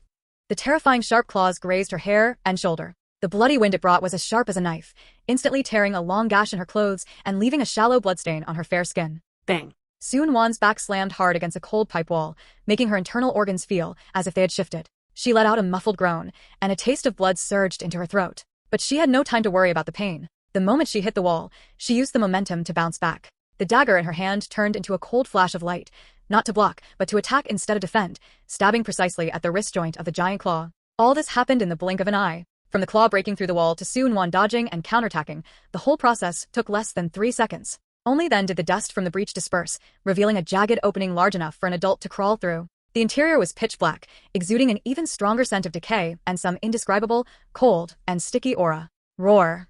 A low, twisted, terrifying roar that sounded nothing like a human or even an ordinary zombie suddenly came from deep within the breach. The sound carried a madness and resentment that could shake one's mind. The giant claw that had been stabbed by Sun-Wan's dagger paused abruptly. The dagger didn't seem to fully pierce through the thick, resilient layer of humus on its surface, but it clearly angered it. It retracted violently and then struck out again even faster, this time in a sweeping motion with a wider range, aiming directly at Sun-Wan's waist and abdomen. It wanted to tear her in half. Sun-Wan. Retreat. Rong-Ji's roar came again. His voice carried an extremely suppressed panic. He was too far away. With the curled-up survivor in between, he couldn't rush over in time. But just as Sun-Wan was in imminent danger, and the giant claw struck again, a fierce look flashed in Rong-Ji's eyes. His highly focused psychic power instantly stopped being just for perception and transformed into an invisible, intangible, yet cold and sharp mental shock. Like a high-speed rotating drill, it ignored physical distance and pierced precisely toward the consciousness core of that terrifying entity behind the breach. Ugh! Almost simultaneously, Rong-Ji's face turned as pale as paper, his body swayed violently, and veins bulged on his temples. This overloaded, long-distance mental shock was nearly self-mutilation for his already exhausted psychic power. However, it was effective. The sweeping motion of the giant claw stalled abruptly. Although it was only for a fleeting moment, the terrifying roar from behind the breach clearly carried a hint of pain and uncertainty. It was this pause of less than half a second. It gave Sun-Wan her final chance at survival. Her pupils constricted. Seizing this fleeting opportunity, she leaned back to the limit, her feet kicking hard against the side wall. She drifted backward as if weightless, narrowly avoiding the swipe that could have disemboweled her. At the same time, her left hand, which she had been clenching tightly, flicked forward. A handful of filthy dust, mixed with rust and gravel that she had grabbed at some point, was scattered precisely toward the giant claw and the breach. This wasn't an attack, but a distraction. To block vision and buy time. Rong-Ji, Sun-Wan shouted while retreating, her voice breathless but unusually clear. Interfere with it. That thing is afraid of mental shock. She instantly deduced what Rong-Ji had just done and the effect it had. No words were needed. Tacit understanding was reached in the face of life and death. Rong-Ji gritted his teeth, enduring the sharp pain in his brain as if it were being torn apart and the waves of dizziness, and gathered his psychic power again. This time, it wasn't a powerful strike, but transformed into countless fine, chaotic, and extremely irritating mental noises, continuously interfering with the entity behind the breach. The terrifying entity was clearly angered, letting out even more manic roars, and the giant claw's attacks showed a clear sign of chaos and hesitation. Taking this opportunity, Sun-Wan finally broke free from its attack range. Her back hit the pipe wall again, and she gasped heavily, cold sweat trickling down her forehead, the wound on her shoulder stinging painfully. Just a little more, and she would have. Her gaze swept quickly over Rong-Ji, and seeing his pale face and swaying figure, her heart tightened. Are you okay? Her voice carried an urgency she hadn't even realized. I'm fine, Rong-Ji responded, forcing himself to stay upright, his voice hoarse. We must leave here immediately. His gaze swept over the breach, and then over the young survivor in front who was curled up, completely terrified by this horrific turn of events, having forgotten even how to tremble. The situation had taken a sharp turn for the worse. They were completely exposed. And they were facing a terrifying monster they had never seen before that could lurk in the walls. For every second they stayed, the danger grew exponentially. Take him. Sun-Wan pointed at the young survivor, without hesitation. Since they had saved him, they couldn't give up halfway. Besides, he might know something. Rong-Ji didn't hesitate at all. Let's go. He endured the sharp pain, lunged forward, grabbed the almost limp young survivor, and tucked him under his arm. His movements were anything but gentle. Survival was the top priority. The left pipe. Hurry. Romji shouted to Su Wan while carrying the person, while he himself forcibly gathered his psychic power again, continuously interfering with the monster behind the breach to buy the final time for their evacuation. Su Wan didn't hesitate, turning and rushing toward the lower left pipe she had selected earlier, where air was flowing. However, just as they were about to rush into the left pipe entrance, click, click, click. A teeth-grinding, eerie sound, like bones rubbing together, came from the direction they had come from, the depths of the pipe leading to the mall. And it was approaching rapidly. With an unknown monster breaking through the wall in front and their retreat, seemingly blocked by something as well. A true desperate situation had formed in an instant. Ahead, a terrifying monster that had broken through the wall was eyeing them covetously. Although its giant claws were slightly chaotic due to the interference of Romji's psychic power noise, it was still waving them frantically at the breach, letting out manic roars as it tried to squeeze into the pipe again. Behind them, unknown and eerie sounds were rapidly approaching. The source was unclear, but listening to those dense and swift movements, they were definitely not friendly. Romji's face was as pale as paper, and the veins on his temples were bulging. Continuing to release the psychic power noise was already a huge burden on him.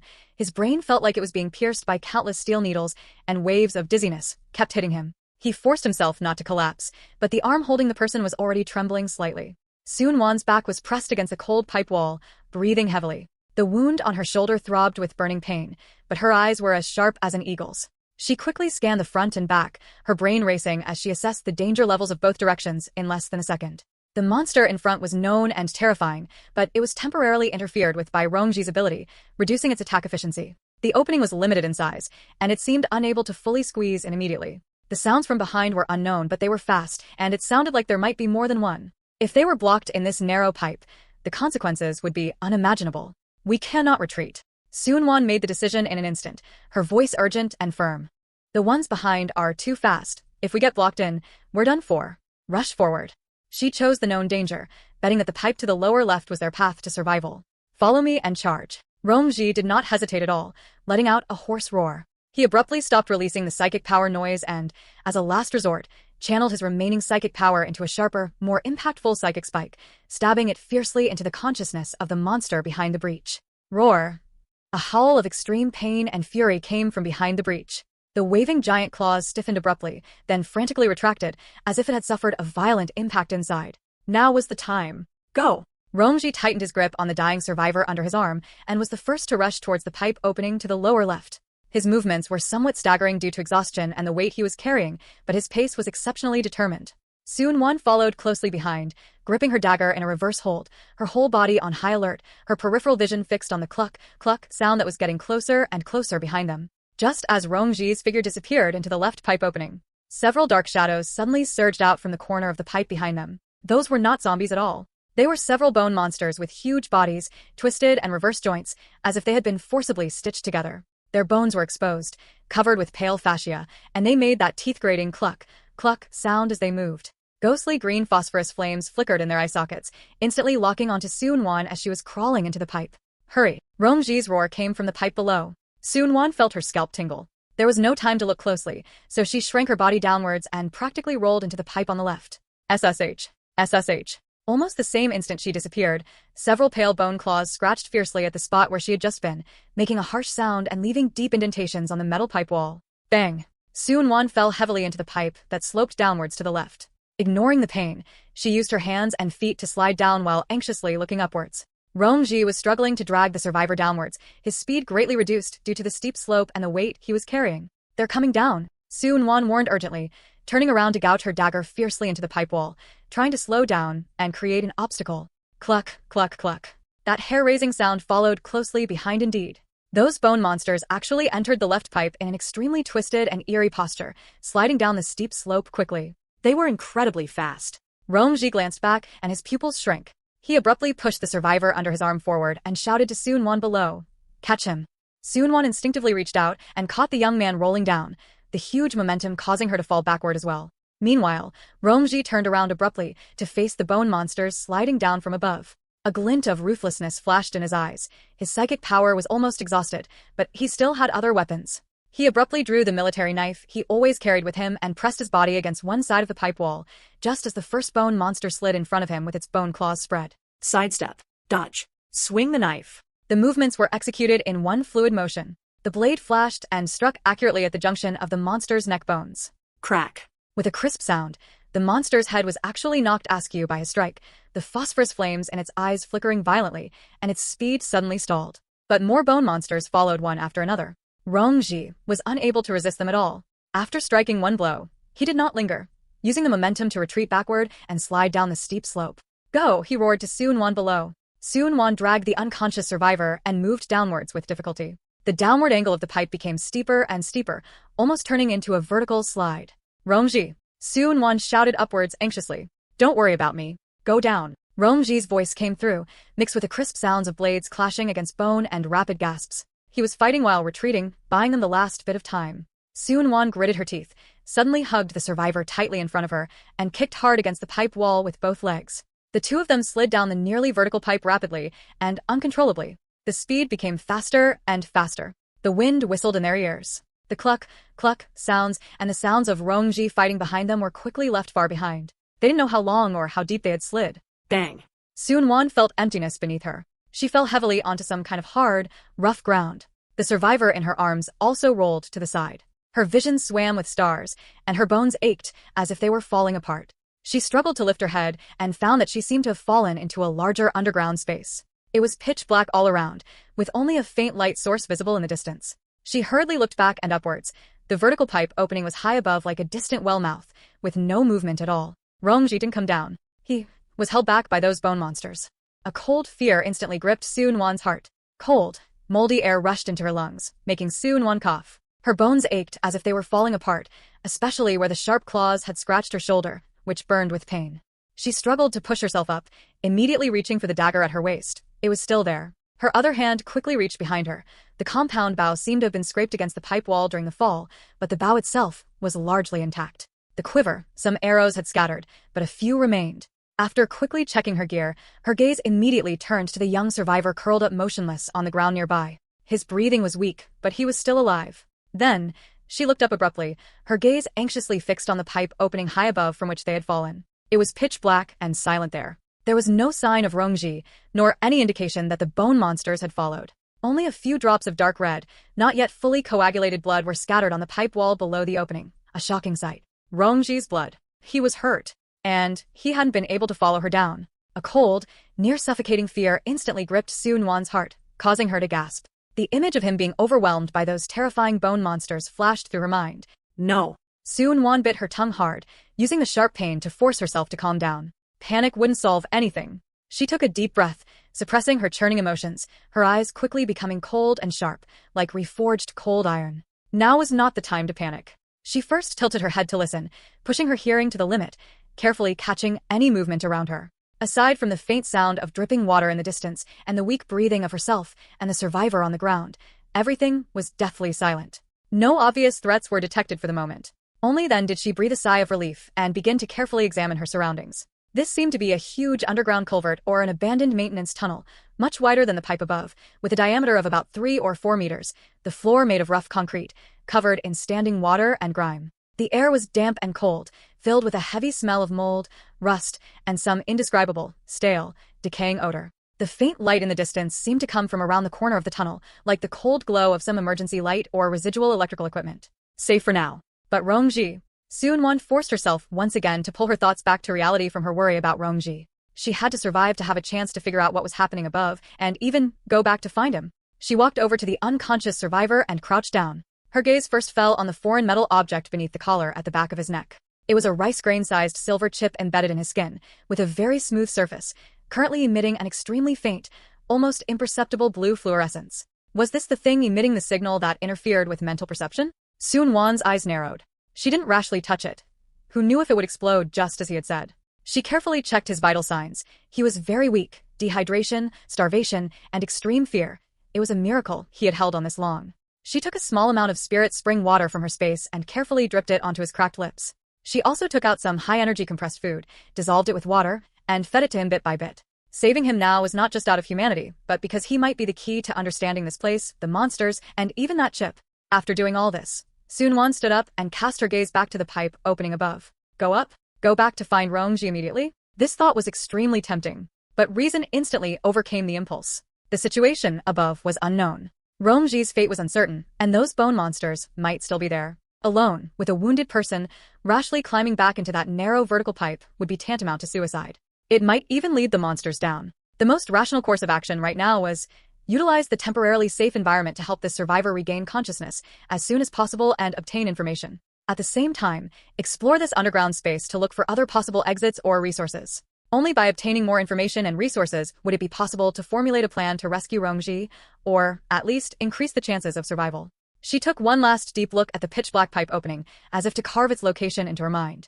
Then, she turned resolutely and began to carefully explore this underground tunnel. She first headed towards the faint light source. Turning the corner, the light source became clearer. It was indeed an old emergency light embedded in the tunnel wall, emitting a pale, faint green glow.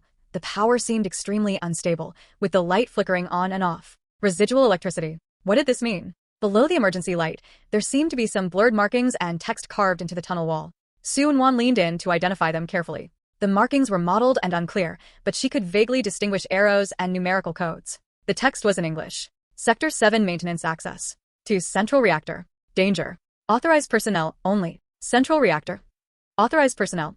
Su-Wan's heart sank abruptly. This was by no means an ordinary air raid shelter or civilian facility. They might have stumbled into an extremely dangerous, hidden underground secret research or military base. Those bone monsters, that chip, and the terrifying monster that could hide in the walls earlier, could they all be related to this? Just as Su-Wan was shocked inside. Ugh! A faint moan came from behind her. Su-Wan turned around abruptly. The young survivor, under the influence of the spirit spring water, slowly opened his eyes. His eyes were unfocused and fearful, but they gradually came into focus as he saw Su-Wan. Who are you? His voice was as hoarse as a broken bellows, filled with terror and weakness. Where is this?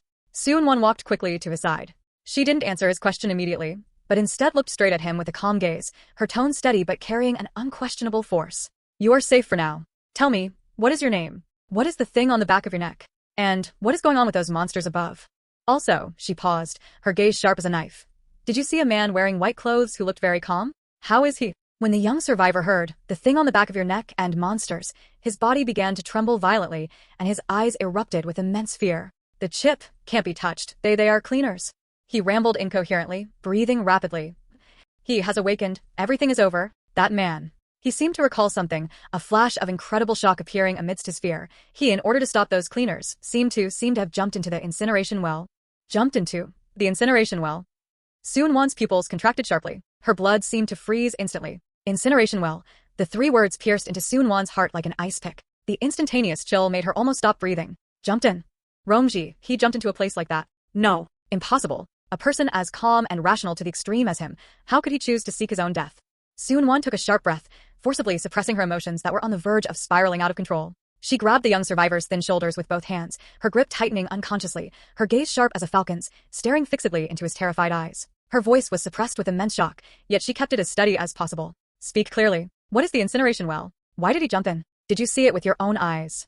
She needed details. She needed confirmation, not a vague, despair-inducing term. The young survivor was frightened by the fierce look in her eyes and the strength in her grip. His body trembled even more violently, and he spoke incoherently. I don't know. I didn't see clearly. There were so many cleaners.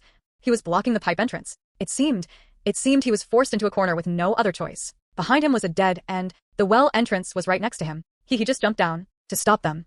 His description was fragmented and chaotic, saturated with fear. But Su-Wan keenly captured the key information, forced into a corner, nearby, to stop them. This didn't sound like desperate suicide. It sounded more like an extremely risky tactical choice made in a hopeless situation, utilizing the environment to block the enemy and survive. This fit Rongji's style. Thinking of this, a faint trace of warmth and strength seemed to be injected back into Su-Wan's cold heart. As long as death wasn't confirmed, there was still hope. She slowly loosened her grip, trying to make her voice sound calmer.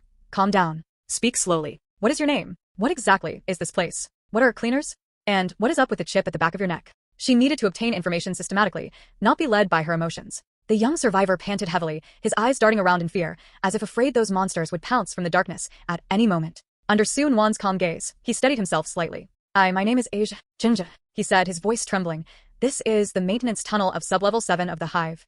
The Hive? Su-Wan frowned. A secret bioengineering research base. Chunja's eyes were filled with terror.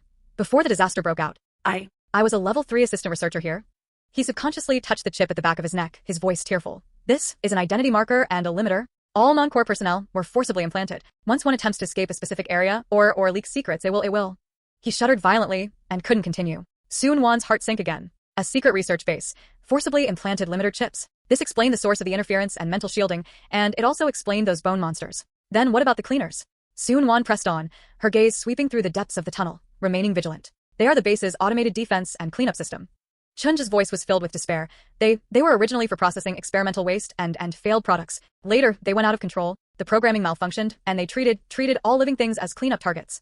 Those bone monsters were actually original automated equipment. Are they afraid of mental shock? Soon-Won immediately connected it to Rongji's effective countermeasure earlier. Mental shock. Chunja was stunned for a moment, then nodded vigorously. Possible. Their control systems are very primitive, relying on simple biological neural signal detection and motor coordination. Strong mental interference might indeed disrupt their command reception. This explained why Rongji's mental shock was effective. Then what about him? You said he woke up earlier? Soon-Won grabbed another keyword from his previous words. Hearing this, Chunja's face turned ghastly pale in an instant, his body trembling violently, and his eyes revealed a deeper fear, almost originating from his soul, compared to when he faced the cleaners. No, cannot. He hugged his head neurotically. He is the final product of the project, the progenitor. The disaster happened because of his awakening. Everything went out of control. He is down there in the deepest place. He can feel us. His mental state seemed to be on the verge of collapse. A massive amount of information. Soon-Won quickly digested these horrifying details. An out-of-control secret bioengineering base, automated killing machines called cleaners, and a terrifying entity known as the progenitor that caused the disaster. And Rongji, very likely to block the cleaners, had jumped into that so-called incineration well. Where is the incineration well? Specific location? Where does it lead to? Soon-Won brought the topic back to the most urgent question, her tone resolute and unquestionable. Tell me everything you know about the incineration well. Chunja was intimidated by her resolute attitude and stammered. It's right below an inspection port in the pipe area above. It's the feed inlet for the high-temperature incinerator that processes waste. It's usually sealed, only open during maintenance. It's very deep below, leading directly to the underground thermal pipes and waste material processing area. The environment down there is extremely harsh, filled with high-temperature steam and toxic residues everywhere. Also, there might be dormant cleaners. No one can survive down there. His description pointed to despair once again. High temperature? Toxic? And dormant cleaners? Soon-Won's heart tightened again. But she grasped another key piece of information. Underground thermal pipes and waste material processing area. This meant it wasn't a completely sealed dead end. There might be other passages. Rongji chose to jump down.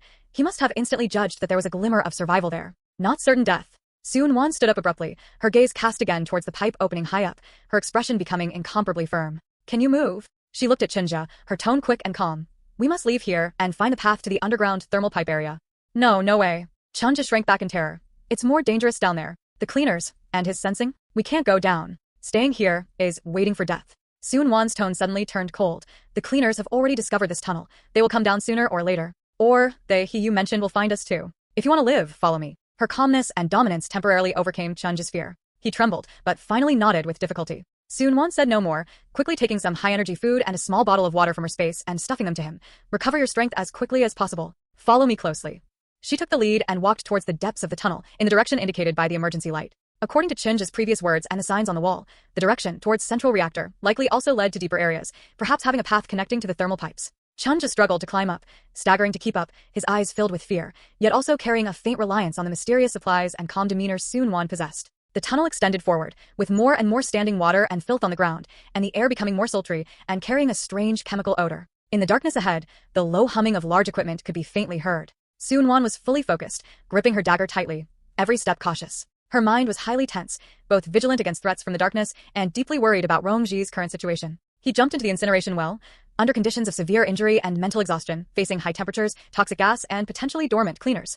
How much longer could he hold on? This thought gnawed at her heart like a venomous snake. Must find a way down as soon as possible. Just at this moment. Boom. Thud. A dull, yet exceptionally clear metallic clanging sound suddenly came from deep beneath their feet. The sound penetrated layers of structures, echoing in the silent tunnel. This sound was definitely not caused by the natural contraction of pipes or the operation of distant equipment. It carried a kind of artificial, rhythmic force. Soon-Won's footsteps stopped abruptly. She held her breath instantly, and her entire sensory perception was heightened to the extreme. Thud. Thud. The sound rang out again. Two short, one long, a pause then repeated. It was knocking. Someone was knocking on the metal pipes below.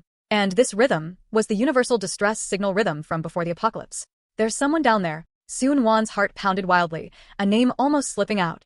Rongji. It's Rongji. He didn't die after jumping down. He found a relatively safe location and was using this method to tell her he was still alive. Chunja was also startled by this sudden sound, lowering his voice in terror.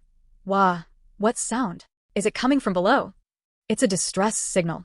Soon-won's speaking speed was extremely fast, a strong light bursting forth in her eyes. He's still alive. He's down there. In this direction. She immediately judged the approximate direction from which the sound came, and without further hesitation, she quickly moved forward along the tunnel in that direction. Chunja watched Soon-won's back, which had suddenly become incredibly determined and purposeful.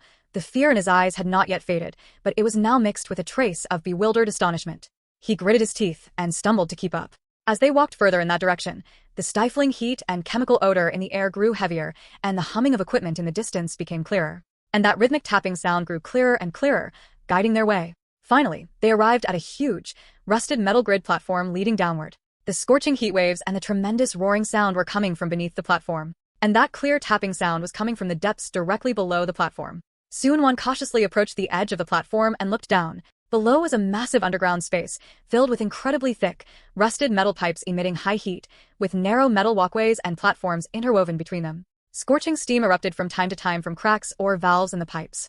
The dark red glow originated from some huge, operating furnace or energy core deep within. This was the underground thermal pipeline area, and that firm, clear tapping sound was coming from a corner of this scorching hell below. Every tap felt like it was striking directly at Soon-won's heart. Rongji was down there. He was still alive. He was using his last bit of strength to send a signal. Find a way down. Soon-won made her decision without hesitation, her gaze sharply scanning the surroundings of the platform, searching for a ladder, maintenance passage, or any path that could lead below. Chunja looked at the purgatory-like scene below, feeling the oncoming heat waves and all the color drained from his face. Go down? Down there, people really die down there. His voice trembled, filled with fear. Soon-won whipped her head around, looking at him with a cold and firm gaze, pointing at the tapping sound that continued to come from below, representing life. He is down there. He is still alive. He is calling for us to go down. You either follow me, or you stay here by yourself and wait for those cleaners. Choose one. Chunja looked at Soon-won's unwavering eyes, then looked back at the pitch-black, silent tunnel they had come from, as if seeing those bone monsters surging out from the darkness. The continuous tapping sound beneath his feet now strangely brought a sense of eerie comfort. He closed his eyes in despair, then suddenly opened them with a kind of desperate recklessness.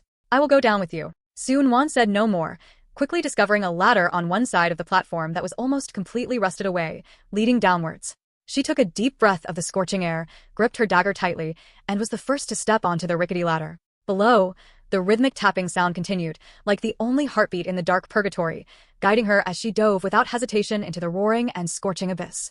Soon-won climbed down cautiously. The ladder was severely rusted, and every step emitted a teeth-gritting groan, as if it could shatter and collapse at any moment. Scorching air currents swept up from below, mixed with a pungent odor of sulfur and burning metal, making it difficult for her to even breathe.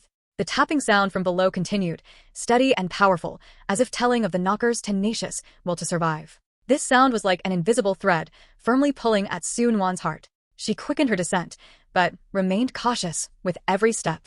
Chunja followed behind, his face pale, his whole body trembling, almost with his eyes closed, following downward by instinct, muttering something unconsciously, seemingly in prayer. The further down they went, the higher the temperature became. The air distorted and steamed, and visibility began to drop. The tremendous roaring of the pipes was deafening, masking other faint sounds. Finally, Soon-won's feet landed on a narrow metal walkway covered in grease and rust.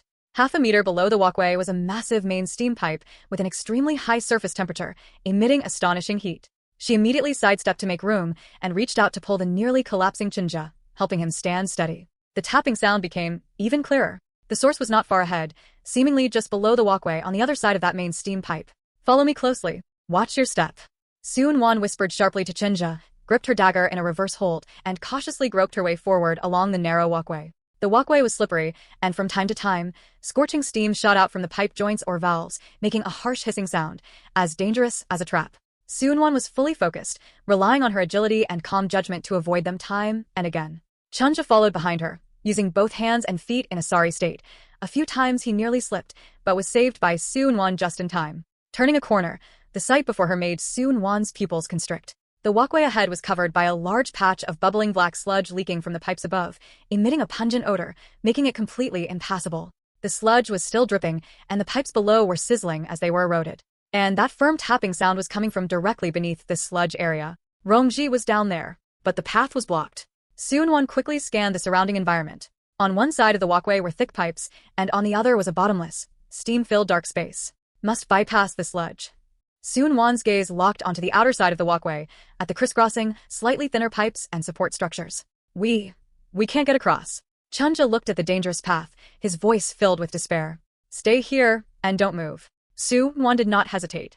She bit the dagger in her mouth, eyed her landing spot, grabbed a scorching pipe support with both hands, swung her body nimbly, and leaped off the walkway, landing on a relatively stable pipe.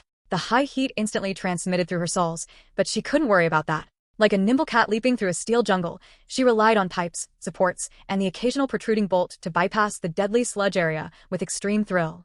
A few minutes later, she landed safely, after a close call, on the walkway at the other end of the sludge area. The tapping sound was close at hand. It was right under her feet. She immediately leaned down and looked down through the gaps in the metal grid of the walkway. About 2 or 3 meters below was a narrow maintenance platform attached to the side of the main pipe. On the platform, a familiar figure was half lying, half sitting, with his back against the scorching pipe wall. His face appeared abnormally pale under the dark red light, his breathing was rapid, and his forehead was covered in cold sweat. One of his legs was bent unnaturally, as if injured. Yet, one of his hands tightly gripped a piece of broken metal pipe, and he was obstinately tapping the metal platform beneath his feet over and over again. It was Rongji. He seemed to have heard the movement above, and the tapping sound stopped abruptly. He raised his head with difficulty, his gaze looking upward. When his line of sight passed through the grid and met Soon Wan's gaze, a trace of an extremely complex, relieved light clearly flashed in his eyes, which were always calm. He opened his mouth, as if wanting to say something, but only let out an extremely hoarse and faint breathy sound. You're here. Soon Wan's heart felt as if it had been struck hard by something, a mix of soreness and relief intertwining. She nodded forcefully, her voice equally hoarse but urgent. Hold on. I'll find a way down immediately. She quickly stood up and looked around anxiously, searching for a ladder or path leading to the platform below. Just at this moment, crack, clatter. A horrifying, eerie sound, as if bones were grinding against each other, suddenly came from the depths of the dark pipes below. The sound came from far to near, with extreme speed.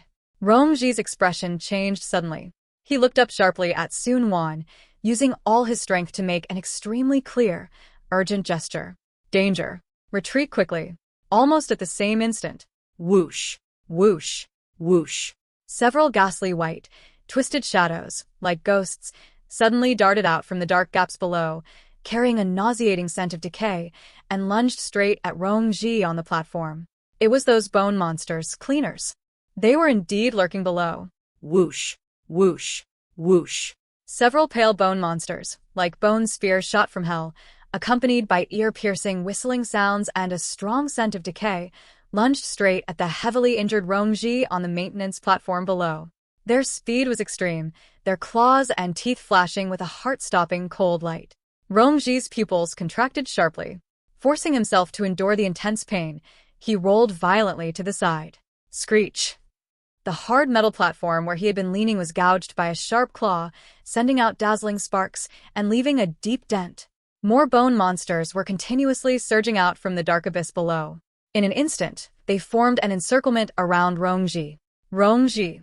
Soon Wan's heart stopped as she watched from above. Teleport. She had to go down and take him away. This thought flashed through her mind like an instinct. She instantly focused her psychic power, attempting to lock onto Rongji's position. An indescribable, intense sense of spatial rejection and of violent dizziness from her psychic power being instantly drained hit her. It felt as if the entire scorching, chaotic, and violent energy-filled pipe space was resisting her intrusion. The space below was extremely unstable. High temperatures distorted the air, and violent energy currents raged. Her teleportation ability was severely interfered with in this environment.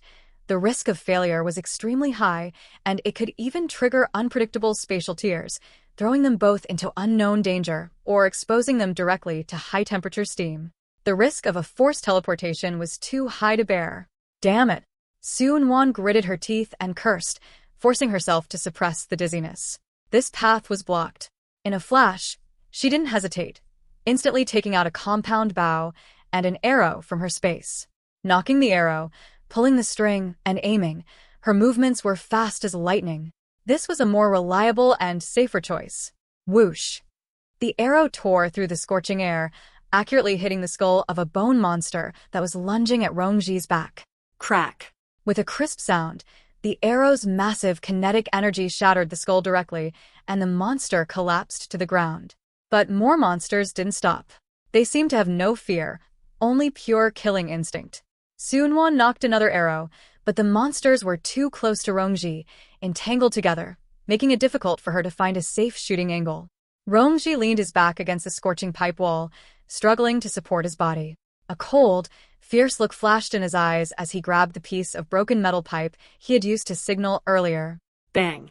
With all his might, he smashed the pipe hard against the knee joint of the nearest monster. Crack! The monster's leg twisted and broke in response, and it lost its balance and fell. But the sharp claws of another monster were already reaching his face.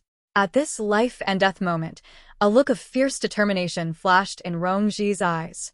He seemed to give up blocking, letting the claws slash at him, but concentrated all his strength and will into the metal pipe in his hand, thrusting it violently into the monster's eye socket in a desperate, suicidal stance. Puchi! Crack! As the claws tore through Rongji's shoulder, the metal pipe in his hand also accurately pierced into the monster's hollow eye socket. The monster twitched once and stopped moving. But Rongji, due to this injury-for-life strike and the intense pain in his leg, let out a muffled groan, his body swaying, nearly falling. Blood instantly gushed from his shoulder. More monsters were already closing in. Find a gap in the grating. Sunwon's shout came from above, trembling. Her heart was twisting in pain, but she forced herself to stay calm, her gaze rapidly sweeping over the metal grid platform beneath her feet, looking for any possible maintenance hatch or damaged area. Almost as soon as her voice fell, Rongji instantly understood her intention. Forcing himself to endure the pain, he blocked the approaching monsters with the metal pipe, while quickly moving toward the edge of the platform, his gaze also searching the grating. Found it! In the corner of the platform near the pipe wall, there was a square grid panel about half a meter wide that seemed to be bolted down rather than welded. Perhaps it could be opened. Here, Rongji said, speaking very quickly, struggling to move toward that corner. Above, Sunwon instantly shifted her aim. Whoosh! Whoosh! 2 arrows were shot almost simultaneously, accurately pinning into the eye sockets of the 2 monsters chasing closest, buying Rongji a few precious seconds. Rongji seized the opportunity to throw himself next to the grid panel, using the metal pipe to roughly pry at the bolts. The bolts were rusted shut, making it extremely difficult. Catch! Seeing this, Sunwon didn't hesitate to take a heavy-duty wrench from her space, aimed, and threw it directly through the gaps in the grating. The wrench clattered and landed right by Rongji's hand. Rongji immediately discarded the metal pipe, grabbed the wrench, put all his strength into fitting it onto the bolt, and wrenched it hard. Creak. An ear-piercing sound of metal friction rang out. But more monsters were surging over, almost drowning him. Above, Sunwon fired her bow repeatedly, her quiver rapidly emptying. At this critical moment, a creak, bang, Rongji finally pried open the last bolt. He violently flipped open the heavy grid panel, revealing a narrow gap only wide enough for one person to pass through. Come up. Sunwon immediately threw herself to the edge of the gap and reached out her hand. Rongji didn't hesitate at all, discarded the wrench, grabbed the edge of the gap with both hands, and struggled to climb up. But his injured leg couldn't exert any force. The wound on his shoulder was also gushing blood due to the exertion. He was too slow. Below, the sharp claws of a monster were already reaching for his ankle. A flash of madness appeared in Sunwon's eyes. She clamped a dagger in her mouth, reached down with both hands, grabbed Rongji's arms tightly, and pulled upward with all her might. Rip! The monster's sharp nails slashed through Rongji's calf, but Sunwon dragged him out of the gap by force. The 2 of them fell heavily onto the grid platform. Rongji let out a muffled groan, nearly fainting. But the crisis was far from over. The monsters below were trying to climb up through that gap. And more monsters were frantically ramming and clawing at the surrounding grating, the entire platform shaking. She slammed the heavy grid panel that had been pried open back over the gap, but without bolts to secure it, it couldn't stop the impact from below at all. She immediately took a few thick, long crowbars or steel bars from her space, which were originally used for securing things, and quickly jammed them into the grating around the grid panel, forming a simple blockade.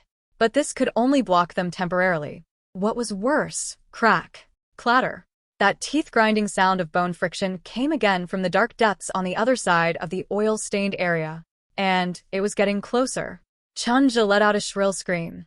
It's coming again. It's coming from over there. Help. Suddenly she remembered that the spirit spring water had purifying properties. She jerked her head up and shouted sternly at Chunja, who was scared out of his wits on the other end. If you don't want to die, stand up.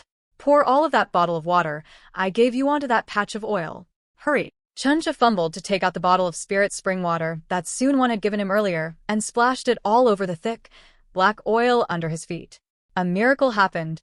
The thick oil, upon contact with the spirit spring water, rapidly became diluted, lost its stickiness, and parted to the sides, revealing a narrow but passable walkway. The purification effect of the spirit spring water played a key role. Run over here. Hurry. Soonwon shouted again. Chunja scrambled over, running wildly toward Soonwon's side. Soonwon struggled to stand up, her eyes instantly becoming cold as knives. But this time, she wasn't aiming at the monsters. Whoosh. Poochie.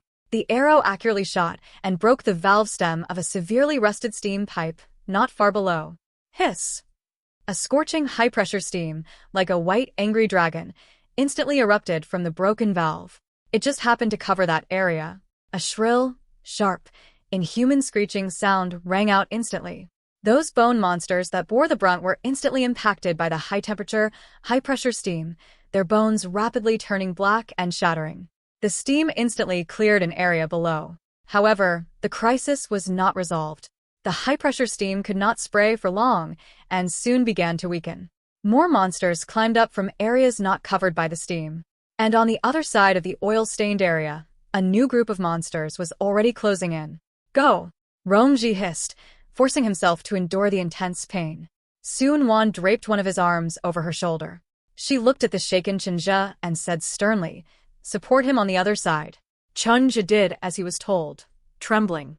The three of them staggered, following the narrow walkway, fleeing with difficulty toward the unknown, dark depths. Behind them were endless bone monsters and the ear-piercing sound of bone friction. Soonwon looked back at the terrifying scene once more, then felt Rongji's heavy breathing and his constantly bleeding wounds beside her. Space teleportation could not be used, healing required a quiet environment, and there was very little spirit spring water left. The true desperate situation had only just begun. In the dark pipe, there were only the muffled breathing sounds of the three people and the faint, unsettling rumble coming from afar. Temporarily safe, but the crisis was far from resolved. Rongji's noticeably heavy breathing beside her, along with the undeniable smell of blood gradually filling the air, filled her face with anxiety. The wound must be treated immediately. Her voice carried clear urgency, yet she tried hard to keep her volume low, revealing a sense of forced composure. The darkness amplified her unease, especially the uncertainty regarding Rongji's injuries, which made her panic. She could not wait any longer. She quickly took out a portable LED flashlight from her space and, with a click, turned on a soft beam of light. The light instantly dispelled the darkness, clearly illuminating this narrow, dusty shelter and also illuminating Rongji's pale face. He slid down to sit on the ground, leaning against the pipe wall. His complexion was so pale under the light that it was almost transparent. His thin lips were tightly pursed, and they had lost all color. He kept his eyes closed, his long lashes drooping, and his brows slightly furrowed due to severe pain. Yet he did not let out a single groan. The scratches on his shoulder and the bite on his leg were still slowly oozing blood, especially on his lower leg, where the area around the wound was already visibly blackened and swollen, looking shocking. Seeing the blackened and swollen wound on Rongji's leg, Soonwon's eyes instantly turned red, but she immediately bit her lower lip, forcing down her panic. The virus is spreading. It must be treated as soon as possible. Her voice carried a sob, yet it was exceptionally firm. She did not hesitate to take out the remaining spirit spring water from her space. Glancing at the amount, her slender brows furrowed anxiously, but there was no hesitation in her eyes. Don't use it all up for me." Rongji spoke weakly, his voice hoarse, his eyes filled with worry rather than calculation of the resources. "You will be in more danger afterward." "Shut up." Soonwon interrupted him with a tone that was almost harsh for the first time. Although her voice remained soft, it carried unquestionable determination. "Hold on. Don't lose focus." She carefully poured a small amount of spirit spring water onto his wound, then hovered her hands over it, closed her eyes, and concentrated all her mental energy. A soft and pure white halo instantly emerged from her palms, like warm moonlight, enveloping the horrific wound on Rongji's leg. Within the halo, the spirit spring water seemed to be activated, emitting an even brighter glimmer as it penetrated the blackened wound. Sizzle. A sound, more distinct and deeper than when using water alone, rang out. The black mist at the wound was forced out and dissipated at a speed visible to the naked eye. The swollen flesh also began to slowly subside. Fine beads of sweat quickly seeped out on Su Nuan's smooth forehead, and her face turned slightly pale. The massive consumption of using her healing supernatural ability made her feel a wave of dizziness, but she gritted her teeth and exerted all her effort to maintain the energy output. A few minutes later, Su Nuan slowly withdrew her hands, her body swaying slightly, nearly collapsing from exhaustion. She panted rapidly, looking at Rongji's wound again. Although it had not fully healed, the most lethal black mist had been largely cleared, the swelling had mostly subsided, and the blood was no longer seeping out. He was temporarily out of the dangerous stage. It's temporarily suppressed, Su Nuan said weakly, her voice trembling slightly. But more spirit spring water and rest are needed to completely clear it. Regardless of her own exhaustion, she immediately took out clean bandages and carefully bandaged his wound. However, a strange knocking sound suddenly rang out. Thump, thump, thump. Almost the instant she heard that strange knocking, Su Nuan instinctively clicked off the flashlight. Absolute darkness descended suddenly, swallowing everything. That rhythmic, probing knocking sound became exceptionally clear after losing her sight, and even more chilling. It was unhurried, as if a patient hunter were tapping its fingertips against the pipe bit by bit, carefully searching for the prey's tracks. Thump, thump, thump. The sound seemed to pause for a moment, then rang out again. It sounded closer. In the darkness, every hair on Su Nuan's body stood up. She bit her lower lip hard, her petite body tense like a bow, holding her dagger reversed in front of her, even holding her breath, concentrating all her attention on her hearing, trying to judge the source and distance of the sound. She could clearly hear the sound of her own heart pounding wildly in her chest, and she could also hear the breathing sound of Rongji beside her, which he was trying hard to suppress. He even moved slightly closer to her. Although he was severely injured and weak, this subtle movement still revealed an instinctive protective posture. On the other side, the faint, uncontrollable sound of Chunja's teeth chattering also drifted over. He was clearly terrified to the extreme. Time seemed to stretch out in the suffocating silence, and the slow knocking sound. Every second was excruciating. Thump, thump, thump. The sound approached again. It seemed to have reached not far outside the grill door they had blocked earlier. Cold sweat seeped from Su Nuan's palms, and her heart was almost about to jump out of her throat. Just at this extremely tense moment, cough, cough, cough. Rongji suddenly let out a low cough that he was trying hard to suppress, but could not fully hold back. Clearly, his severe injuries and weakness made him unable to hold his breath for long. This faint sound was like a thunderclap in the dead silent pipe. The knocking sound at the other end of the pipe stopped abruptly. A complete, ominous silence descended. Su Nuan's heart instantly sank to the bottom. Had they been discovered? 1 second, 2 seconds. Just when Su Nuan thought that thing would immediately rush over. Clang. Crash. A harsh noise of metal being violently struck and pulled suddenly came from the direction of the grill door, accompanied by a teeth-grinding, strange sound that seemed like bones rubbing against metal. The things outside were trying to forcibly destroy the crowbar and grill they had used to block the door. Ah! Chunja finally could not help but let out a short scream, then immediately covered his mouth, leaving only desperate whimpers. Go! Rongji's hoarse voice sounded urgently, carrying an unquestionable decisiveness. He endured the severe pain, trying to use his hands to prop up his body. Leave here. Hurry. Su Nuan reacted instantly. They could not stay here and wait for death. She suddenly turned on the flashlight again. The beam swept frantically across the front. She saw that the grill door stuck by the crowbar was shaking violently. One crowbar had already bent and deformed. Through the gaps in the grid, several pale, twisted bone claws could be vaguely seen frantically tearing and striking the obstacle. They were about to get in. This way. Su Nuan's beam quickly swept toward the depths of the pipe, discovering that the other end seemed to extend further. She grabbed one of Rongji's arms, using all her strength to help him up. Rongji let out a muffled groan, the veins on his forehead bulging, and he pressed almost his entire weight onto her petite body. His injured leg could not bear any weight at all. Chunja, follow me. Su Nuan shouted sternly at Chunja, who was paralyzed with fear in the corner, her voice filled with urgency. Chunja scrambled to his feet and stumbled to follow. The three of them moved desperately along the narrow pipe toward the depths of the darkness. Soon-won was practically dragging Rongji forward, her speed extremely slow. Every movement pulled at Rongji's wound, causing his body to tremble violently, but he gritted his teeth hard, no longer making a sound. Behind them, the sounds of impact and tearing from the grill door grew louder and louder. It was as if those things would break in the very next second. Crack. Clang. Accompanied by a loud crash of metal snapping and the sharp noise of the grill being completely torn open, the hair-raising, dense sound of bones rubbing and hissing instantly flooded into the pipe. They were in. Hurry. Hurry. Chun just shouted in a breakdown. Soon-won glanced back. In the flashlight beam, several pale, twisted figures were crawling toward them at an extremely uncoordinated yet fast speed. Their hollow eye sockets were locked onto them. Despair instantly seized her. Just at this critical moment. A powerful, cold mental shock that seemed capable of freezing the soul, like an invisible tsunami, suddenly erupted from Rongji beside Soon-won, surging toward the rear. This shock even made Soon-won, who was in close proximity, feel a wave of intense dizziness and nausea. Hiss. A chorus of extremely sharp, chaotic, and pain-filled hisses instantly came from behind. The movements of the rapidly crawling bone monsters suddenly stalled, as if struck by an invisible giant hammer. Many rolled directly to the ground, their bones trembling, as if plunged into some kind of chaos and pain. Their momentum of pursuit was abruptly interrupted. But before Soon-won could rejoice, she felt Rongji's body suddenly sink, and a mouthful of blood gushed directly from his mouth, staining his jaw and lapels red. His complexion instantly turned ashen, his eyes quickly lost focus, and his whole body, as if having lost all support, completely passed out. He had forcibly unleashed a mental shock far exceeding his own capacity, paying a heavy price. Rongji, Soon-won said anxiously. But she had no time to check his condition at all.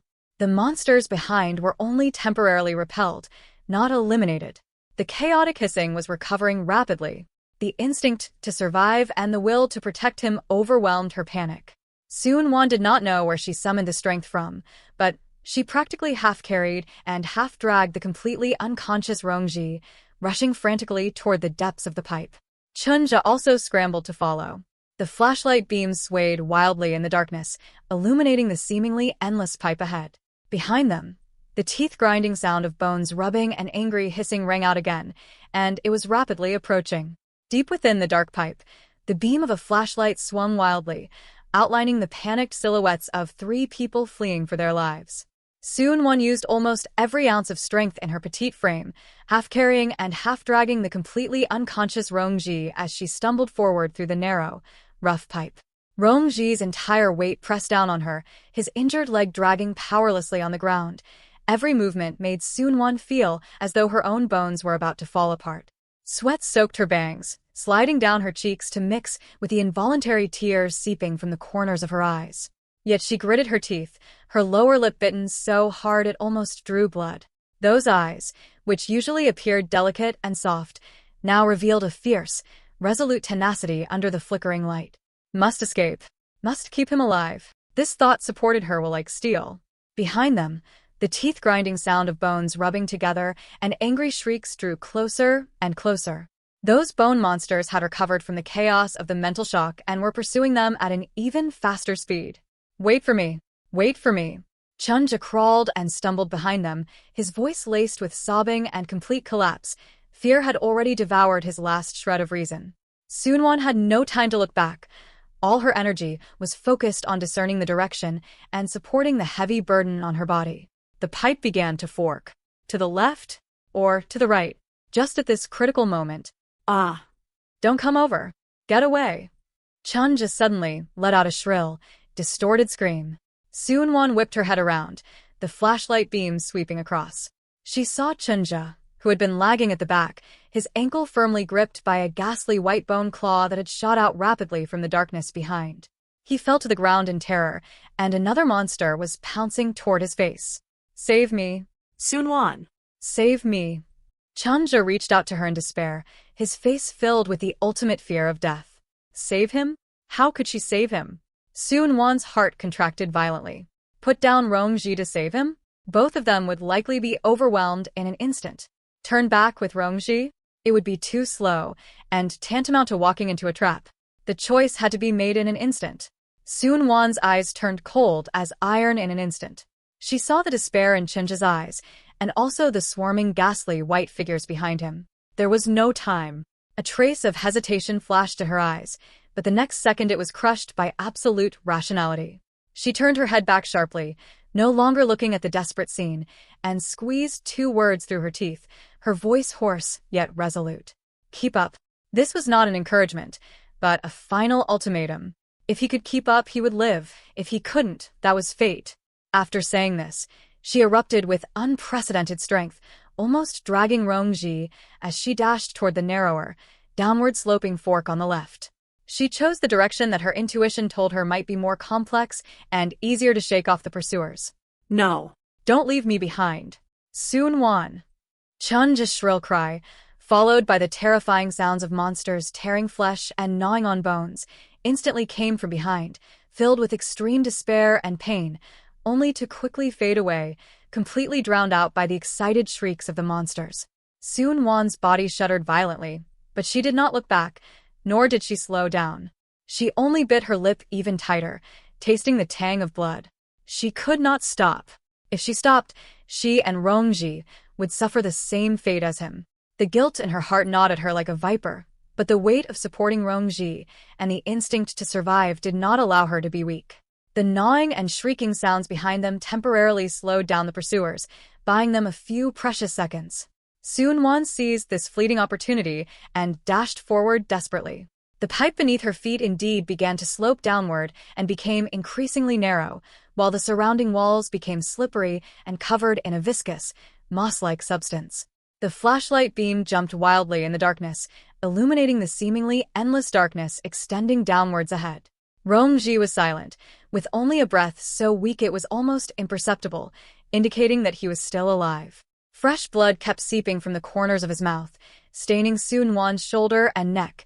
It was warm and sticky, a constant reminder of the severity of his injuries. Must find a place to hide as soon as possible. Must treat him. Sun Wan endured the severe pain in her body and the immense mental pressure, her gaze scanning the front sharply. Suddenly, the edge of the flashlight beam swept across a huge, broken opening in the side of the pipe below. Behind the opening, there seemed to be a larger space filled with a faint, eerie green light. Bursts of damp, cold air surged out from the opening. No time to hesitate. Sun Wan made a prompt decision and, using her last bit of strength, supported Rongji and slid down through the opening, cautiously, almost as if tumbling down. Thump! The two of them fell heavily onto the cold, damp ground.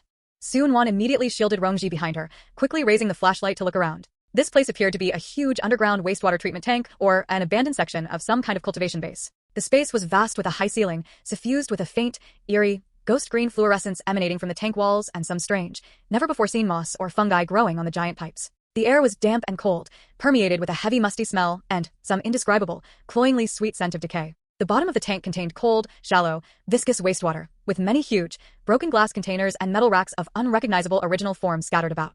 Most importantly, there was no sign of those bone monsters for the time being. Sun Wan gasped violently, her whole body trembling, almost completely drained of strength. But she dared not relax in the slightest. She quickly dragged Rongji and hid behind a huge, toppled metal tank, temporarily blocking the line of sight from the opening above. Temporarily safe? She slumped onto the cold ground, carefully resting Rongji's head on her lap. In the flashlight's beam, his face was ashen, his breathing faint, and the bloodstains at the corners of his mouth were shocking. Immense sorrow, fear, guilt, and extreme physical exhaustion almost crushed her. But when she looked down and saw Rongji's lifeless face, and felt his weak yet still present breathing, a more surging, unquestionable tenacity rose from the bottom of her heart. Cannot collapse. Absolutely cannot collapse. She took a deep breath of the cold, damp air, forcibly suppressing all the churning emotions, her eyes once again becoming firm and sharp. She quickly took out the last bit of spirit spring water from her space, carefully, bit by bit, moistening Rongji's cracked lips, attempting to feed him some. Then, she checked the wound on his leg again, and found that the black aura was trending to spread again, her heart sinking violently. The consumption of her healing ability was immense.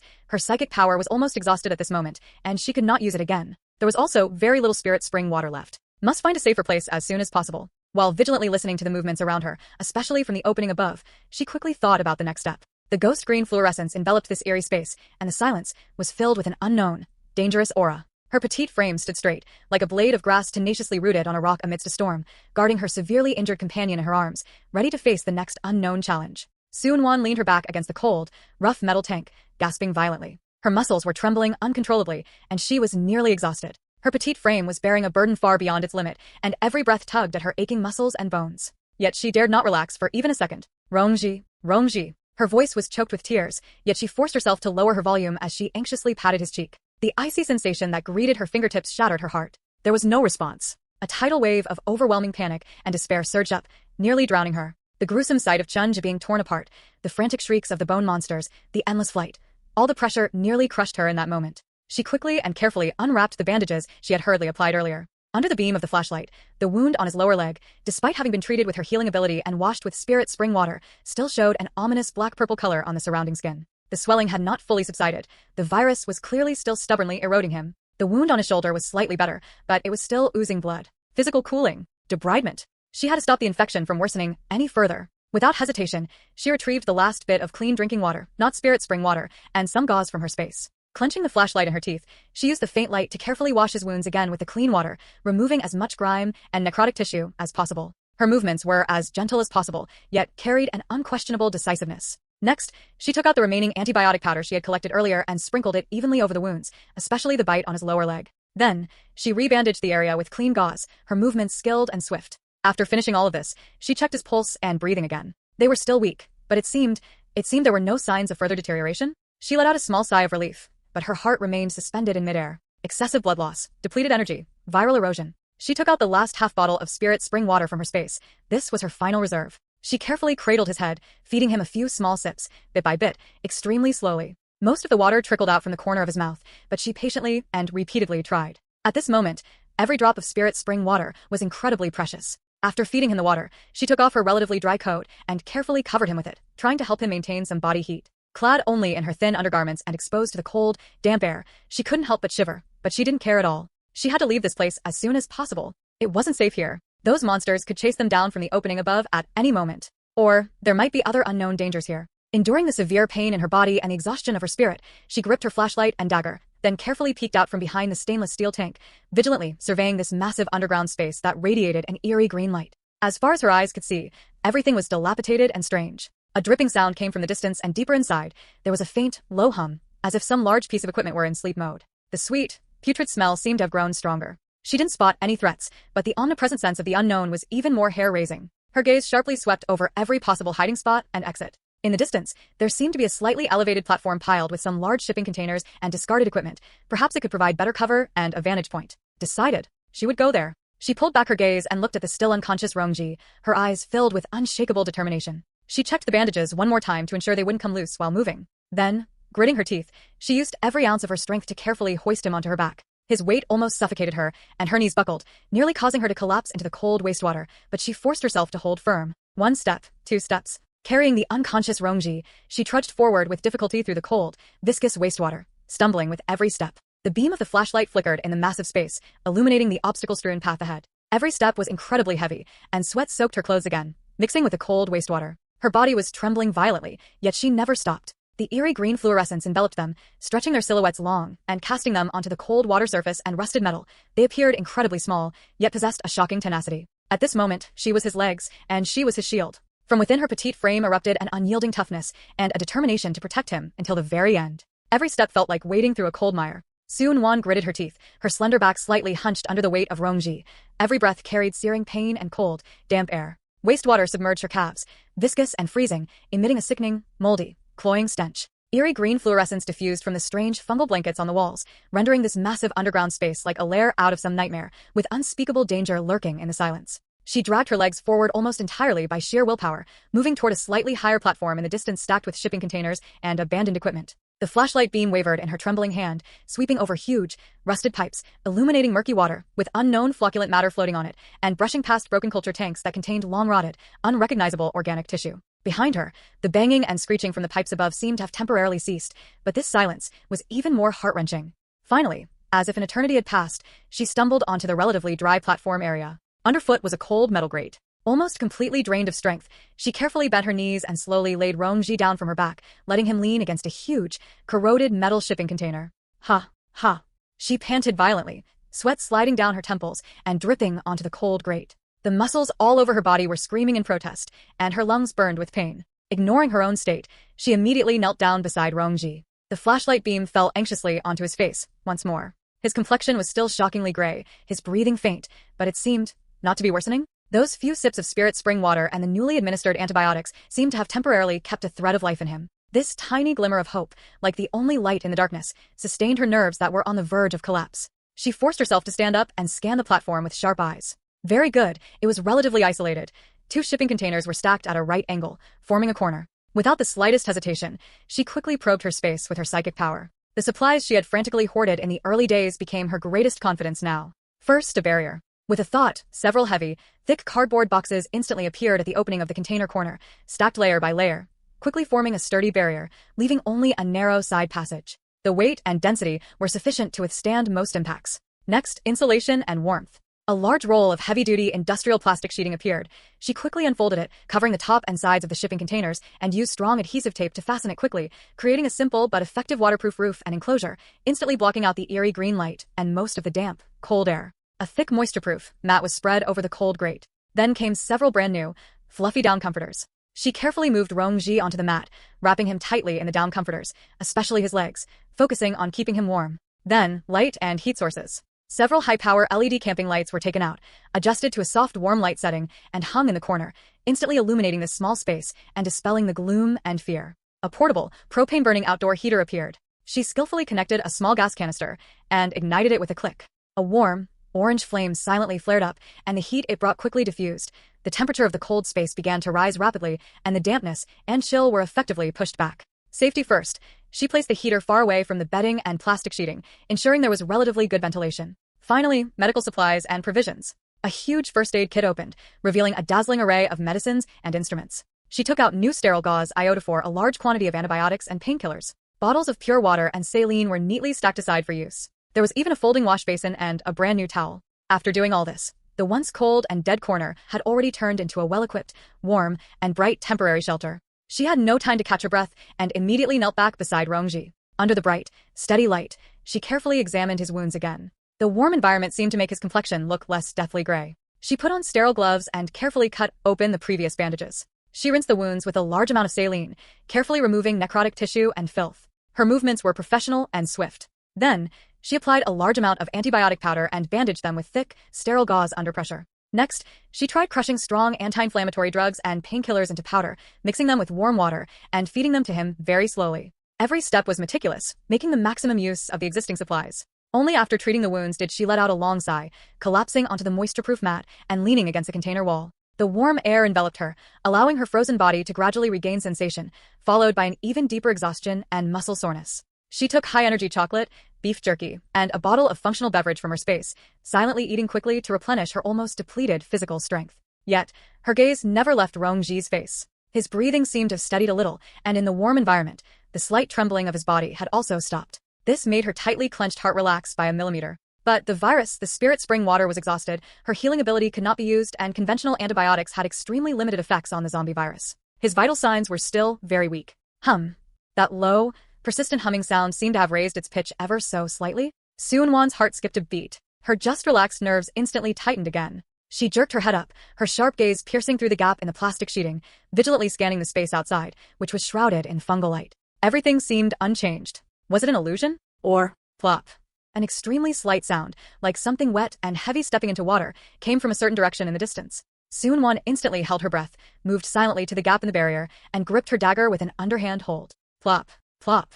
The sound rang out again, steady and slow, carrying an uncomfortable, viscous quality, seemingly approaching the platform. Something had come up from the wastewater. Without hesitation, she immediately turned off all the camping lights and the heater. The entire shelter instantly plunged into darkness and cold, deathly silence. Only the eerie green fluorescence permeating from outside, filtering through the plastic sheeting, cast a strange halo. She curled up in front of Rongji, the dagger held across her chest, her eyes fixed intently on the gap in the barrier, her senses heightened to the extreme. The supplies she had hoarded in the early days gave her temporary safety and warmth, but they did not eliminate the lethal threat outside. Plop, plop.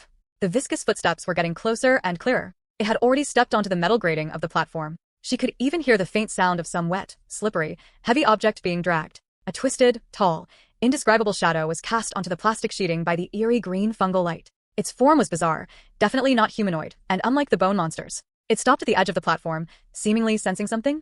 Soon-Won felt as if even her heartbeat had stopped. Her blood ran cold. She could clearly hear the throbbing in her temples. Time passed slowly, in extreme tension. That thing, that shadow, seemed not to have discovered this corner, which was cleverly concealed by plastic sheeting and cardboard boxes. It stayed in place for a dozen seconds, and then that viscous, plodding sound rang out again, starting to move along the edge of the platform, slowly in the other direction. The footsteps gradually faded away. Soon-Won's tense nerves relaxed just a tiny bit, but she still dared not move, still staring fixedly outside. Abundant supplies could provide comfort, but they could not be directly converted into combat power. Just when she thought that thing had left, HRRGH, an extremely low, hoarse, wheezing sound, as if squeezed out of a rotting throat, rang out in the deathly silence, without any warning. The sound was right there, almost right against the outside of the plastic sheeting. It hadn't left at all. It had discovered them all along. Soon-Won's pupils suddenly contracted. Almost at the same instant. Boom!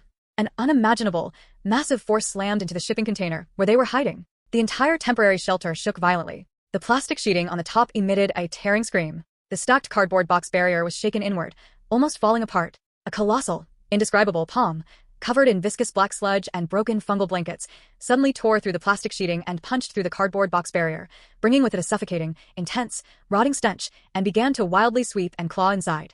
It was here. The scent of death rushed toward her. Soon-Won's pupils constricted to the limit.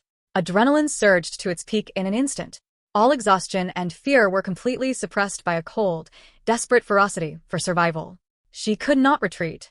Behind her was the helpless Rongji. Not only did she not retreat, but the moment the giant claw reached in, she crouched low and lunged forward like a cheetah. She narrowly brushed past the foul-smelling claw tip. In that moment, the dagger in her hand turned into a chilling flash of cold light, and with all her might, she stabbed fiercely into that thick, slime-covered arm. Squelch! The dagger sank in up to the hilt. An indescribable sensation, like stabbing into rotting rubber and ligaments, traveled up the handle. Dark green, foul-smelling, viscous liquid splattered from the wound. Arg! An inhuman, twisted shriek, filled with pain and rage, exploded from outside the barrier. It made the entire space vibrate with a hum. The monster was clearly in pain, and its sweeping giant claw retracted violently. Chance! Having succeeded with one strike, Soon-Won did not stop. She knew this could not cause a fatal injury. Taking advantage of the moment the monster's arm retracted, she lunged toward a camping light that had rolled onto the floor, grabbed it, and with all her might, smashed it toward the huge, looming shadow outside the breach in the barrier. Bang. Crack. The camping light hit the shadow and shattered instantly. The batteries and parts inside scattered everywhere. This blow didn't do much damage, but it was highly insulting. It completely enraged the entity outside. Boom. Boom. Boom. Even more violent impacts followed. The entire container groaned under the strain. More cardboard boxes were knocked aside, and the breach grew larger and larger. Eerie green fungal light poured in, illuminating a huge, twisted, indescribable, and terrifying silhouette. It seemed to want to force its way in. She absolutely could not let it in. The space was too small. Once it got close, death was certain. Soon-Won's eyes were bloodshot, her mind racing under extreme pressure.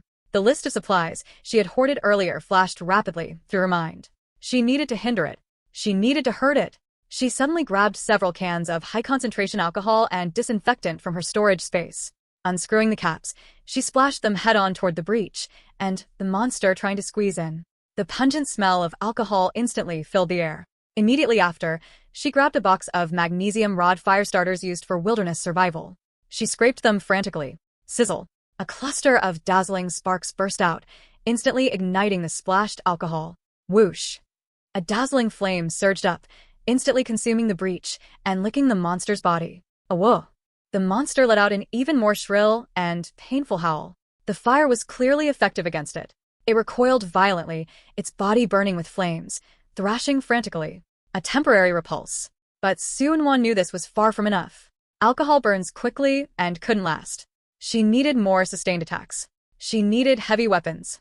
Her gaze instantly locked onto the items in the corner of her storage space that she had hoarded for extreme situations, hunting compound crossbows and steel bolts. And a fire axe. Now was the time. Without hesitation, she took out the most powerful compound crossbow, quickly stringing it with her hands and feet, and loaded a gleaming steel bolt. Her movements trembled slightly from nervousness, but she still finished within seconds. By this time, the monster outside had extinguished the flames on its body and let out an even more furious roar.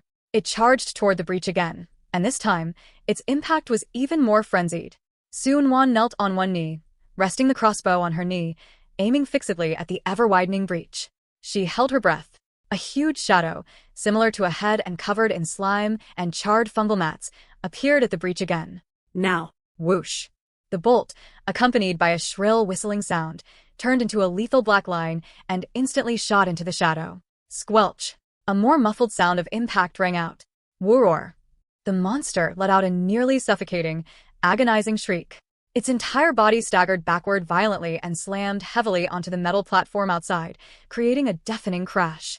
Did it hit a vital spot? A glimmer of hope had just risen in Seung-won's heart. The monster was actually struggling and began to slam into the container itself even more frenziedly. It seemed to realize the entrance was narrow and wanted to tear this iron shell apart directly from the side. Boom. Clang. Boom. The container's metal walls emitted terrible sounds of buckling and tearing. The fixed rivets began to fly off. The entire space felt like it was about to fall apart at any moment. She couldn't stay here anymore. She had to move. Seung-won turned her head sharply to look at Rong-ji. He was still unconscious, but his face showed signs of pain due to the vibrations from the impacts. What to do? How to take him away? Outside were the frenzied monster and the vast wastewater pool. Going out might lead to a faster death. A desperate situation. Just at this critical moment. Cough, cough. Rong-ji suddenly let out a violent cough and actually opened his eyes slightly. His gaze was unfocused and dazed, but he seemed to have regained a sliver of consciousness, forced by the massive commotion and the sense of crisis. Rong-ji. Seung-won rushed to his side. His gaze struggled to focus, sweeping over the chaotic, collapsing shelter, sweeping over the shadows slamming crazily outside, and finally landing on Seung-won's face, which was covered in stains and sweat and filled with anxiety and determination. He seemed to understand the desperate situation before them. Extremely weak, a sharp glint nevertheless flashed in his eyes. His lips moved, and using all his strength, he let out an almost inaudible, intermittent breathy whisper. Below, water, underwater, passage, exit. After saying these few words, he closed his eyes and passed out completely again, as if that brief moment of clarity had exhausted his last ounce of strength. Underwater? Passage? Exit? Seung-won instantly seized this only, potentially hallucinatory, clue. She would gamble on it. She hesitated no longer. She frantically took out all the remaining cans of alcohol and disinfectant, used her dagger to crudely punch holes in the cans, and threw them with all her might toward the breach like bombs. Then, she scraped the magnesium rod again. The sparks ignited the flowing alcohol. Boom. Whoosh. Another sheet of flame ignited outside the breach, temporarily blocking the monster's line of sight and attack. Take this opportunity. She shoved the heavy compound crossbow and bolts back into her space, and took out the heavy fire axe. Then, with the fastest speed possible, she wrapped Rong-ji tightly in a down quilt, even using tape to simply bind and secure it to prevent it from coming loose while dragging him. Then, her gaze swept to the metal grating platform beneath her feet. This was it. She raised the fire axe and, using all her strength, hacked fiercely at the welding point of the grating. Clang. Clang. Clang. Sparks flew. The crooks of her thumbs were numbed by the impact. But the will to survive made her burst forth with astonishing strength. A few fierce strikes. A welding point snapped. She switched to using the axe blade as a crowbar, prying frantically. Creak. Bang. A large piece of the grating was pried open by force, revealing the pitch-black, murky, and chilling wastewater below. It was bottomless. At this moment, the flames outside were weakening, and the monster's roars and sounds of impact were approaching again. A clear crack had already appeared on the side of the container. No time to hesitate. Seung-won took one last look at Rong-ji's pale face, her eyes filled with determination. She shoved the fire axe back into her space, took a deep breath, and violently dragged the cocoon-wrapped Rong-ji to the edge of the hole. Then she jumped down first. The freezing wastewater instantly submerged her up to her chest, and the bone-chilling cold almost made her suffocate. She gritted her teeth, opened her arms in the water, and caught Rong-ji as she slowly pushed him down. The immense weight almost pressed her into the bottom of the water. She gritted her teeth, so hard it felt like they might break, before she barely managed to stand steady. She half-dragged and half-carried Rong-ji, struggling to move away from under the platform. Looking up, through the gap in the grating, she could see the flames flickering above, and a huge, terrifying shadow was slamming crazily into the container. She had to find the passage as soon as possible. She held Rongji tightly with one hand while struggling to grope along the cold, viscous bottom of the water with the other, trying to find the passage entrance Rongji had mentioned. Groping. Nothing. Only the cold metal pool bottom and sludge. Despair struck again. Was what Rongji said just a hallucinatory murmur? Just then, boom! A heaven-shaking, earth-shattering crash came from above. The surface of the entire wastewater pool vibrated because of it. That container had finally been completely dismantled and torn open by the monster. Countless miscellaneous items, canned goods, and bottled water poured down from the breach like a waterfall, crashing onto the surrounding water surface. Immediately after, a huge, twisted, terrifying figure, burning with scattered flames and covered in slime and fungal mats, appeared at the gap in the grating.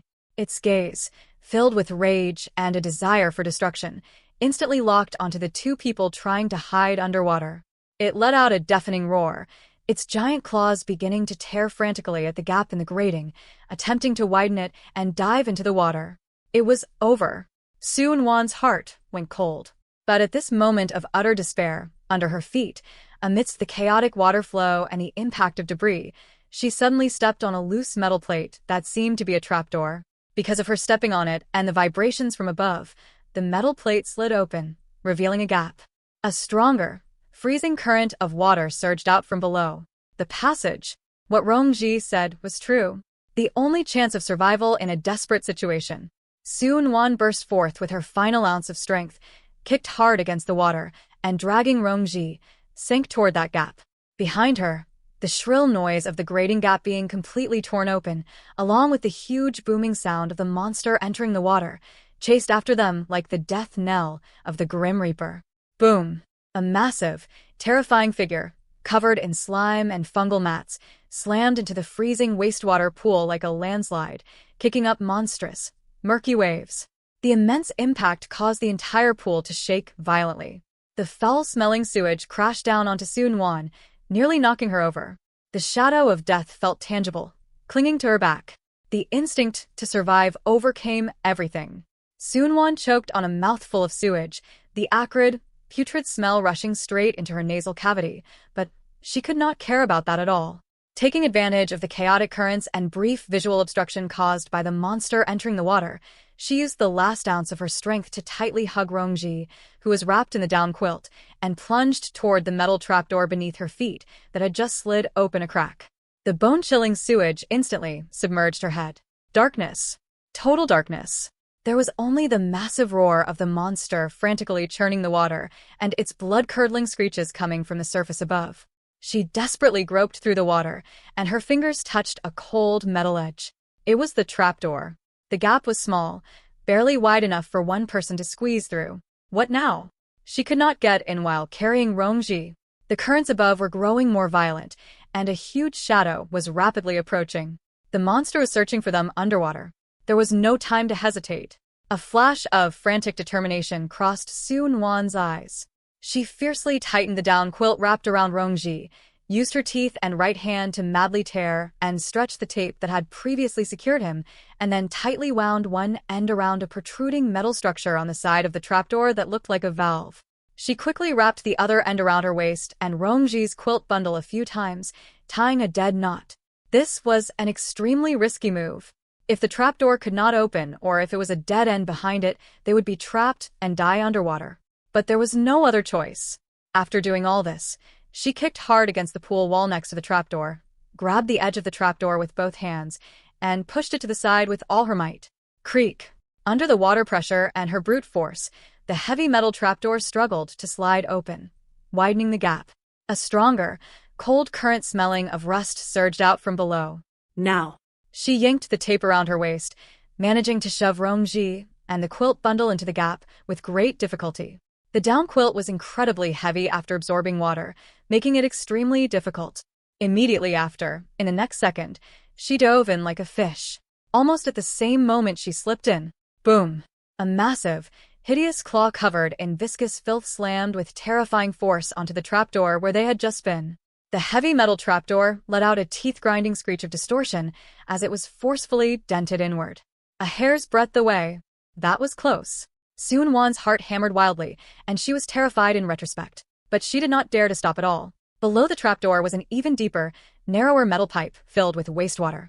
It was pitch black, and she could only sense the general direction by the flow of the water. She reached back, trying to pull the trapdoor shut, but it was deformed and stuck. She had no choice but to leave it open. She had to get away from here immediately.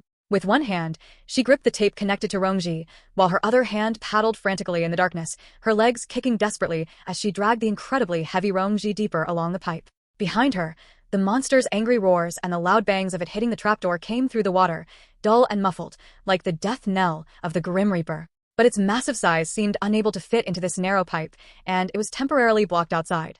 This gave them a moment to breathe. But Soon-won's condition was dire. Her stamina was long since depleted, and the cold and darkness were consuming her will. The speed at which she dragged Rongji was getting slower and slower. Just when she was about to give up, Splash. like a dying fish, she opened her mouth wide, breathing frantically and greedily. The cold air flooded her lungs, bringing a bout of violent coughing, but also the hope of survival. This seemed to be a maintenance chamber at a pipe junction. The space was not large, the water level was high, but there was air above her head. She gasped rapidly, immediately groping to lift Rongji's head above the water. He was still unconscious, his breathing weak. She tremblingly reached out to check his breath. He was still alive. She let out a small sigh of relief, but the crisis was far from over.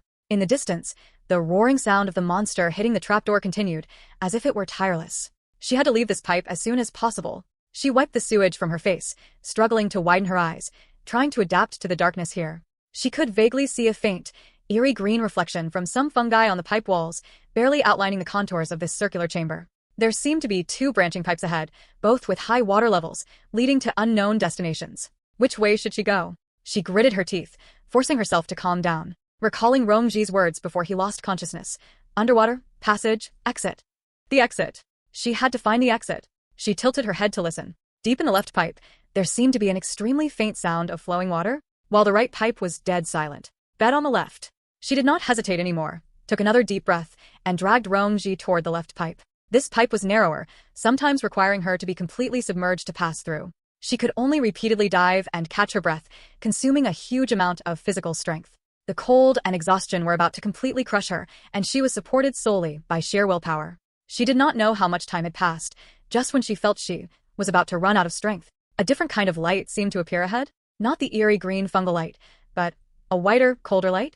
And the sound of flowing water had gotten louder. Her spirits lifted, and she used her last bit of strength to swim forward. After turning a corner, the view suddenly opened up. She had actually swum out of the pipe and into a larger pool with more obvious signs of human construction. One side of the pool was a concrete bank, and on the bank seemed to be a huge, abandoned machine room or water treatment workshop. On the high ceiling, there were a few damaged but still intermittently flickering emergency lights, casting pale and swaying light. This was the source of that cold light. There was no ubiquitous eerie green fungal mat here. Although the air was still damp and cold, the sweet, putrid smell had faded a lot. Temporarily safe. Soon-won almost cried with joy. She struggled to swim to the bank, first pushed Rongji onto the shore, and then climbed up herself, exhausted, collapsing onto the cold, rough concrete floor, panting and coughing violently like a fish out of water. After a brief relaxation, she immediately forced herself to stand up. Check on Rongji. Under the pale light of the emergency lamp, his face was terrifyingly pale, and his lips were blue and purple. She checked his breath and pulse. They were still weak.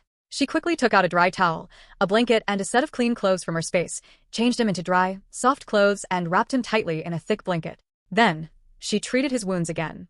They had to be disinfected and bandaged again after being soaked in water. She took out the first aid kit, carefully wiped them with iodophor, and applied new antibiotics and gauze. After doing all this, she slumped to the ground, feeling as if all her strength had been drained, not wanting to move even a finger. But she could not rest yet. She forced herself to look around. This looked like an abandoned secondary water treatment workshop.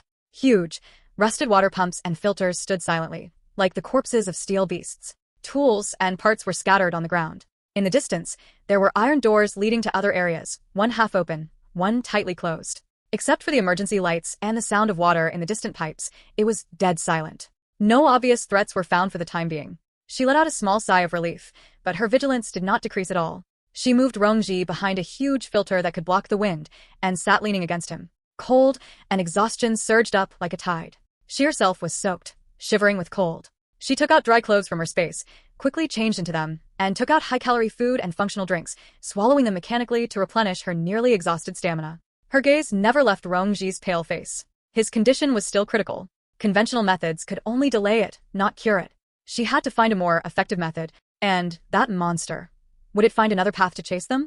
Was this place really safe? The questions piled up, making her almost unable to breathe. Just then, click, creak. The half-open iron door in the distance seemed to be moved by the wind, emitting a slight, heart-stopping friction sound. Sun-Wan's heart jumped violently. She instantly gripped the dagger by her side, her muscles tensed up again, and her gaze stared sharply at that dark doorway. The sound, was it made naturally or? Dead silence descended again. Only the faint buzzing of the emergency lights current and the sound of water droplets remained. It was as if it had just been an illusion, but she did not dare to relax in the slightest. Having experienced so much, she knew deep down how many deadly dangers were lurking in these silent ruins. She gently moved her body, shielding Rongji more tightly behind her, the dagger held across her chest, her ears catching any abnormal sound, like a bird startled by the mere twang of a bowstring, prepared to face any threat that might pounce from the darkness. That half-open iron door, like a silent black maw, exuded an unsettling aura. Several minutes passed.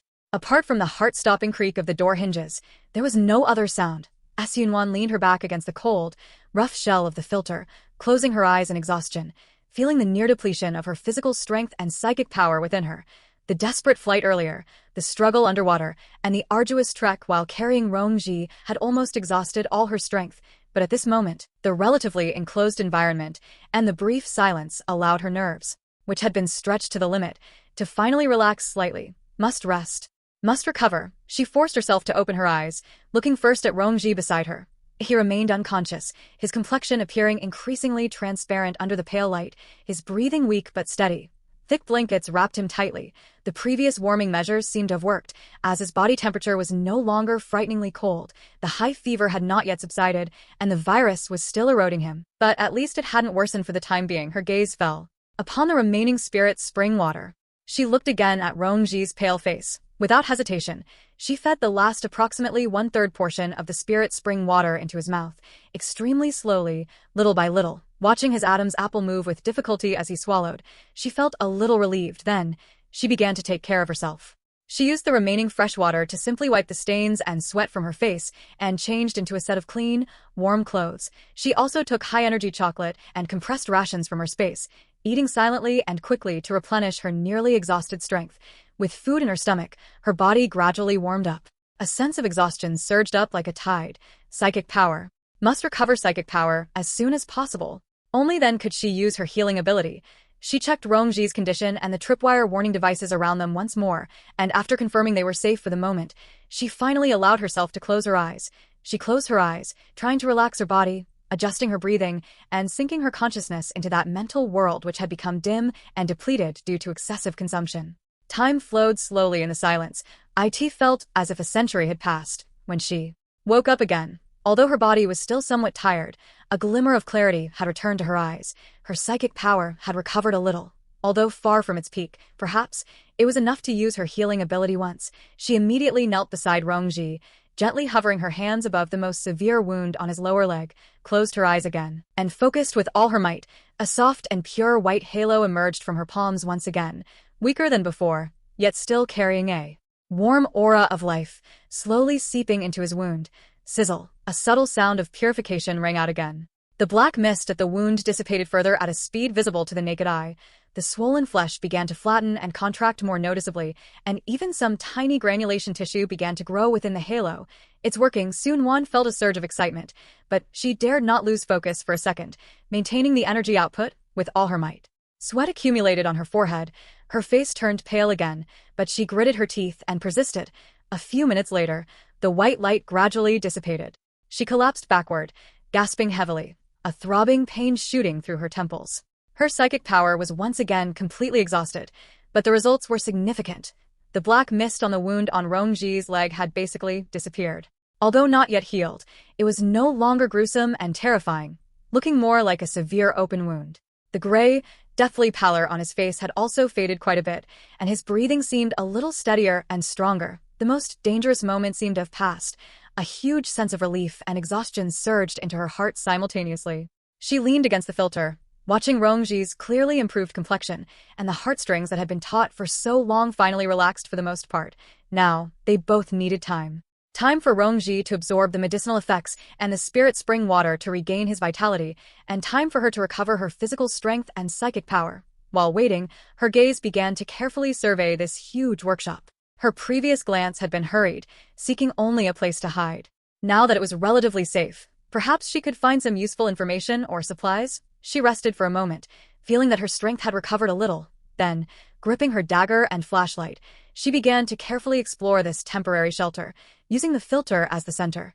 The workshop was large, piled high with abandoned machinery. On a grease-stained workbench, she found a forgotten, blurred maintenance log. It mostly contained records about water pump maintenance, but on the last few pages, some unsettling words were scribbled.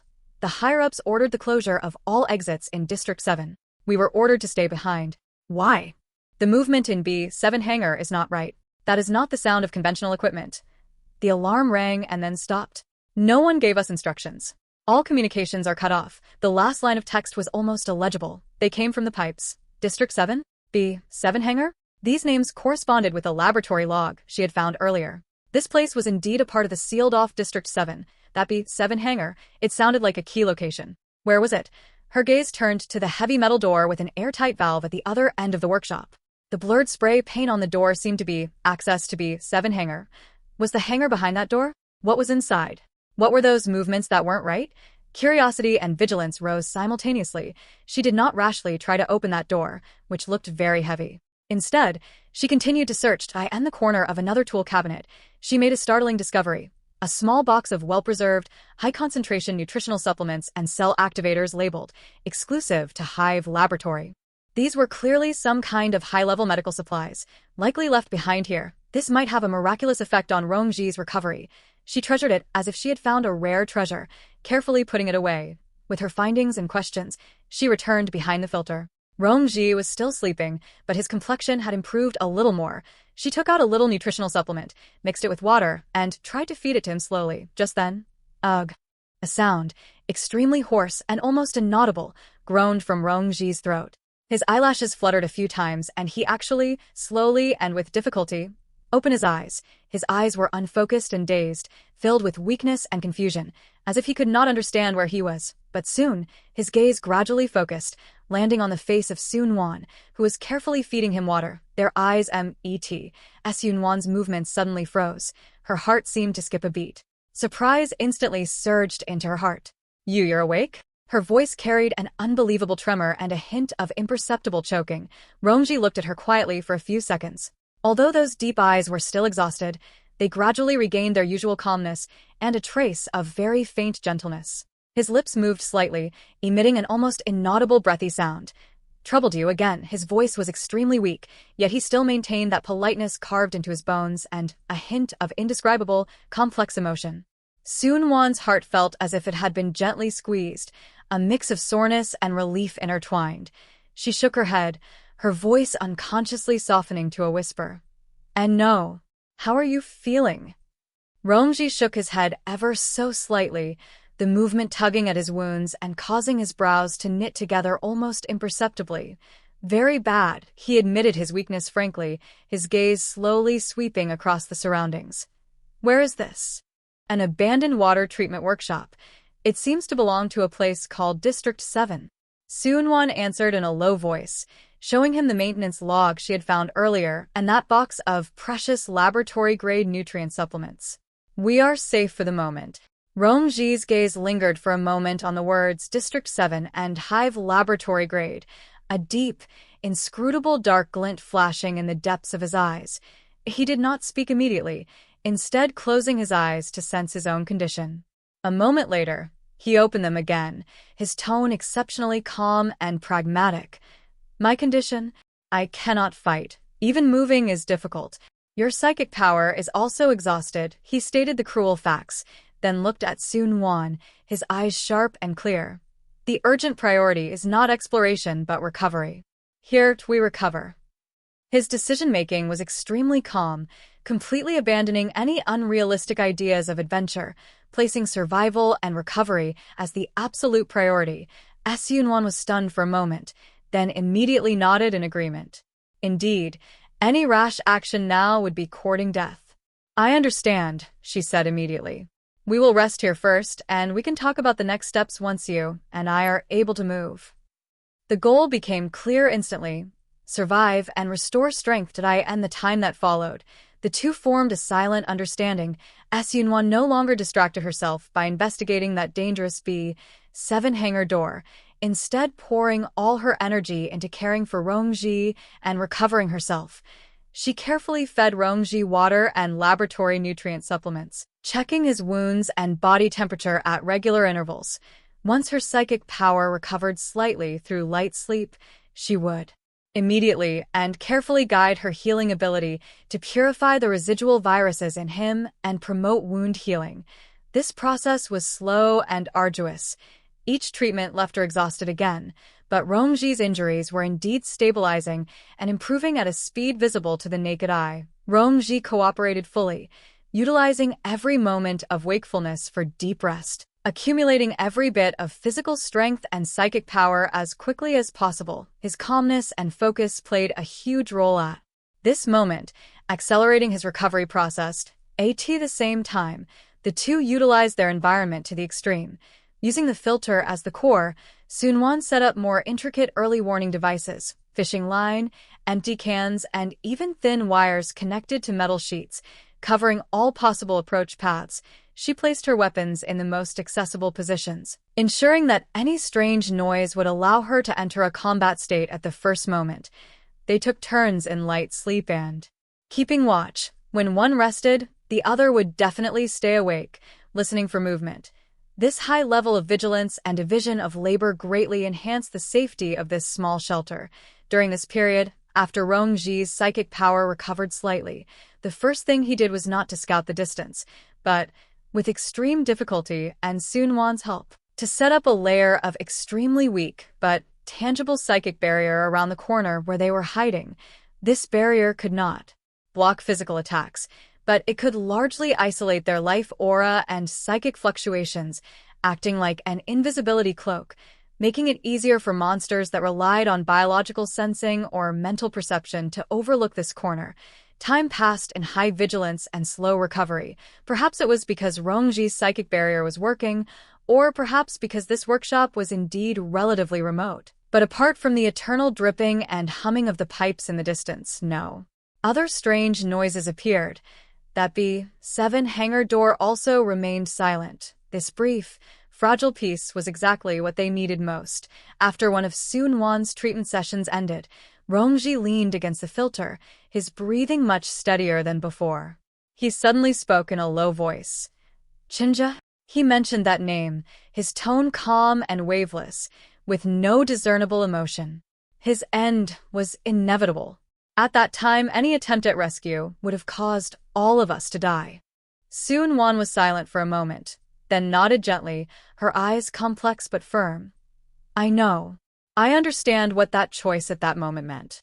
She no longer indulged in sentimental grief, possessing only a clear, crystallized realization after experiencing cruelty. Finally, after a deep rest, Sunwon opened her eyes, feeling a long-lost sense of abundant energy. Her psychic power had recovered by about 70%, and the fatigue in her body had also greatly diminished. She looked at Rongji at the first opportunity. He happened to be waking up as well. The weakness and lack of focus in his eyes had already vanished. Although he still carried the fatigue of a severe injury, that insight-filled calmness and sharpness had already returned. How are you feeling?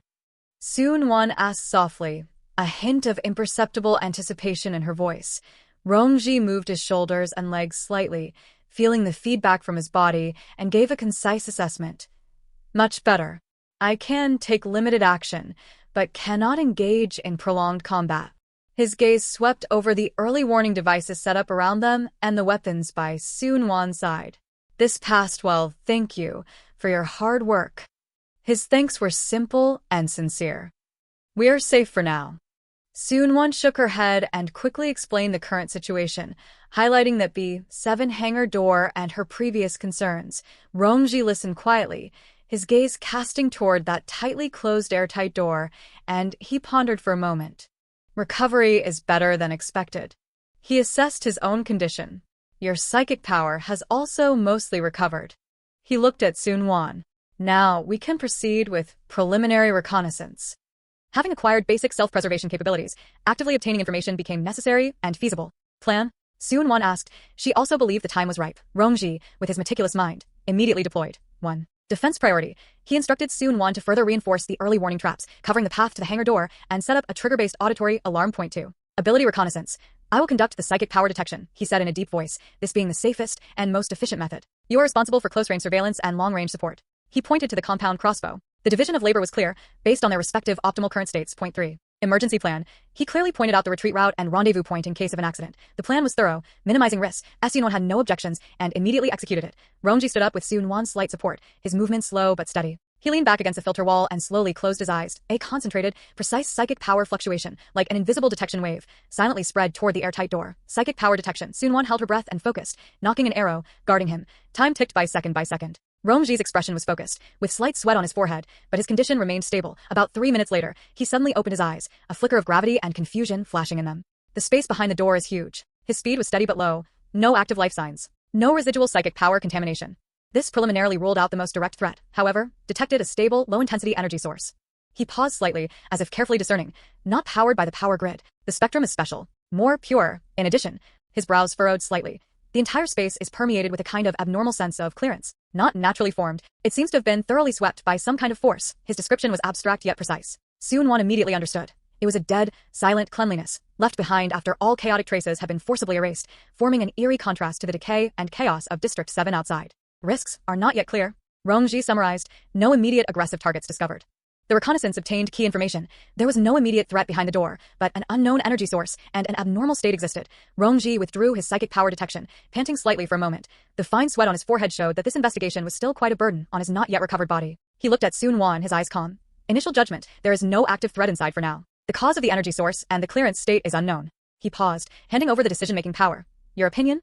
Sun Wan's gaze sharply swept over the closed airtight door again, weighing options rapidly in her mind. Hold position and wait for reinforcements. In the depths of this eerie District 7, the possibility of reinforcements arriving was slim to none. They were just passively consuming their already scarce supplies and time.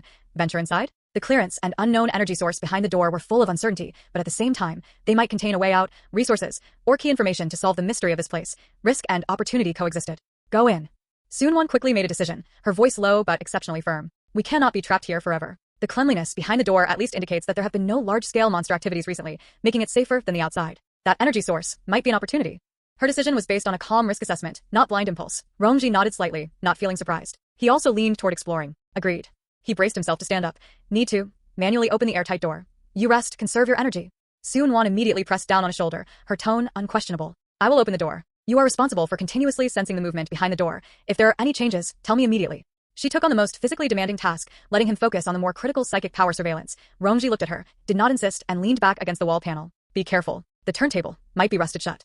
Sun Quan nodded, took a deep breath, gripped her dagger, and walked toward the airtight door. She didn't try to turn the huge manual turntable first, but carefully checked the door seams and surroundings, confirming there were no hidden traps or alarm devices. Then, she gripped the cold turntable with both hands, braced her feet against the floor, exerted force from her waist and abdomen, and gave it a fierce twist. Creak, hiss, a harsh metal friction sound rang out, but the turntable didn't budge. Sun Quan gritted her teeth and exerted force again. All her strength was poured into her arms. Creak, creak, the turntable turned a fraction, extremely slowly and resistantly. Rusty debris fell down rustlingly. There's hope. She adjusted her breathing, adopting a more energy-efficient method, exerting force rhythmically, time and again. Sweat soon soaked her bangs. Her arm muscles trembled slightly from excessive exertion, but she didn't stop. Rongji closed his eyes and focused, his entire psychic power highly concentrated, like an invisible radar, penetrating the thick door, carefully scanning the space behind it, not letting go of even a trace of energy or psychic power fluctuation. Time passed in a silent struggle. Finally, click. A dull sound of a mechanism unlocking came from inside the door. Hiss. The sharp sound of high-pressure gas releasing followed. The heavy airtight door vibrated slightly, and the ceiling ring at the door seam slowly retracted. It opened. Sun Quan immediately retreated a few steps, quickly raised the compound crossbow, the arrowhead pointing directly at the door seam. Her muscles tensed all over, entering a combat-ready state. Rongji also opened his eyes abruptly, whispering, Energy source is stable. Clearance sense unchanged. No life forms approaching the door for now. The door was slowly, automatically sliding inward, opening a wider and wider gap. A cold, dry air, carrying a faint smell of metal and machine oil, surged out from the door seam, forming a sharp contrast with the damp, rotting air outside. Behind the door was a deep darkness, far exceeding the reach of their flashlight. Only in the extreme distance, a faint, stable green light source was vaguely visible, like a lone star in the darkness. That must be the energy source, Rongji sensed. The two held their breath and waited for a full minute. There was no strange sound behind the door, no expected attack, only deathly silence. Esyunwan looked at Rongji, asking with her eyes. Rongji shook his head slightly, indicating that it was still safe within the sensing range. Esyunwan took a deep breath, took a glow stick from her space, cracked it, and threw it hard into the darkness behind the door seam. The glow stick spun, tracing an arc, landed on the ground, and bounced a few times. The pale light illuminated a small area at the doorway. The scene that came into view made both their pupils shrink slightly. The ground was smooth metal grid plates, unusually clean, with almost no dust or dirt. Not far away, several twisted white bone remains, suspected to be cleaners, were scattered, but the bones presented an extremely unnatural grayish color, as if they had been instantly drained of all vitality by some force, becoming fragile. Further away, the outlines of some large equipment could be seen, standing quietly in the darkness. The entire space, just as Rongji had sensed, was permeated with a dead, silent, and eerie sense of cleanliness, as if it had been swept. After confirming that the doorway was safe for the time being, Soonwon first turned sideways and nimbly slid into the door, her crossbow arrow always pointing into the depths of the darkness. Rongji then, with her careful support, also slowly moved in. The heavy airtight door slowly and automatically closed behind them, again making the sound of pressure release and locking, temporarily isolating them from the world they had come from. The flashlight beam swept across the huge space. This seemed to be a large-scale hangar or experimental vehicle warehouse. The ceiling was extremely high, and the distance was hidden in darkness. On both sides were parked some huge, strangely shaped machines covered with dust cloths, their outlines angular and full of a sense of technology. The air was filled with a cold metallic smell and a faint smell of ozone. Directly in front of them was a wide central passage leading to the depths of the hangar. At the end of the passage was the location of that faint green light source. What was there? Soonwon and Rongji looked at each other, both seeing gravity and vigilance in the other's eyes. This clearance hangar was too quiet, instead exuding an unsettling eeriness. The exploration officially began. The heavy airtight door closed completely behind them, sealing off the faint light and sounds from the outside world. The interior of the hangar fell into an unprecedented, unsettling absolute silence, where only the sound of their own breathing and heartbeats was amplified in their ears. The beam of the flashlight pierced through the darkness like a sharp sword, sweeping across the vast space. Wherever the light touched, there was that extraordinary clearance. The metal grid floor was almost spotless, and the massive outlines of machinery covered in dust sheets stood silently in the distance, like sleeping prehistoric beasts. The cold metallic scent and the faint smell of ozone in the air mixed into an indescribable, decaying atmosphere with a technological feel. Esyunwan and Rongji leaned against the cold, airtight door, not venturing deeper rashly. They needed time for their eyes to adjust to this extreme darkness, and even more so, to assess the dangers lurking behind this deadly silence. Rongji closed his eyes and focused, spreading his mostly recovered psychic power outwards like a spider web, carefully sensing the flow of energy, signs of life, and any subtle mental fluctuations. Esyunwan gripped her compound crossbow tightly, her sharp gaze scanning every corner within her line of sight like a searchlight, not letting any shadow, abnormal reflection, or outline escape her notice. A few minutes later, Rongji slowly opened his eyes, his brows slightly furrowed, his voice low and firm. Confirmed, no signs of living activity, psychic residue, extremely thin, almost non-existent. He paused and added, his tone carrying a hint of confusion. That sense of clearance, it's not just the absence of debris, but rather, some kind of more thorough erasure. Soonwon nodded slightly, but her vigilance did not diminish in the slightest. This abnormal cleanliness itself was the biggest anomaly. She pointed to the faint green light source at the end of the corridor ahead. Shall we go check that out first? Rongji gave an amen, adjusted his breathing, and signaled that he could move slowly. The two no longer lingered and began to move cautiously along the wide central corridor toward the direction of the green light source. Their footsteps were extremely light, landing on the metal grid floor with a slight, hollow echo that seemed exceptionally clear in this dead silence. The flashlight beam pointed steadily straight ahead, but their peripheral vision constantly and vigilantly scanned the massive shadows on both sides covered by dust sheets, as if something might pounce from under the fabric at any moment. The corridor was long, and after walking about 50 or 60 meters, smaller, open-style maintenance platforms and workstations began to appear on both sides. The computer screens on the workstations were pitch black, and tools were scattered about, but it was also abnormally clean, no bloodstains, no signs of a struggle, only some messy traces left behind during a hurried evacuation. They walked another distance, and the green light source grew closer. They could already see clearly that the light source came from a cylindrical, transparent incubation pod partially embedded in the ground. Just when they were about 20 meters away from the incubation pod, Rongji suddenly stopped and grabbed Soonwon's arm. His eyes instantly became incredibly sharp, and he whispered, "Wait." Soonwon stopped immediately, raising her crossbow instantly, her whole body tensed. "What is it?" Rongji did not answer immediately but closed his eyes again, his psychic power highly concentrated. A few seconds later, he opened his eyes and pointed to a shadow on the ground behind the side of the incubation pod. There, residual energy abnormal. There is a faint sense of spatial distortion. Soonwon looked in the direction he indicated, the edge of the flashlight beam. That piece of ground did indeed seem different. The air had an extremely subtle, unnatural refraction to trap. Or something else. Soonwon took a spare metal part from her space and threw it forcefully toward that area. The metal part traced an arc and landed in that spot. Zzz. A faint sound, as if electric current was passing through. The moment the part touched the ground, it actually sank slightly and twisted as if caught in a quagmire, before finally landing with a clatter. A trace of corrosion even appeared on its surface, an invisible, corrosive residual energy field. The two looked at each other, both seeing the gravity in the other's eyes.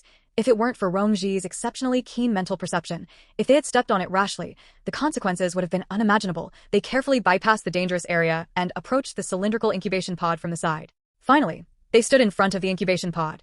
The scene before them made even Soonwon, who had seen plenty of the apocalyptic misery, unable to help but gasp. The incubation pod was made of high-strength glass and was filled with a pale green, slightly viscous liquid. However, what was suspended in the center of the liquid was not some unknown organism or organ, but a crystal core remnant, covered in cracks and dull, left over after a violent reaction. That crystal should have originally been a source of energy, but at this moment, only an extremely faint green fluorescence remained inside it, like a candle in the wind. What was even more alarming was that the inner glass wall of the incubation pod was covered in dense, spiderweb-like cracks, as if caused by an impact from the inside out, and scattered around the base of the incubation pod were several human skeletons wearing white researcher uniforms. These skeletons presented an extremely unnatural grayish-white color, the bone texture brittle, as if they had been instantly drained of all vitality and energy by some force. The entire scene, combined with that clearance of the hangar, pointed to a terrifying inference. An out-of-control energy explosion or consumption event had once occurred here, instantly killing the researchers present and cleaning the entire hangar into its current state. That core was not emitting energy, but rather, slowly decaying and dying out. Rongji's gaze was fixed on the broken crystal core, his face turning exceptionally pale, and his breathing becoming a bit more rapid. This energy, this clearance. His voice carried a trace of imperceptible trembling. It is zero return. It is the highest forbidden protocol, the residual effect of the purification procedure. Zero return? Purification procedure? Soonwon's heart jolted, and she was just about to ask. Click, an extremely faint sound, as if some precision instrument had locked on, suddenly came from under a large piece of equipment covered by a dust sheet behind them to the side. Although the sound was small, in the absolute dead silence, it was like a thunderclap. Almost at the same instant the sound rang out. Rongji violently pushed Soonwon to the side, while simultaneously throwing himself in the opposite direction. His psychic power erupted with unprecedented speed, and an invisible barrier instantly protected the two of them. Swoosh. Swoosh. Swoosh, several pale white bone spikes, carrying a sharp whistling sound through the air, shot out from the shadows of the equipment base. They slammed violently into the mental barrier that Rongji had hastily erected. Bang. Bang. Bang. The mental barrier fluctuated violently, ripples visible to the naked eye spreading across it. Rongji let out a muffled groan, a trace of blood spilling from the corner of his mouth, and the barrier nearly shattered. The attack did not come from the incubation pod. It came from underneath those seemingly harmless pieces of machinery covered in dust sheets that they had just passed. The lurking enemy had been waiting for this very moment when they let their guard down. The dull thud of bone spikes striking the psychic power barrier was like a funeral knell in the dead silence. The barrier that Rongji had hastily erected fluctuated violently, ripples spreading outward, and he himself let out a muffled groan, blood spilling from the corner of his mouth as his face instantly turned several shades paler. An ambush. Soonwon had already reacted the moment Rongji pushed her away. She used the momentum to roll, half kneeling on the ground, her compound crossbow already raised, the arrowhead instantly locking onto the direction from which the bone spikes had been fired, the shadow beneath the base of the large equipment covered with a heavy dust cloth. Without hesitation, without delay, she pulled the trigger. Swoosh. The crossbow bolt carried a shrill whistling sound as it pierced through the air, accurately striking into the shadow. Crack. A crisp sound of bone shattering rang out, accompanied by a sharp, short screech. Hit. But the attack didn't stop. More bone spikes burst out from the shadows, from under the bases of several nearby pieces of equipment. The targets were no longer just Rongji but also covered the area where Soonwon was. There was more than one enemy. They had long been lying in ambush here. Find cover. Rongji roared hoarsely, suppressing his headache, and once again condensed his psychic power, expanding the range of the barrier in an attempt to buy time for Soonwon. Soonwon moved like lightning, performing a side roll to dodge behind a sturdy metal tool cabinet nearby. Thud. Thud. Thud. Several bone spikes embedded themselves deeply into the ground where she had just been. Rongji also took the opportunity to roll, hiding behind a concrete pillar at another workstation. The psychic power barrier dissipated, and he panted heavily, his forehead covered in cold sweat. 2 consecutive high-intensity defenses had placed a tremendous burden on him. A brief silence descended once again. Only the sound of the bone-spiked tail feathers vibrating slightly remained. The enemy was in the dark, and they were in the light. Yunwan, back against the cold metal cabinet, quickly changed the crossbow bolt, her heart pounding wildly. She listened intently, trying to capture any movement in the shadows. Rongji leaned against the concrete pillar, closing his eyes to focus, his psychic power acting like tentacles, cautiously probing beneath the equipment. His perception was being interfered with. Those pieces of equipment seemed to have some sort of shielding effect, making it impossible to lock onto the targets precisely. More than 3. His voice came through extremely weakly, carrying suppressed pain. They move very fast. Energy signature, similar to cleaners, but more hidden, cunning. Variants specialized in lurking and ambushing. They had to force them out. Yunwan's eyes sharpened. She quickly took a can of industrial alcohol from her space, pried open the lid with a dagger, aimed, and threw it fiercely under the base of the nearest piece of equipment. The glass jar shattered. Alcohol splashed everywhere almost simultaneously. Her other hand had already retrieved a magnesium rod. She struck it fiercely. Sizzle. A burst of sparks flew out, instantly igniting the spilled alcohol. Whoosh. A small patch of flames flared up under the equipment base, instantly illuminating the shadows. In the firelight, several small-bodied, pale-boned monsters, crawling on all fours like a hybrid of a lizard and white bone, were revealed. They were scorched by the flames, emitting sharp screeches, and instinctively shrank backward. Now is the time. Yunwan and Rongji acted almost simultaneously. Yunwan fired her crossbow in rapid succession. Swoosh! Swoosh! 2 arrows accurately pierced the eye sockets of 2 monsters forced out by the flames. They died instantly. Rongji endured the intense pain, no longer using his psychic power for defense, but instead condensing it into an invisible spike. He precisely pierced the head of the 3rd monster attempting to circle around from the side. The monster's movements stiffened abruptly. It let out a shrill wail and went limp. 3 eliminated in an instant. But there was one more. The most cunning one, which had actually used the death of its companions and the chaos of the fire to silently dash out from under another piece of equipment. Its speed was astonishingly fast. It lunged straight at Rongji, who had just finished performing a mental shock and was in a state of temporary weakness. Its sharp claws went straight for his throat. Yunwan's crossbow was too late to aim. In the critical moment, a flash of ruthlessness crossed Rongji's eyes. Instead of trying to dodge or defend, he used his last ounce of strength to slam into the side. He knocked a metal cart filled with tools toward the monster. Clang! The monster collided with the cart. Its movement stalled. This delay of less than a second was enough. Yunwan abandoned the crossbow. Her dagger was already in hand. Her petite figure pounced like a leopard. A cold glint flashed. Puchi! The dagger accurately pierced from the back of the monster's neck, penetrating its skull. The monster twitched once and stopped moving. The battle began in the blink of an eye and ended in just over 10 seconds. Inside the hangar, dead silence returned. Only the faint crackling of the burning alcohol remained, along with the heavy, labored breathing of the 2. Yunwan pulled out her dagger, scanned the surroundings vigilantly, and only after confirming there were no other ambushes did she walk quickly to Rongji's side. Rongji was leaning against a concrete pillar, his face as pale as paper, his breathing rapid. It was clear that the recent outburst had worsened his injuries. "How are you?" Yunwan asked anxiously. Rongji's voice was weak. "I just need to rest for a bit." He glanced at the burning flames, extinguished the fire first to avoid attracting others. Yunwan understood immediately. She quickly took a fire extinguisher from her space and put out the alcohol fire. After finishing all this, she sat down exhaustedly beside Rongji, looking at the 4 monster corpses on the ground, still feeling a lingering fear. This clearance hangar was far more dangerous than they had imagined. Not only were there invisible energy traps, but also deadly killers skilled in lurking. Rongji closed his eyes and regulated his breathing for a moment, his complexion improving slightly. He looked at the shattered incubation pod and the researcher skeleton, his eyes extremely grave. The purification program, it seems, did not fully succeed. He whispered, "These variants of the cleaners are the ones that slipped through the net, or rather, they are new threats born after the program failed. Their exploration, having just begun, had nearly cost them a heavy price. The deep darkness ahead and the faint green light now seemed even more fraught with crisis." The pale light of the emergency lamps flickered in the deathly silent B7 hangar, casting twisted metal shadows onto the exhausted and vigilant faces of Sun-Wan and Rongji. Rongji leaned against a cold metal cargo container, breathing slightly, cold sweat dripping down his pale cheeks. Forcing himself to use his psychic power to perceive and participate in the battle had only worsened his already unhealed wounds. Sun-Wan knelt beside him, clutching a dagger, her gaze scanning every dim corner with burning intensity, fearing those strange skeletal lizards would pounce from the shadows again.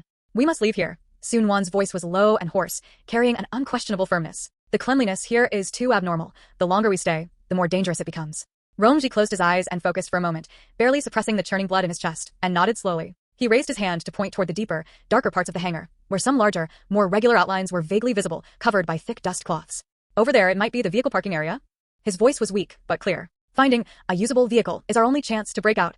This was the only viable path to survival for now, as Sun-Wan took a deep breath and helped Rongji up. Relying on the massive equipment and cargo containers as cover, the two moved cautiously and slowly toward the depths of the hangar. Every step was taken with extreme care, their nerves stretched to the breaking point. The deeper they went, the more stifling the air became, and the dust accumulated thicker. Soon, they stopped in front of an area covered by a huge dust cloth. Beneath the cloth were the outlines of several behemoths. Sun-Wan gestured for Rongji to lean against the side and keep watch, while she took a deep breath and used the tip of her dagger to carefully lift the edge of the nearest dust cloth.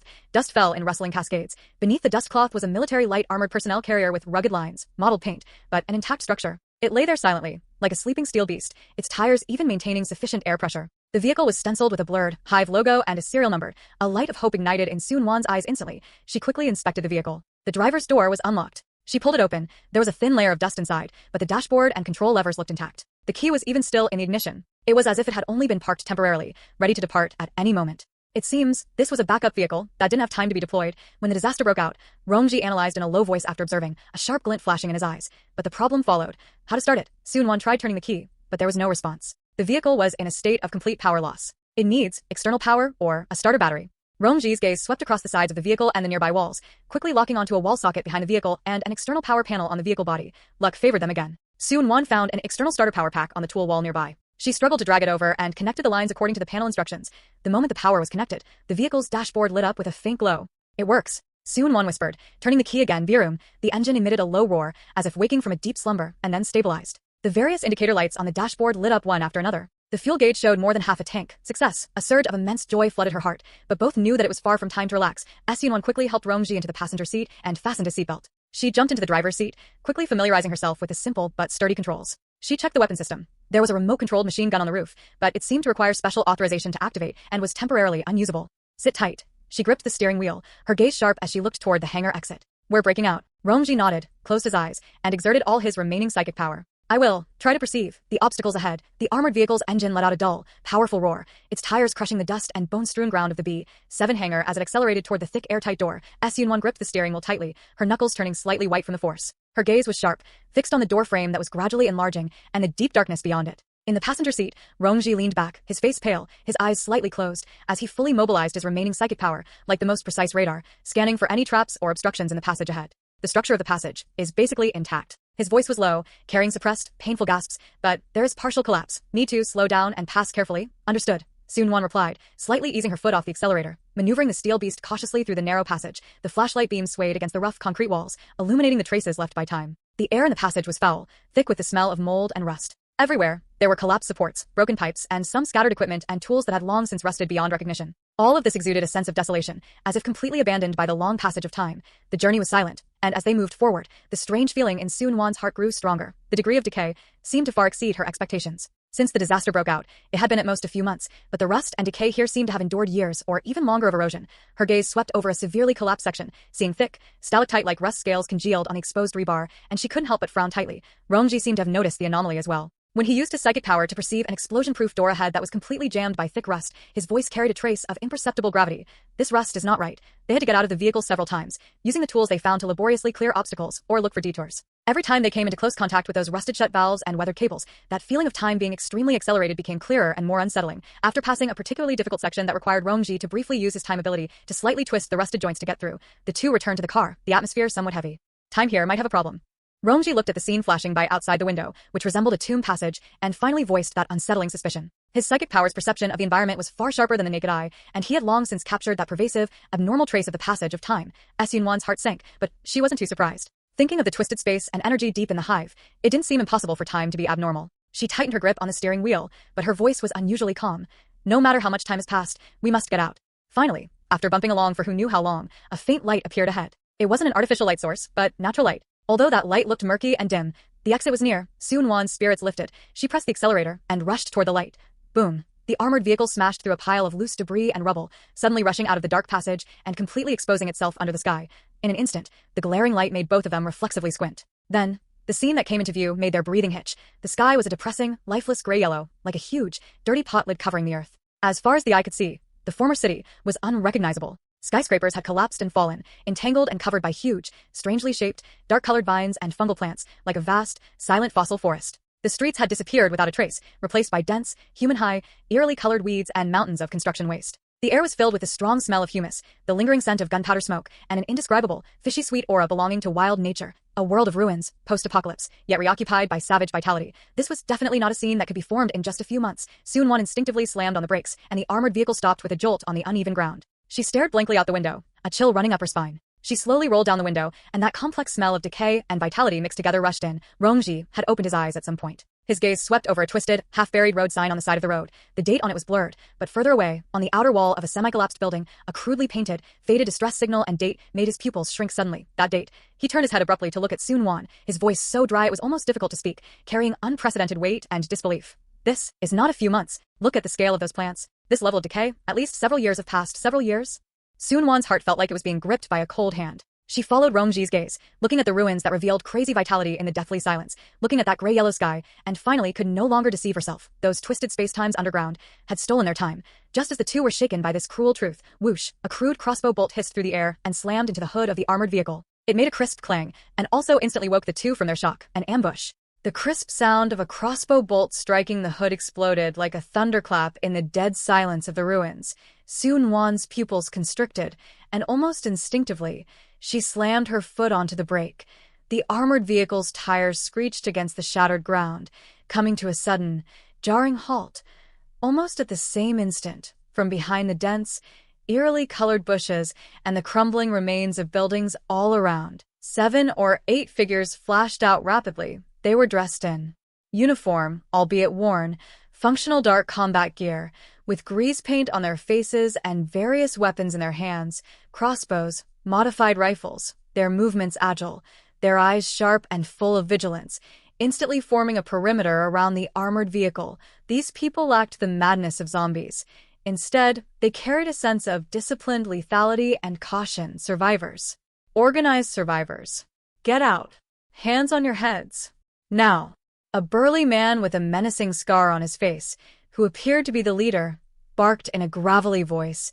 The muzzle of his modified rifle pointed steadily at the driver's cabin. His gaze, sharp as a hawk's, swept rapidly over the dust-covered, dented armored vehicle and the two people inside, filled with distrust and scrutiny. The atmosphere became instantly tense, like a bowstring pulled taut. Soon-Won and Rongji quickly exchanged a glance. The opposing side had the advantage in numbers, the upper hand in terrain, and were well-equipped. Rongji was still recovering from severe injuries, and she herself was not at her peak. A direct confrontation was definitely not a wise move. Rongji shook his head slightly at her, his eyes calm, signaling not to resist for now, and to observe the situation. Soon-Won took a deep breath, suppressing the nervousness in her heart and the immense confusion brought about by the temporal displacement. She slowly released the steering wheel and pushed open the heavy vehicle door. She raised her hands high, moving as slowly as possible to show she was harmless. "We mean no harm," she called out, keeping her voice as steady as possible, though it carried a trace of barely concealed exhaustion and hoarseness. "We just escaped from the ruins below." Rongji also pushed open the door with difficulty, steadying himself against the vehicle body. His face was deathly pale from pain and shock, his breathing slightly rapid, yet he still made an effort to straighten his back, his gaze meeting that of the scarred leader calmly, displaying a composure that could not be ignored. The scarred leader's sharp gaze lingered for a moment on Rongji's clearly severely injured state and Soon-Won's tired but clear and resolute eyes, then swept over the armored vehicle, which was clearly from an underground facility and had a strange paint job. The hostility in his eyes slightly diminished, but his vigilance remained undiminished. The ruins below, the leader asked in a deep voice, lowering his muzzle slightly. Where did you come from? Explain clearly. An underground base called the Hive.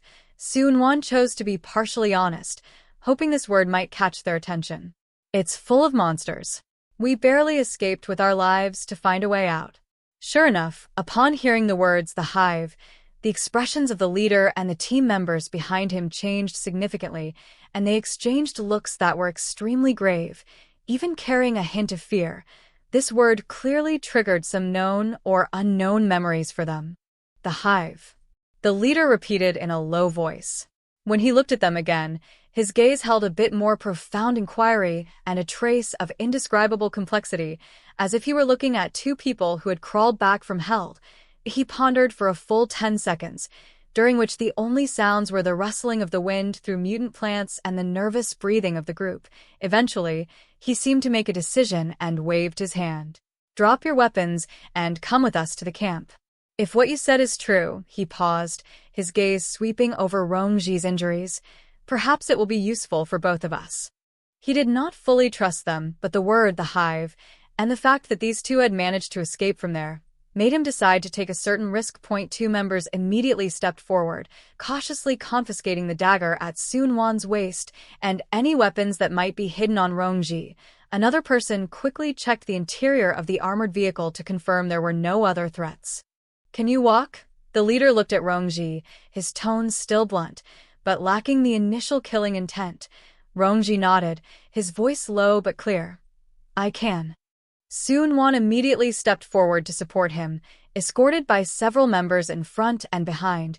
The two followed the squad, leaving the ruined road and heading deeper into the ruins, towards an area where the vegetation was even denser, looking back at the armored vehicle that had carried them to safety and the deep, dark entrance to the underground passage behind them, which resembled the mouth of a giant beast. Seung-won felt a complex mix of emotions. They had finally left that nightmarish underground world, but what they were stepping into was a new, perilous world where years had been stolen away, a world both familiar and strange. Was that place up ahead, known as the camp, a glimmer of dawn in a desperate situation, or just another unknown challenge? The scarred leader walked in front, and his deputy couldn't help but ask in a low voice, Boss, are we really taking them back? What if? The leader didn't even turn his head, his voice low. Survivors from the Hive. How many years has it been since we've seen any? The boss needs to know the situation down there, and, besides, he glanced out of the corner of his eye at the two supporting each other. That man still has that kind of look in his eyes despite being so badly injured, and the woman drove an armored vehicle out. They are not simple characters. Keep a close watch, but don't mistreat them. His words drifted faintly on the wind, and both Seung-won and Rongji heard them. The two exchanged a look, both seeing the same gravity and vigilance in each other's eyes, but also a glimmer of light from finally making contact with information from the outside world. The game of survival had already begun from the very first moment they stepped onto this land. The tall walls of Dawn City, pieced together from reinforced concrete and metal, appeared exceptionally solemn under the gray-yellow sky, like a wounded giant beast crouching on the earth, silently guarding the world within. Above the walls, watchtowers stood in great numbers. Armed sentries stood tall, their vigilant gazes scanning every movement in the wilderness like hawks. Seung-won supported Rongji, following the reconnaissance squad known as Grey Falcon, as they passed through the heavy metal gates, which were covered in impact marks, and stepped into the base. In an instant, a wave of heat filled with the aura of life rushed toward them, forming a stark contrast to the decaying stench of the dead, ruined wilderness outside the walls. Inside the walls, it was a different scene entirely.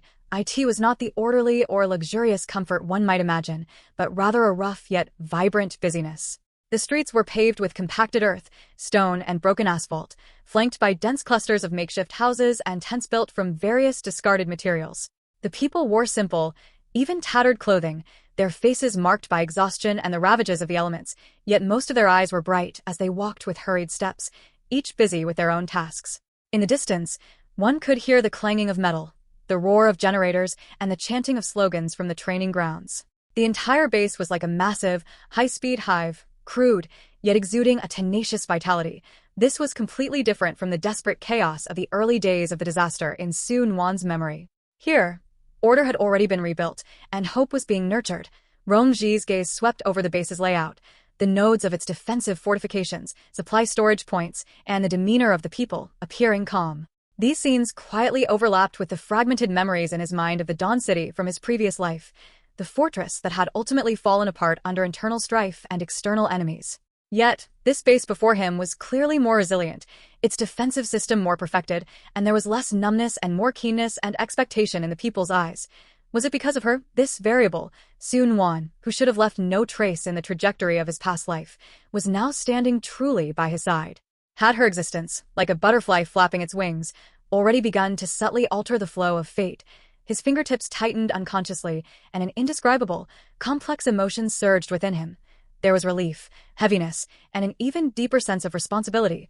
The scarred leader, the captain of the Grey Falcon Squad, a man named Lei Lai, signaled for his subordinates to disperse and personally led the two of them toward a relatively intact five-story building located in the central area of the base, which served as the administration and command center. Along the way, they attracted numerous gazes, some curious, some vigilant, some probing. A strange armored vehicle from underground and two strangers clearly bearing the marks of the underground world were undoubtedly major news in this relatively isolated post-apocalyptic fortress. The atmosphere inside the command center was serious and efficient. In a simple conference room, they met the actual administrator of Dawn City, a man of about 50 with frost-touched temples and eyes as sharp as knives, named Commander Yu Zheng. Commander Yu Zheng did not engage in unnecessary pleasantries.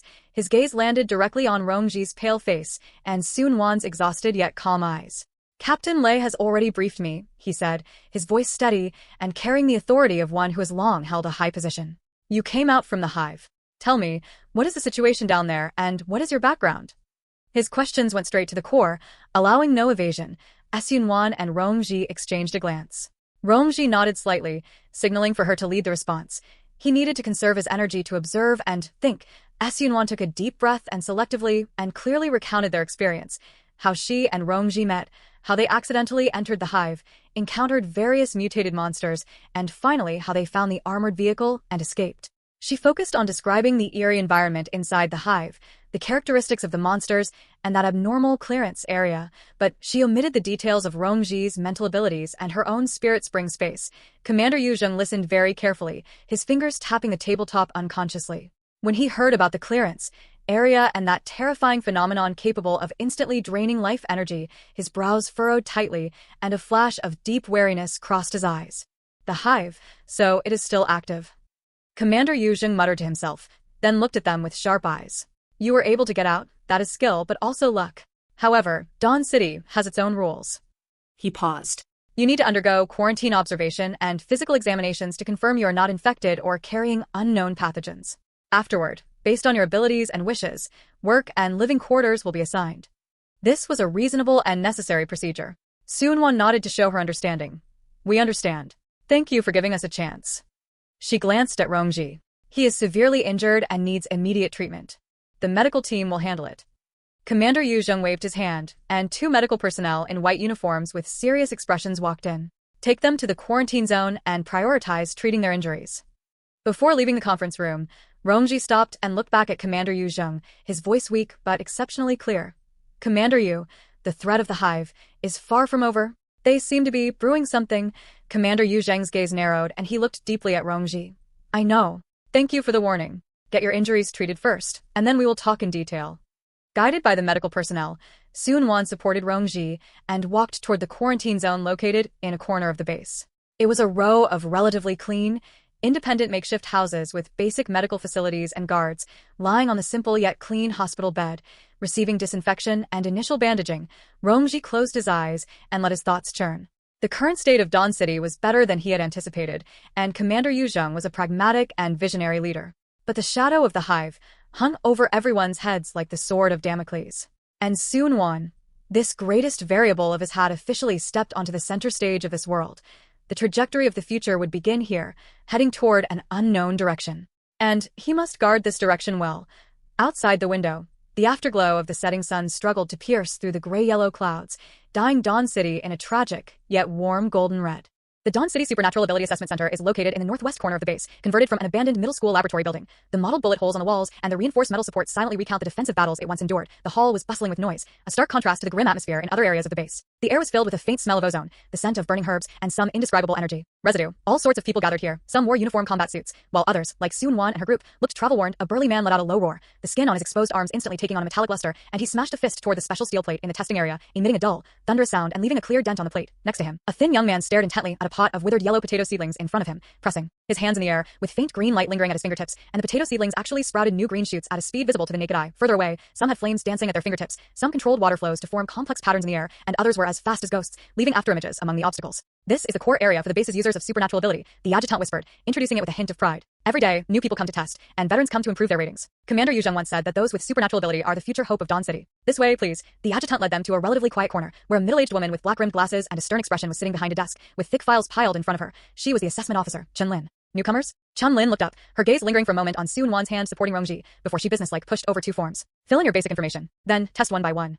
The form content was simple: name, age, suspected type of supernatural ability, and self-described effects. Soon-Won wrote down spatial storage, spatial blade, and accelerate wound healing. Rongji wrote down mental perception and mental interference. After the forms were filled out, Chen Lin glanced at them, a flicker of imperceptible surprise flashing in her eyes, and she stood up. Follow me to the testing area. The first to be tested was Soon-Won's spatial ability. Chen Lin pointed to a corner marked with scales and piled with miscellaneous items. Demonstrate storage and retrieval, and estimate the maximum volume. With a thought, the few toolboxes and 2 boxes of canned goods in the corner instantly vanished, and the next moment, they reappeared neatly in their original place. She controlled her performance and estimated, currently about 10 cubic meters, and the storage and retrieval distance does not exceed 5 meters. She deliberately hid the actual size of her space and the longer control range. Chen Lin recorded, spatial storage, good stability, volume B grade, control precision B+. Next was the attack test, facing a 10-centimeter thick special alloy plate. Soon-Won condensed that translucent spatial blade in her palm. She did not use her full strength. After the spatial blade cut in about an inch, it dissipated. Attack range within 3 meters, medium penetrating power, high consumption, continuous use no more than 3 times, she added, once again hiding the true sharpness and sustained combat capability of the spatial blade. Chen Lin nodded. Spatial blade, attack power rated B grade. A very practical ability, especially suitable for reconnaissance and material transport. Next is the healing ability test. The staff brought an experimental dog with a deep, long cut on its hind leg. The wound's flesh was turned outward, dripping with blood. Soon-Won suspended her hand above the wound, and a soft, steady white halo appeared in her palm. She did not use the spirit spring water, relying solely on her own healing ability. Under everyone's gaze, the bleeding from the wound stopped quickly, inflammation subsided, and granulation tissue grew and closed at a speed far exceeding the norm, though it had not fully healed and was accompanied by some swelling. I can accelerate the healing of external wounds and effectively prevent general infections, Soon-Won explained at the right time, her tone calm. But complete tissue repair and scar fading require multiple treatments and cannot be completed at once. As for viruses, currently, it seems to have no effect. She once again emphasized the limitations of her ability. Chen Lin recorded carefully, the look of appreciation in her eyes growing stronger. The healing efficiency is significantly better than conventional healing. The process is controllable and the reliance on resources is low. Rated B+ grade. Combined with your spatial ability, your overall rating is A- grade. She handed over a silver-rimmed identity badge and a key. These are your new access permissions and housing key. A- grade permission allows entry to most areas. The ration quota is doubled, and housing conditions will also be better. Soon-Won took the badge. It felt slightly cool to the touch, but her heart felt warm. This small badge represented their first real foothold in the apocalypse. Next was Rongji's test. Because of his leg injury, he could not perform physical fitness items and went directly to the mental test. The mental perception tester was a complex metal sphere with an intricate internal structure. Rongji closed his eyes and concentrated. The indicator lights on the surface of the sphere began to flash regularly, and on the screen next to it, the energy nodes and main structural outlines distributed inside the sphere were clearly outlined, but some extremely subtle circuits appeared blurry. Mental perception, wide range, high recognition accuracy for main structures, acceptable detail resolution, rated B+ grade. Chen Lin evaluated. The mental interference test required moving a suspended metal ring using psychic power. Rongji focused his gaze, and the metal ring began to sway and move slightly. The amplitude was not large, but it was stable and controllable. Interference strength is medium, control precision is good, rated B grade. Chen Lin recorded. Overall rating, A-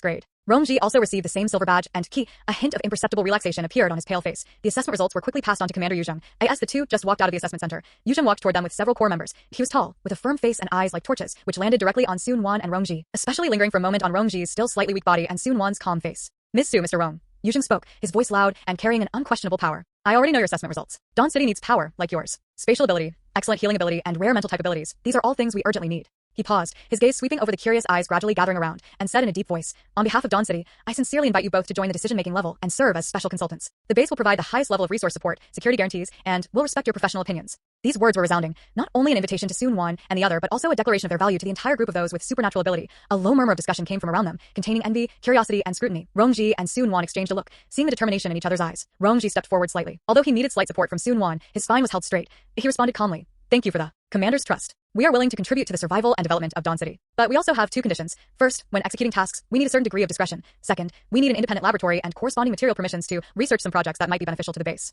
The conditions he proposed were clear and explicit, both expressing a willingness to cooperate and maintaining their own independence and needs. A flash of light appeared in Yu Zheng's eyes, and then he laughed loudly. Good. Straightforward. I will have the adjutant coordinate the details with you. I believe that with your joining, the future of Dawn City will be more hopeful. He extended his hand and shook hands firmly with Rongji and Soon-won respectively. This handshake signified the establishment of a new cooperative relationship. After settling into their new residence, a suite located in a relatively quiet area, with a separate bedroom and a small living room, Soon-won closed the door and let out a long sigh of relief. Outside the window, the sunset's afterglow plated the base in a warm golden color, and faint slogans could be heard from the distant training ground. Have we managed to gain a foothold? She asked softly, her tone carrying a hint of uncertain anticipation. Rongji leaned against the window, watching the orderly yet vibrant crowd downstairs, his gaze far-reaching. It is the first step of gaining a foothold. But Yu Zheng's invitation is both an opportunity and a responsibility. The greater the value we show, the more we will bear, and the gazes watching us will become more complex.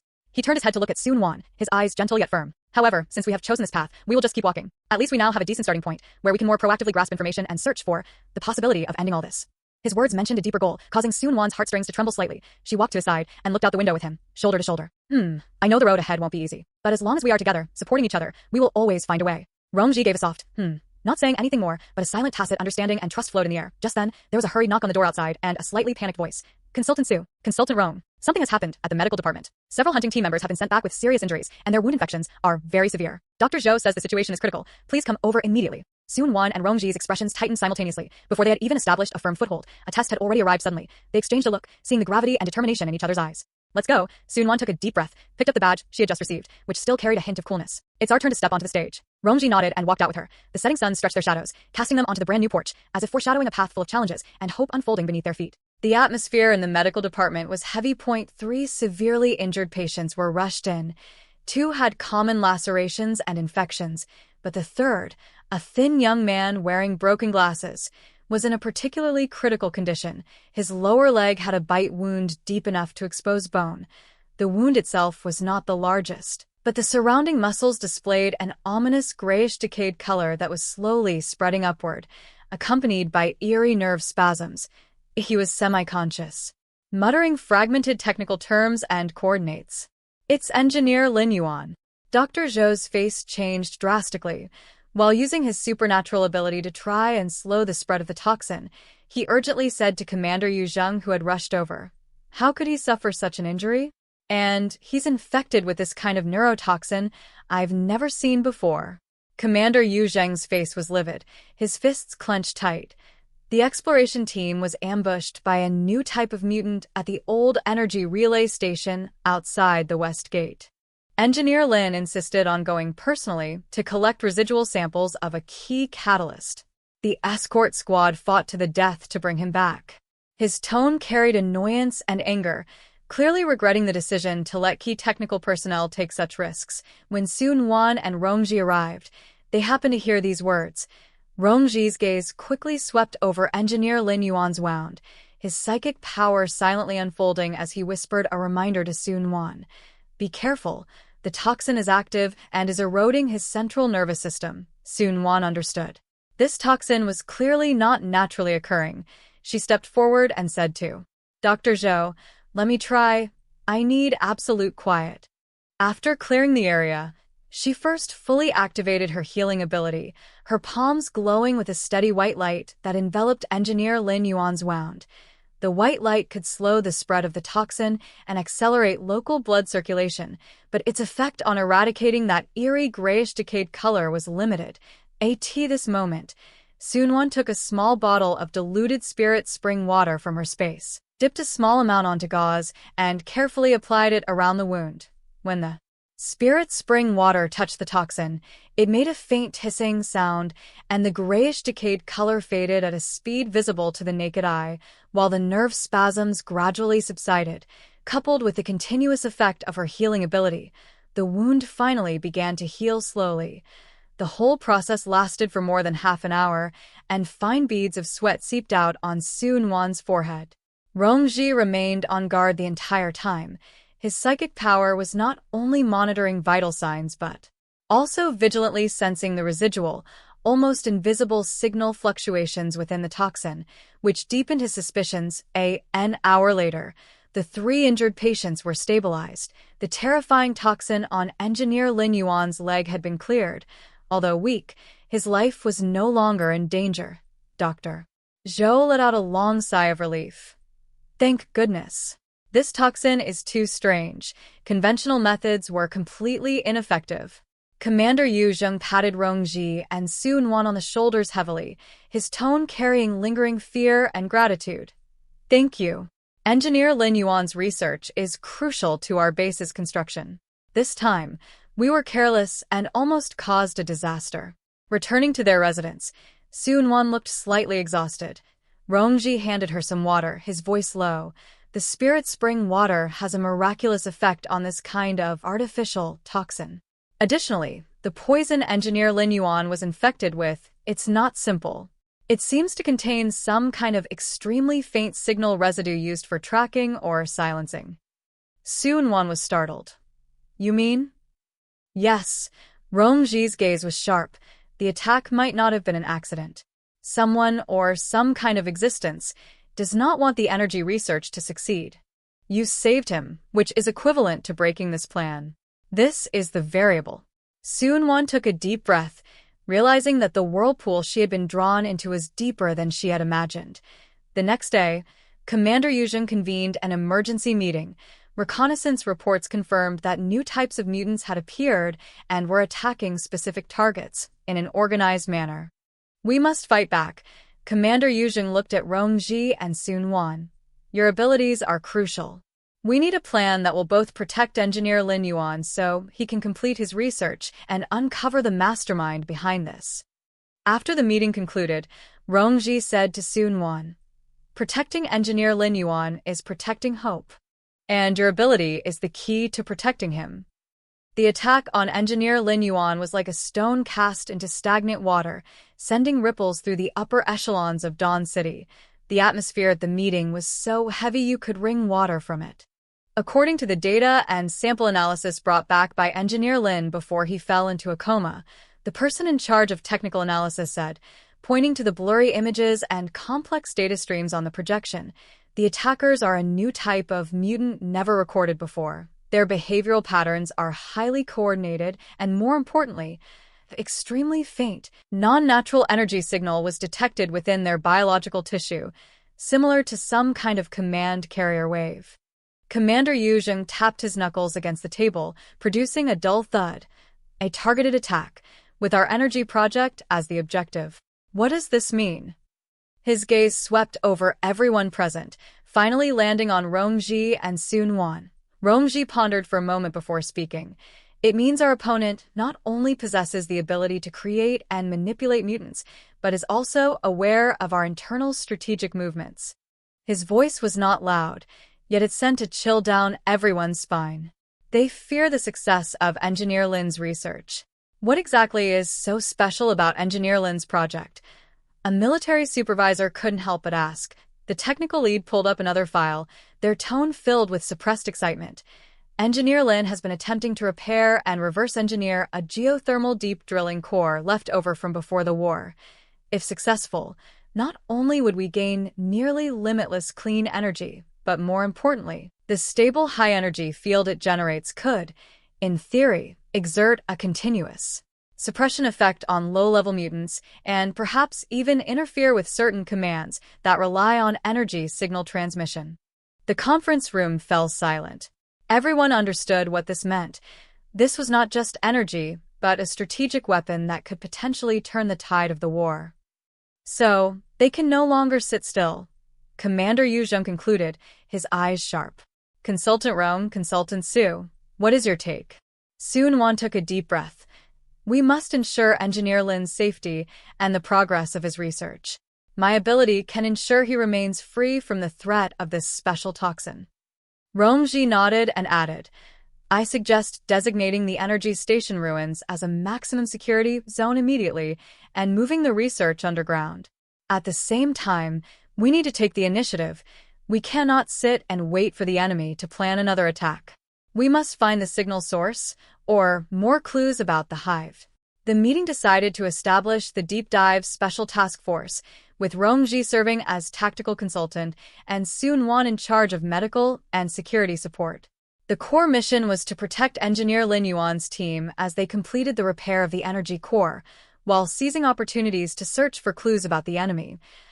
In the days that followed, Dawn City operated at high speed like a precision machine. Under tight protection, Engineer Lin Yuan led his core team to move into the heavily guarded old energy station ruins located deep within the base.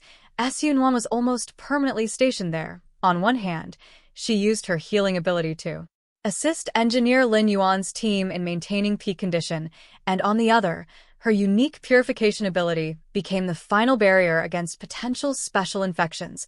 Her Spirit Spring water proved miraculous several times at critical moments, clearing away unknown contaminants accidentally encountered during the research process and ensuring the project's progress.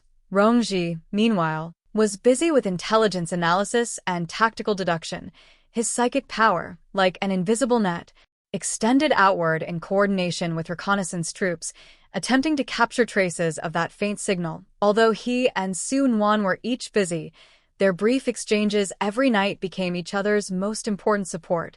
Under such high-pressure conditions, an unspoken rapport and trust took deep root between them. Meanwhile, friction on the outskirts of the base became increasingly frequent. Attacks by the new type of mutant became more cunning and targeted, as they seemed to always find the weak points in the defenses. A silent undercurrent surged around Dawn City. Late one night, Rongji was in the intelligence room, deep in thought while looking at a map marked with all the locations of recent anomalous attacks. Suddenly, his pupils constricted, and he pointed his finger at several seemingly unrelated locations on the map. "No, these attacks are not random," he muttered to himself, his psychic power highly concentrated as he rapidly calculated some pattern in his mind. "They are testing our reaction speed, scouting our defense patterns. It's more like they are mapping out a path for a larger operation." He immediately connected to Su Nuan's communicator, his voice grave. "Su Nuan, notify Commander Yuzheng to raise the base's global alert level to maximum. I have a feeling they are coming soon." As if to confirm his premonition, almost the moment the call ended, the ear-piercing sound of the base's alarm tore through the silent night sky. The highest level alarm sounded like a shrill screech, instantly tearing through the quiet of the night in Dawn City. Inside the intelligence room, the moment the alarm sounded, Rongji felt as if his psychic power had been struck by a heavy hammer. A massive, chaotic, and malicious wave of psychic power erupted simultaneously from multiple directions around the base's perimeter, instantly assaulting his senses. Ugh! He let out a muffled groan, steadying himself by gripping the edge of the table, his face instantly turning pale. This was not a physical attack, but a frenzied tide on the psychic level. The enemy was not only launching an attack, but also using this method to declare war and intimidate. Report. Outpost number 3 in the East District has lost contact. A large number of high-speed moving heat sources detected outside the west wall. Aerial units have detected a swarm of unidentified flying mutants. Within the communication channel, chaotic reports were mixed with the static of electrical interference. The enemy's offensive was not a breakthrough at a single point, but a multi-pronged attack launched simultaneously, with a clear intention to stretch Dawn City's defensive forces thin. Commander Yu Zhang's roar echoed throughout the city via the broadcast system. All units, take your positions according to the Level 1 Combat Readiness Plan. Repeat, Level 1 Combat Readiness. This is not a drill. The true test had arrived. Rongji endured the discomfort on the psychic level and immediately connected to Su Nuan's communication channel. Su Nuan, the energy station. Their primary target must be the energy station and Engineer Lin. Get there immediately. I'll be there right away. Su Nuan's calm response came from the other side. Understood. I'm already on my way to the energy station. Be careful. Su Nuan had already taken action the moment the alarm sounded. Without the slightest hesitation, she rushed from her residence toward the old energy station located in the core area of the base. Her intuition told her that this attack was by no means ordinary. Engineer Lin Yuan and that unfinished energy core were the eye of the storm. Outside the ruins of the energy station, the battle had already erupted. Dozens of mutants of various shapes and sizes were crashing against the makeshift fortifications like a tidal wave. Among them were helm-like forms with incredible speed, thick-skinned and immensely strong giants, and even special individuals capable of spraying corrosive slime or emitting psychic interference. The coordination of these mutants was terrifyingly seamless. They were by no means a disorganized mob. The garrison troops fought to the death behind their cover, weaving a dense web of fire with energy weapons and physical ammunition, but there were too many mutants, and the assault was too fierce. The defensive line was crumbling. When Su Nuan arrived, she saw a mutant resembling a giant mantis, using its metallic sheen scythe-like forelimbs to easily tear through a sandbag bunker, on the verge of breaking into the inner circle. Watch out. Su Nuan's pupils constricted, and without a second thought, she instantly clenched her right hand into a fist in the air. A translucent spatial blade condensed to her palm, and with a sharp whistling sound, it slashed precisely at the neck joint of the mantis mutant. The spatial blade cut in silently. That hard chitinous shell was like paper before the spatial cutting force. The mantis mutant's head was instantly separated from its body, and dark green fluid sprayed out. The massive body crashed to the ground. This sudden strike instantly intimidated the mutants in front and bought precious breathing room for the defending soldiers. The soldiers looked at Su Nuan in astonishment, their eyes filled with disbelief and gratitude for surviving the ordeal. Consultant Su, the defense commander shouted, his face covered in blood. There are too many of them, and they are organized. We can't hold them off much longer. Su Nuan scanned the battlefield quickly, her brain working at high speed. She knew she had to stabilize the defensive line and wait for Rongji and reinforcements. Tighten the defensive line. Concentrate fire on those charging at the front. Those injured, retreat immediately to the entrance of the energy station. Soon-Won's voice was calm and powerful. In this critical moment, she displayed astonishing composure. While commanding, she continuously condensed spatial blades, precisely sniping the elite mutants attempting to break through the defensive fire. Every flash of a spatial blade meant the fall of a mutant. Her presence was like a pillar of stability, temporarily holding the crumbling defensive line together. However, her expenditure was also extremely high. Condensing the spatial blade placed a massive burden on her energy and stamina. Continuous use made her forehead break out in sweat, and her breathing began to quicken. Just then, a cold, viscous wave of psychic power quietly coiled around Soon-Won's consciousness like a venomous snake. A wave of intense dizziness and nausea struck instantly, causing her action of condensing a spatial blade to jerk to a halt. It was a psychic attack. A mutant skilled in psychic interference had locked onto her from the shadows. Almost at the same moment, Soon-Won felt the discomfort.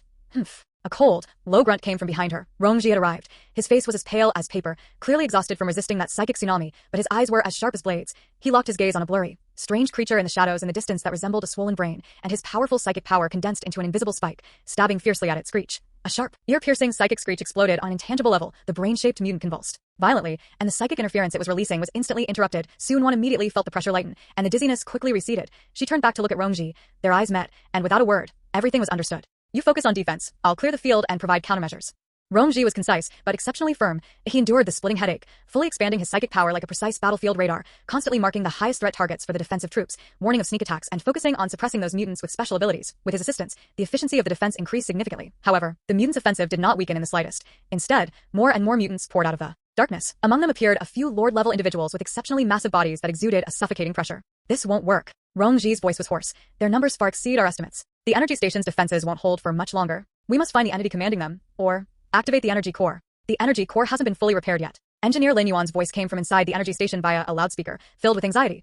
Forcing a startup carries huge risks. It could trigger an energy runaway and explosion. We have no choice. Commander Yu Zheng's voice also cut into the communication, the background filled with the sounds of intense gunfire. The base is under attack in multiple locations, and reinforcements are pinned down. The energy station must hold on its own. Engineer Lin, try a partial startup as much as possible, even if it's just to generate an energy field interference. Just then, Rongji's psychic power suddenly captured an extremely subtle but exceptionally powerful energy signal coming from an abandoned drainage pipe opening at the rear flank of the battlefield. That signal was constantly transmitting some kind of command.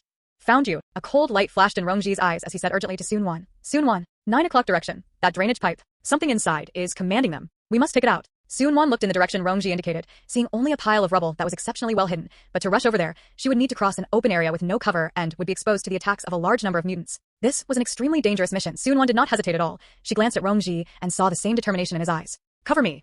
Soon-Won whispered, and her body had already darted out like a cheetah. She pushed her speed to the limit, while her hands swung continuously, weaving spatial blades in front of her into a brief death zone to pave the way. Provide fire cover for Consultant Su. Rongji roared at the same time, his psychic power furiously surging, not only suppressing the distant psychic interference source, but also forcibly interfering with the movements of several mutants on Soon-Won's path, creating a fleeting gap for her sprint. Bullets and energy beams poured down around Soon-Won like a rainstorm, blocking the mutants pouncing on her. Soon-Won's petite figure wove through the hail of bullets and the savage pouncing of mutants, narrowly escaping danger at every turn. A spray of corrosive liquid flew past her shoulder, etching a large pit into the ground. A sharp claw almost tore open her back, only to be forced back by a backhanded strike of her spatial blade. The short distance of a few dozen meters felt like crossing the line between life and death. Finally, she rushed to the vicinity of the drainage pipe. Rongji's psychic power clearly guided her. It's inside. Be careful. Soon-Won took a deep breath, gathering all her remaining strength, and a spatial blade, even more solid and massive than before, formed between her hands. She gave a sharp cry and fiercely threw the spatial blade deep into the drainage pipe. Boom! A muffled, loud noise came from underground, accompanied by an extremely sharp, inhuman psychic scream. The energy signal that had been constantly transmitting commands stopped abruptly. The moment the signal disappeared, all the mutants on the battlefield showed obvious sluggishness and confusion in their movements. They had lost their unified command and began to become blind and manic. The rhythm of their attack was disrupted. We did it. The defending soldiers cheered. However, Rongji's face became even uglier. He sensed that the command unit that had been destroyed seemed to be just a secondary node. The real mastermind was still further away, deeper in the darkness. And the opponent seemed to have been enraged. A more powerful sense of psychic oppression slowly pressed in from afar like a dark cloud. At the same time, Engineer Lin Yuan's anxious voice came from inside the energy station. No, the energy core is unstable. The partial startup triggered a chain reaction. I can't control it. The energy is skyrocketing. It might explode. Internal and external troubles instantly forced everyone into a desperate situation. Rongji stared at Soon-Won, and Soon-Won also looked at him. Both saw unprecedented gravity in each other's eyes. A critical moment. Inside the energy station, the piercing alarm and the humming of the core overload intertwined like the countdown of the Grim Reaper. On the control console, energy readings were skyrocketing, having long since broken through safety thresholds, and the entire underground space was trembling slightly. It's no good. The energy circuit is completely out of control. The core meltdown cannot be stopped. At most there are 3 minutes left. Engineer Lin Yuan's voice came through the loudspeaker, filled with despair. 3 minutes. Outside the station, although the group of mutants, having lost unified command, had fallen into chaos, their numbers were still vast, and driven by instinct, they were still frantically attacking the defense line. And in the distance, that even larger, colder sense of psychic power oppression was rapidly approaching. Implosion was imminent. External enemies were pressing the borders. The most core hope of Dawn City was instantly pushed to the edge of destruction. Retreat. Everyone, evacuate the energy station immediately. Commander Yu Zheng's roar sounded on the public channel, carrying a heart-wrenching hoarseness.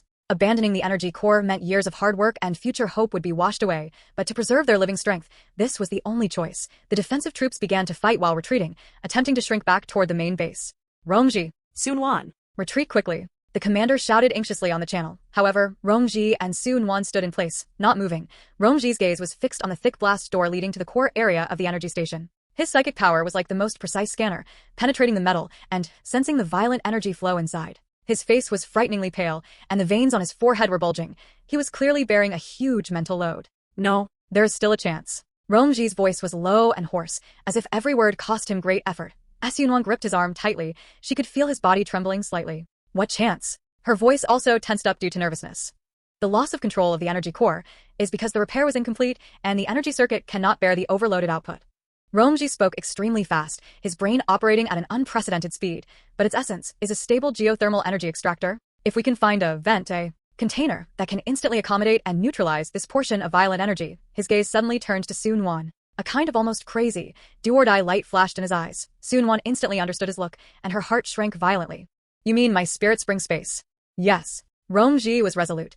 Your space is independent of reality, and the level of life energy contained in the spirit spring water is extremely high. This is the only thing that might contain and transform this portion of violent geothermal energy. But the risk is incalculable. The space might collapse, the spirit spring might dry up, and even you yourself will suffer from the backlash. This was a gamble that bet everything. Using Sun-Wan's most fundamental reliance to bet on a glimmer of ethereal survival, Sun-Wan's pupils shrank violently. The spirit spring space was her greatest trump card for survival in the apocalypse, the source of her healing ability. Losing it would have unimaginable consequences, but looking at the crumbling defense line before her, listening to the roaring of mutants getting closer and the countdown of death inside the energy station, and feeling the suffocating psychic power oppression from afar, she had no time to hesitate. Tell me what to do. Sun-Wan's voice was unusually calm, but carried an unquestionable determination. Rongji looked at her deeply. That gaze was extremely complex, filled with worry, determination, and even more, an indescribable trust.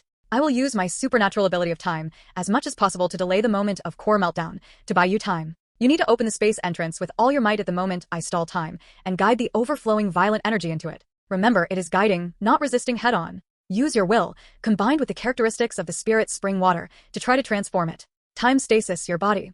Sun-Wan looked at his pale face with worry. There's no time to worry about that. Rongji let out a low roar. Prepare. He suddenly pulled Sun-Wan behind a relatively sturdy bunker next to the energy station's blast door, while he faced the door, closed his eyes, and all his psychic power began to condense with unprecedented intensity. An invisible fluctuation, visible to the naked eye and distorting light, began to spread with him as the center. Sun-Wan did not dare to be negligent, immediately concentrating all her spirit, communicating with the spirit spring space within her. She could feel that little world trembling slightly, as if it also sensed the impending impact. Now. Rongji opened his eyes abruptly, and there was even a pale golden light flowing in them. He pressed his hands forward into the void, and let out a suppressed, extreme low shout. Time stasis. Domain. A strange and powerful force instantly shrouded the core area behind the blast door. It was as if an invisible giant hand had forcibly pressed down on the flow of time. The wildly skyrocketing energy readings inside, at this moment, experienced an extremely short stagnation. Even that piercing overload alarm seemed to be stretched, distorted, and became weirdly unbearable. Rongji, who was casting time stasis, swayed violently, and blood seeped from his 7 orifices instantly. The whole person fell backward softly, as if all his strength had been drained. Rongji, Sun-Wan exclaimed, but at this moment she had no time to attend to anything else. In this precious 1 to 2 seconds of time stagnation, Sun-Wan gritted her teeth and exerted her supernatural ability of space with all her might. A distorted space entrance, emitting soft white light, was opened with difficulty in front of the blast door. At the same time, the effect of time stagnation disappeared. The violently suppressed energy, like a bursting flood, rushed frantically toward the only open vent, Sun-Wan's space entrance, with unprecedented ferocity. Boom. An indescribable, massive energy impact instantly poured into the spirit spring space. Sun-Wan felt as if her entire soul had been torn apart. The intense pain almost made her faint instantly. She held onto the last shred of clarity, relying on her tenacious will, guiding this destructive energy to rush toward the seemingly calm spirit spring at the center of the space. The spirit spring water seemed to be boiling, erupting with brilliant, emerald green light full of life, clashing, intertwining, and merging violently with the violent geothermal energy. The entire space shook violently, and fine cracks even began to appear at the edges. Outside, The heart-palpitating overload hum inside the energy station suddenly weakened. The energy readings on the control console began to fall rapidly. The crisis of the core meltdown had actually been forcibly contained.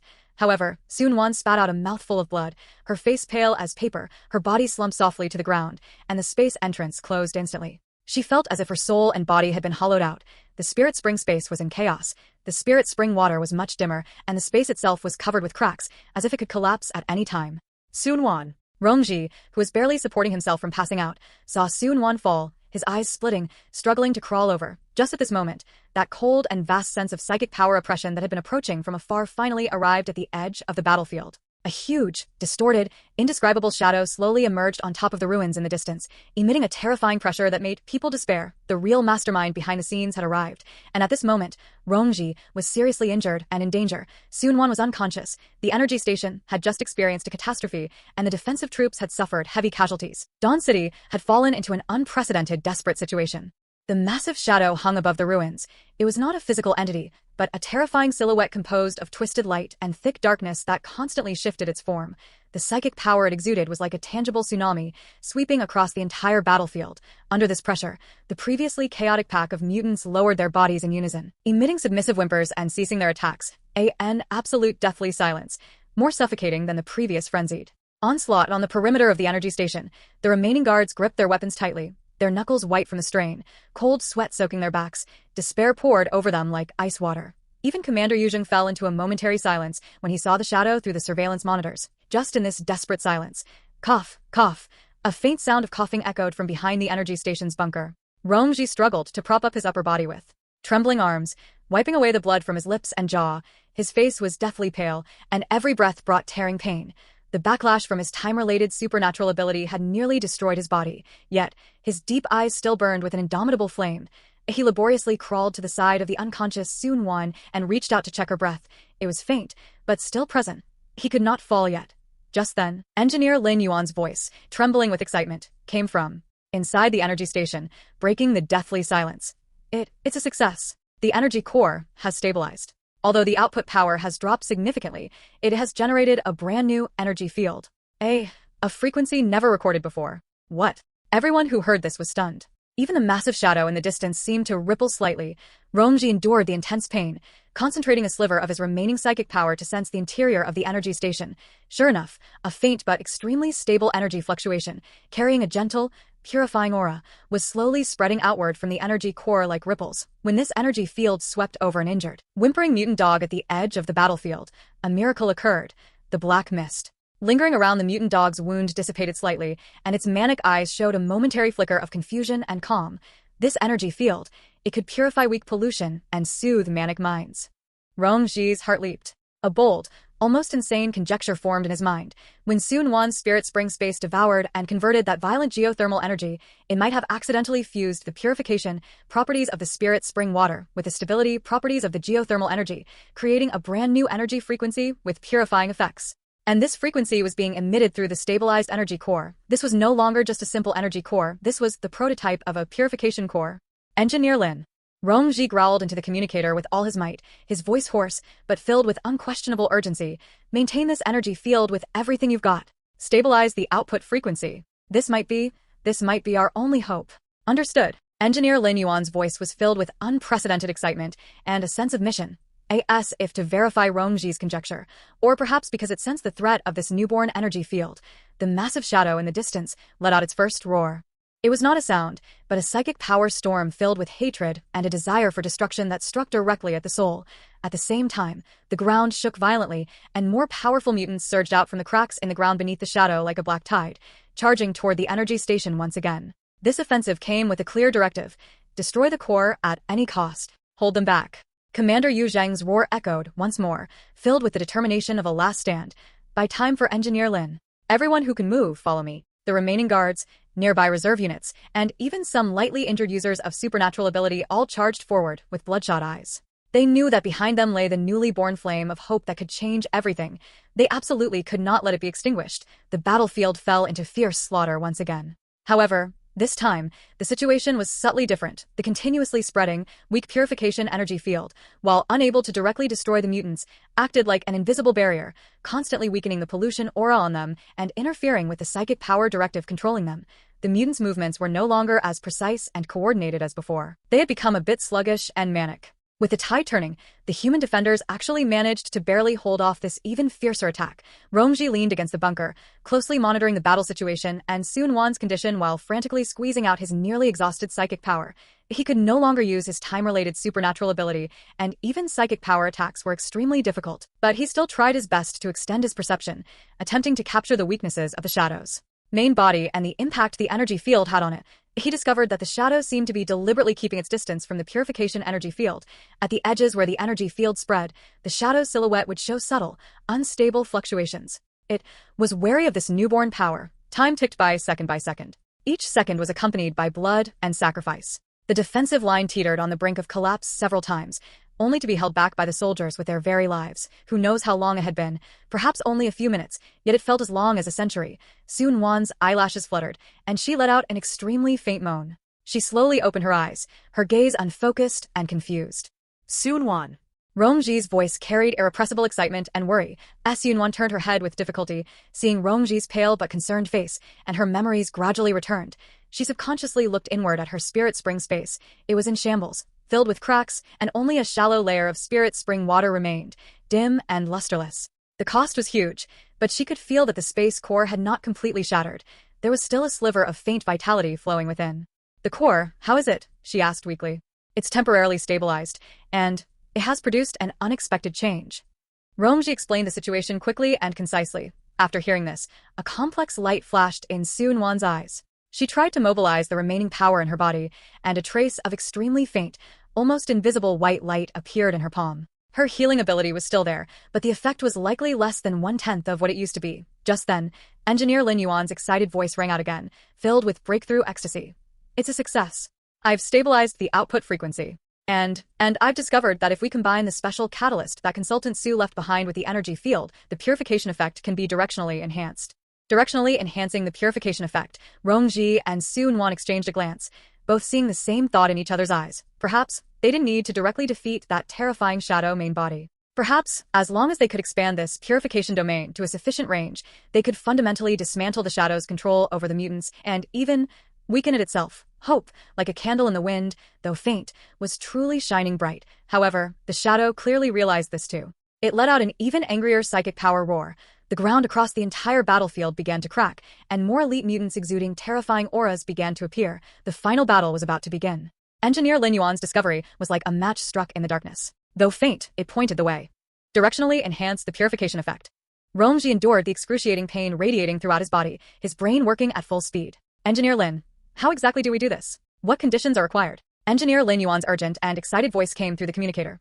The principle is to use the special energy residue from Consultant Su as a resonator to amplify the core frequency of the purification energy field. But 2 conditions are required.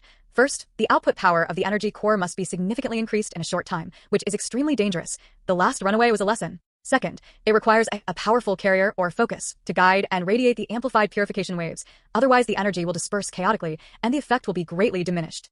Significantly increased power in a short time? A powerful guiding focus. Rongji's gaze immediately turned to Sun Wan, who was pale and extremely weak beside him. Although her spirit spring space was severely damaged, it was undoubtedly the most suitable resonator and potential guiding focus. But could her body still withstand it? Sun Wan understood the hesitation and struggle in Rongji's eyes. She took a deep breath and tried to sit up straight, even though this simple action made her vision go black. My space can barely support one more time. Her voice was weak but firm. This is the only chance, isn't it? But you will. Rongji didn't finish his sentence, but the meaning was clear. Forcing her space to be used again while it was on the verge of collapse could have devastating consequences. If we can't stop it, everyone will die. Sun Wan looked at Rongji, her eyes clear and resolute. Including us. Let's gamble, Rongji. Rongji looked at the unshakable light in her eyes and knew he couldn't dissuade her. He closed his eyes and took a deep breath. When he opened them again, only cold determination and a trace of deeply hidden pain remained. Fine. Engineer Lin, prepare the overload program. Sun Wan, you will guide it. I will use my remaining psychic power to help you stabilize the energy channel and minimize the backlash as much as possible.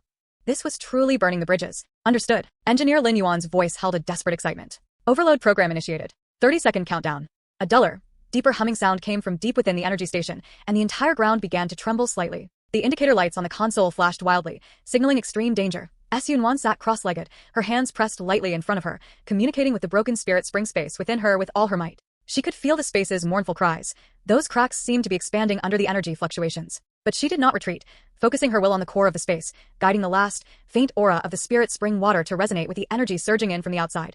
Rongji stood behind her, his hands gently pressed on her shoulders. He closed his eyes and condensed his remaining psychic power into the finest threads, carefully probing into Sun Wan's body.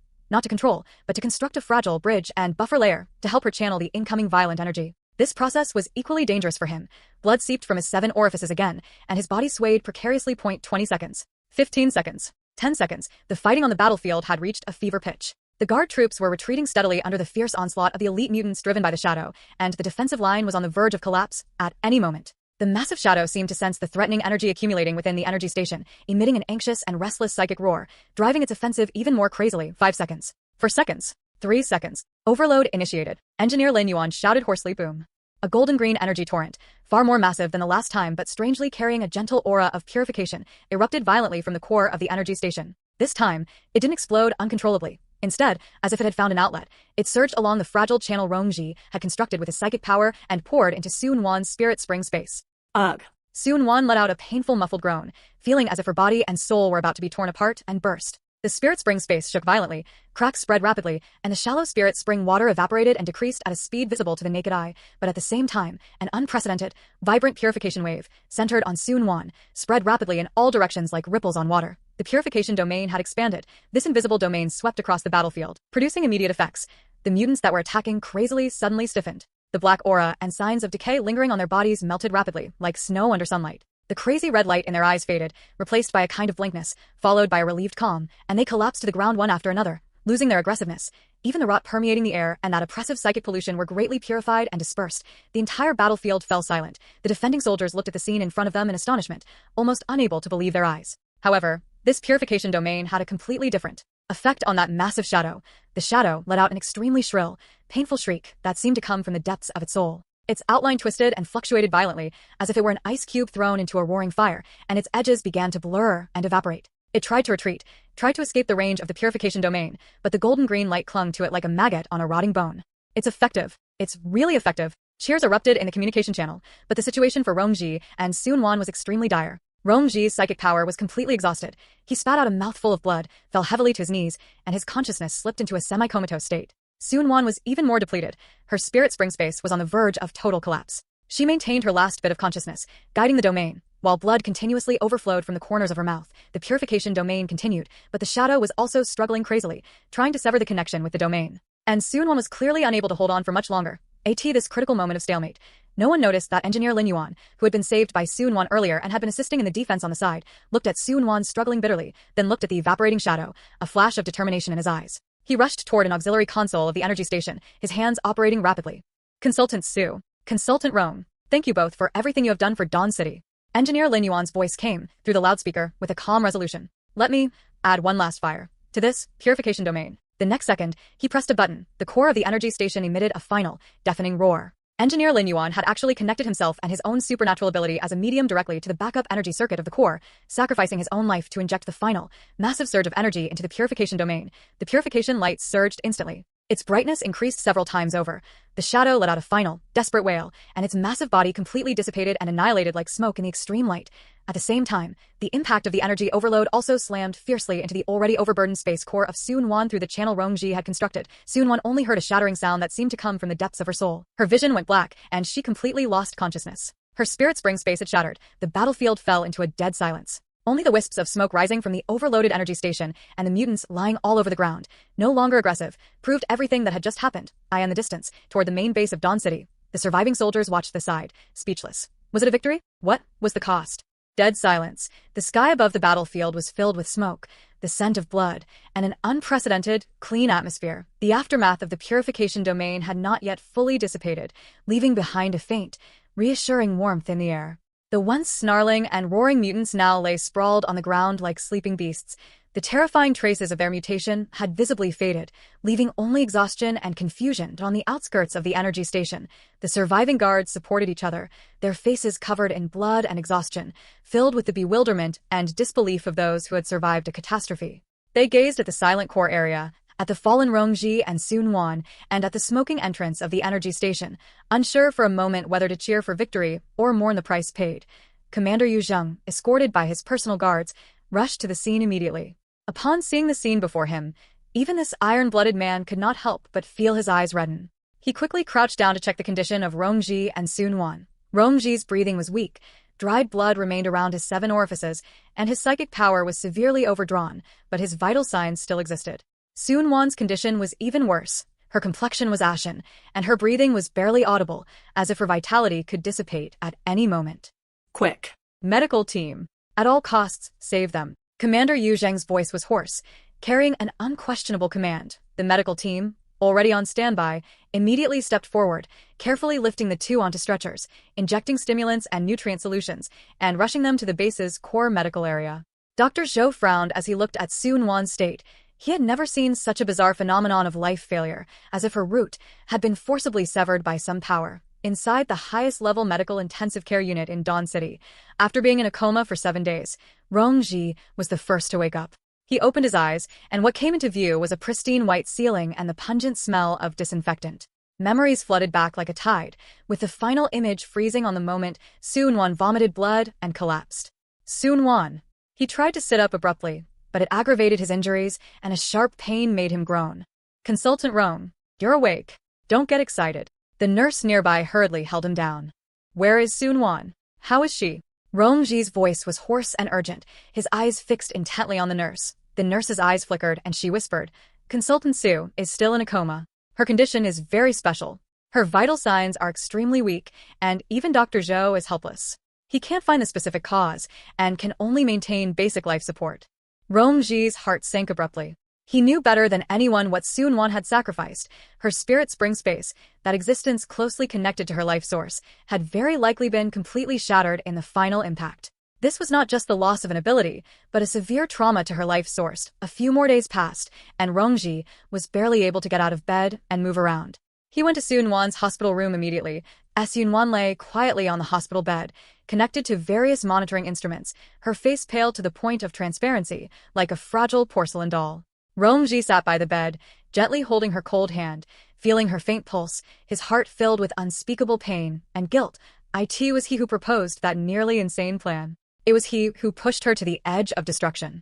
I'm sorry, he murmured, his voice trembling slightly. Since his rebirth, this was the first time he had felt so powerless. The ability to foresee fragments of the future seemed so pale in the face of absolute power and cruel costs. Days passed by one. Dawn City began the difficult reconstruction. The sacrifice of Engineer Lin Yuan and the final outbreak of the purification domain at the energy station had won the base of valuable breathing space. The threat from the surrounding mutants had significantly decreased, and the surviving humans began to cautiously emerge from the fortresses, clearing debris and attempting to resume production. Rongji's body was slowly recovering, but his heart remained fixed on Sun-Wan. He spent most of his time every day guarding her hospital room, using his recovering psychic power to cautiously probe into her body, attempting to perceive the state of her soul. He could feel that it was full of dead silence and shattered pieces, like ruins after a storm. But occasionally, in the very depths, he seemed to be able to catch a trace of an extremely weak life fluctuation, like a spark, stubbornly flickering and refusing to extinguish. This fluctuation became his only hope. He began to try using his weak psychic power, like the finest embroidery needle, to carefully comb and nourish Sun-Wan's shattered soul source. This process was slow and painful, consuming him greatly, but he persisted day after day, unremittingly. The turning point occurred a month later.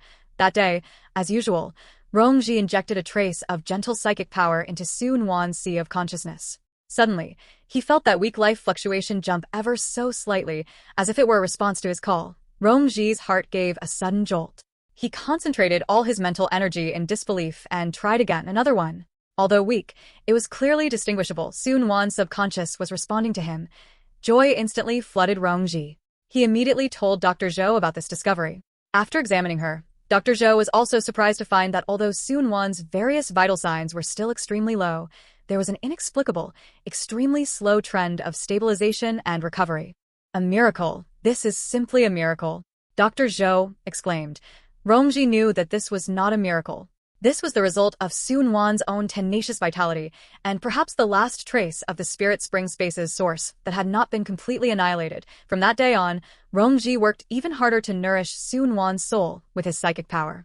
He even began to secretly mix the precious potions allocated to him by the base, which helped with psychic power recovery, into water, dipping a cotton swab into it and gently applying it to Sun-Wan's lips. Another half-month passed. On a sunny afternoon, Rongji was holding Soon-won's hand, whispering about the slow changes happening in the outside world. Suddenly, he felt the fingers in his palm move ever so slightly. Rongji's body instantly stiffened. He held his breath, his eyes locked tightly on Soon-won's face. He saw her long eyelashes flutter like butterfly wings a few times, and then, slowly and with difficulty, she opened her eyes. Her gaze was unfocused and bewildered, as if she had been asleep for centuries. After a long while, her gaze gradually focused, landing on Rongji's stubble-covered, haggard face, which was filled with wild joy and worry. Rong. Ji. A voice, so weak it was almost inaudible, spilled from her cracked lips. That moment, Rongji felt as if his heart had been struck hard by something, bitterness and joy intertwined, making him almost shed tears. He held her hand tightly, his voice choking with emotion. "It's me. Soon-won, welcome back." Soon-won's awakening was like a shot of adrenaline to the post-catastrophe Dawn City. Although she was extremely weak and needed a long recovery, her survival itself symbolized hope, and Rongji knew that the Real challenge might have just begun. Soon-won had lost her spirit spring space, and they needed to face a brand new, unknown future. Soon-won's awakening caused quite a stir among the top brass of Dawn City. Commander Yu Zheng came to visit in person, and looking at her weak yet clear eyes, this tough commander could hardly hide his excitement.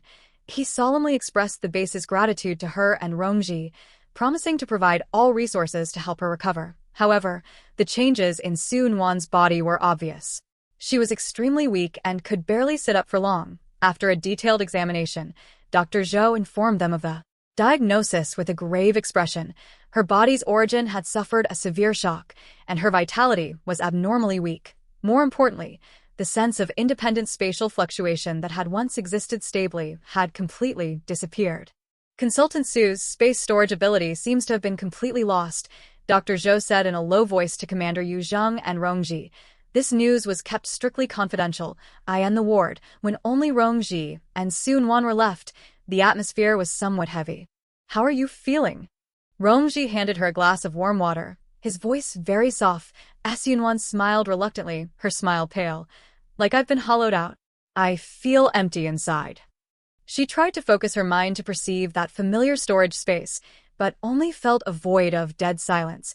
The spirit spring space, along with the spirit spring water within it, had completely shattered and dissipated. A profound sense of loss surged in her heart. It was a crucial reliance for her survival in the apocalypse, but immediately after, she subconsciously mobilized another power, that warm life energy she was born with. To faint, almost imperceptible white halo appeared on her palm. The light was dim, far less bright and stable than before, but it did indeed still exist. "My healing ability is still there." Soon-won's voice carried a trace of exhausted relief. "It's just very weak, and the effect might be far worse than before." Rongji keenly captured the changes in her emotions. He held her cold hand, his gaze calm and firm. "Being alive and having your foundation intact is the greatest stroke of luck. The space ability was a powerful aid. While it's a pity to lose it, your healing ability remains. As long as the foundation is there and you nurture it slowly, there will always be a day of recovery." He paused and continued. "Moreover, your current situation has also given us a clearer understanding of the essence of that purification energy. It destroyed the acquired spatial carrier, but could not eradicate the life force you were born with. This in itself is of great value."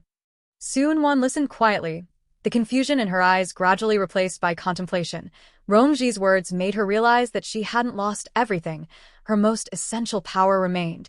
It just needed time to recover, and losing the space ability also meant she no longer needed to be distracted by guarding that secret and could focus more on the improvement of healing itself.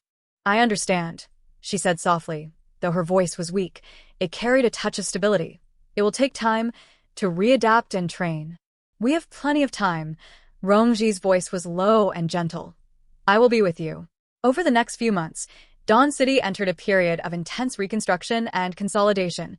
Rongji's body gradually recovered, although his psychic power and time-based supernatural ability were also severely damaged.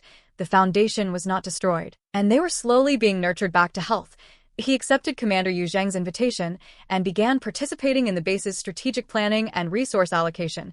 Soon-won's recovery process was much longer. She could no longer perform healing spells as she had before, but her weak healing ability played a key role in her own recovery. She insisted on meditating every day, carefully guiding that trace of weak life energy to circulate within her body, nurturing her damaged origin. The effect was slow, but it was indeed improving bit by bit.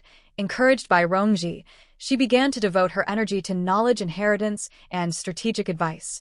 Combining her rich battlefield rescue experience and medical knowledge, she systematically compiled the Apocalypse Trauma Emergency Guide, which detailed first aid protocols under various resource-scarce conditions. This guide later became the cornerstone of medical training in Dawn City. At the same time, she actively participated in the technical department's data analysis of the purification event. Although she had lost the intuitive perception of energy from the spirit spring space, her unique understanding of life energy often provided insights different from a purely technical perspective, helping researchers understand the interaction mechanism between that purification energy and life force. Gradually, Sun-Wan found a new balance and value. She was no longer the special one, with a magical space and powerful purification ability, but had returned to the role of an experienced healer and wise consultant. People still respected her because she continued to contribute to their survival with solid knowledge and wisdom. One evening, Rongji pushed the wheelchair, taking Sun-Wan to the base's newly built greenhouse garden for some air. The sunset's afterglow spilled onto the tender green seedlings, warm and cozy. As Sun-Wan looked at the vitality struggling to grow amidst the ruins before her, and gently raised her hand, the trace of white light on her palm appeared again, seemingly a bit more stable than a few days ago. She gently touched a slightly yellowed vegetable leaf with her fingers. The white light seeped in, and the leaf stretched out slightly at a speed invisible to the naked eye. Although it's very slow, I can still do something, she said softly, a faint, genuine smile appearing at the corners of her mouth. Rongji stood behind her, his hands gently pressing on her shoulders. Look, the foundation is still there, and so is hope. Losing one power might make us focus more on the growth of another. Your healing ability may one day reach an unprecedented height. Sun-Wan nodded, feeling the warmth and support coming from her shoulders. The road ahead might still be difficult, but with her core intact and her companions still by her side, hope would never be extinguished. Time passed, and half a year had gone by since that decisive battle of the purification domain.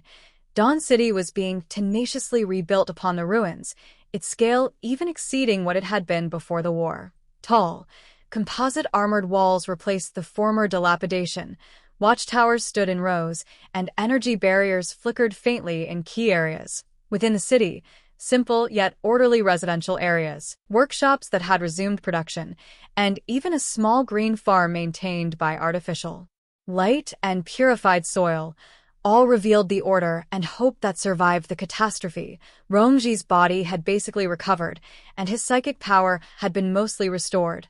Although not at his peak, it was enough to support him in fulfilling his duties as chief of staff. He had become more silent and reserved, and the sense of vicissitudes in his eyes had grown heavier, only softening in an imperceptible way when he looked at Sun-Wan. As Sun-Wan's recovery was slow but continuous, her healing ability was like a trickling stream, gradually strengthening through day-after-day meditation and gentle use.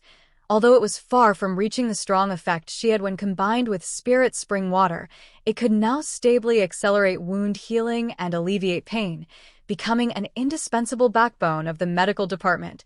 She had lost the convenience of the spirit spring space, but because of this, she was more focused on healing itself and her understanding and control of life.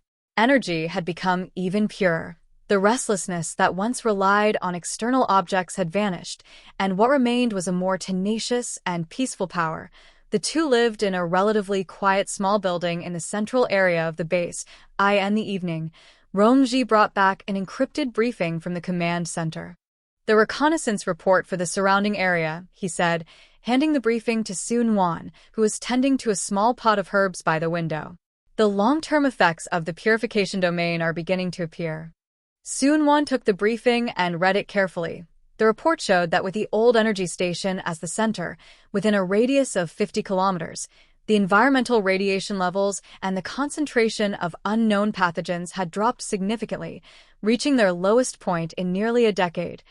Even more encouraging was that the activity of low-level mutants in the area had almost disappeared, and the surviving animals and plants were showing signs of slow natural recovery. Some land that was originally impossible to cultivate could now barely support cold-resistant crops. It seems that the sacrifices made by Engineer Lin and everyone who perished were worth it, Su Nuan said softly, her fingertips brushing over the tender green leaves of the herb. A trace of imperceptible white light seeped in, and the leaves seemed to become a bit firmer. The cost was huge, Rongji said, walking to her side and looking at the lights gradually turning on outside the window, but it did indeed buy us a precious breathing space. Commander Yu Zheng intends to organize an expeditionary exploration team next month to explore further areas, search for other survivor strongholds, and evaluate the boundaries of the purification effect. Su Nuan nodded. Over the past 6 months, through limited repaired communications, they had intermittently received some faint signals from afar, proving that the spark of human civilization had not been completely extinguished. Can your body support a long journey? Rongji looked at her with concern in his eyes. It should be fine, Su Nuan smiled. My supernatural ability has recovered quite a bit, and daily activities are no problem. Besides, I also want to see with my own eyes what the outside world has become. She paused, her voice lowering. Perhaps I can find more clues about the hive, or rather, the source of that shadow. Although that battle was won, the origin and purpose of the shadow entity remained a mystery. Rongji would occasionally fall into deep thought. Those fragmented pieces of time seemed to still be hinting at an unfinished crisis. Rongji was silent for a moment and said, I have the same intention. Comfort will wear down vigilance. I will lead the expedition team. At this moment, a knock on the door sounded. A communications soldier delivered an urgent telegram. Rongji took it, scanned it quickly, and frowned slightly. What is it? Su Nuan asked. It is from Elder Qin at the Hope Settlement, Rongji said, handing the telegram to Su Nuan. They have recently had some unusual phenomena.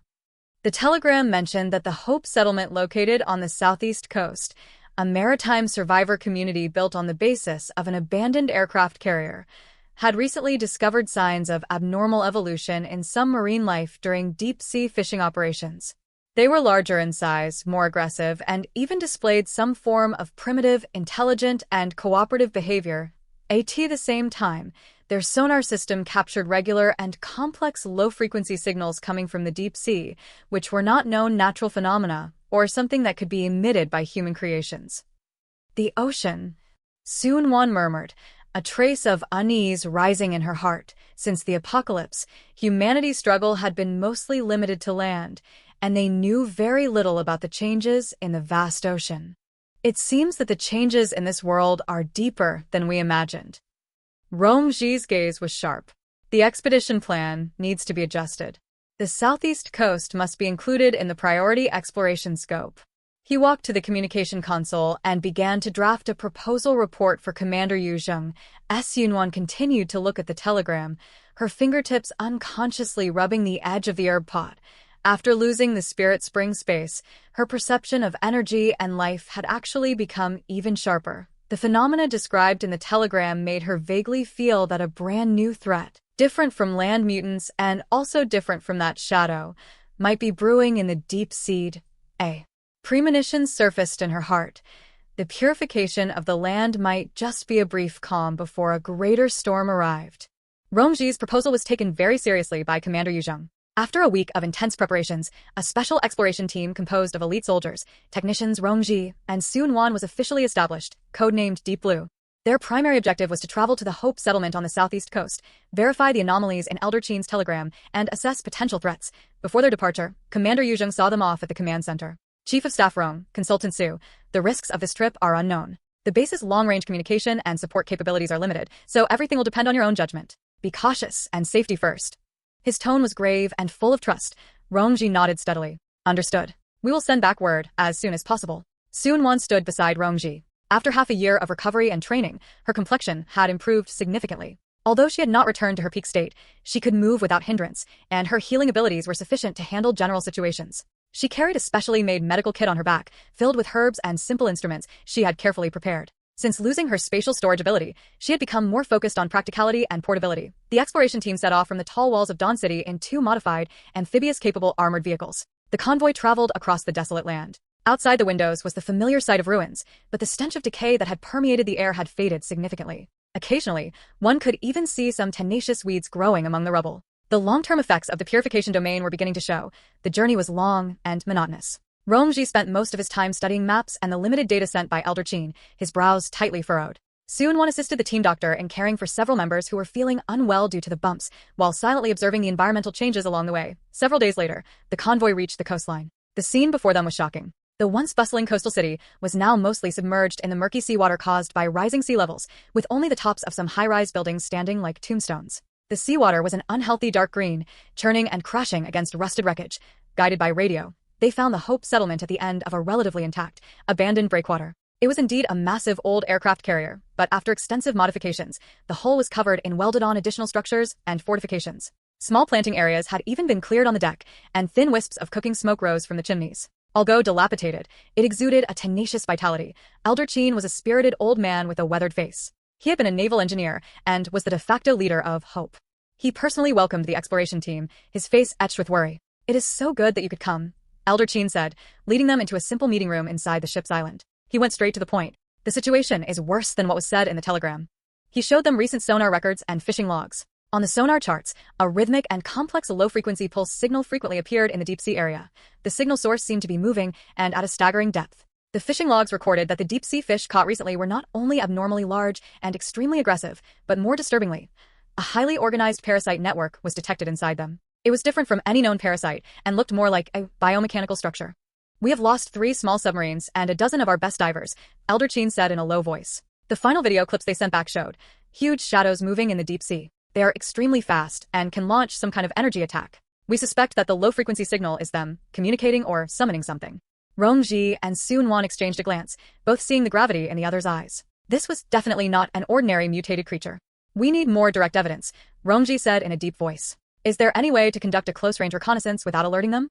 Elder Qin pondered for a moment. There is a newly modified deep submergence vehicle called the Ghost, with the best noise reduction performance, equipped with high-sensitivity sensors and camouflage coating. But it can only carry 2 people, and there are limitations on diving depth and duration. The risk is immense. "I will go." Romji did not hesitate. "I will go with you."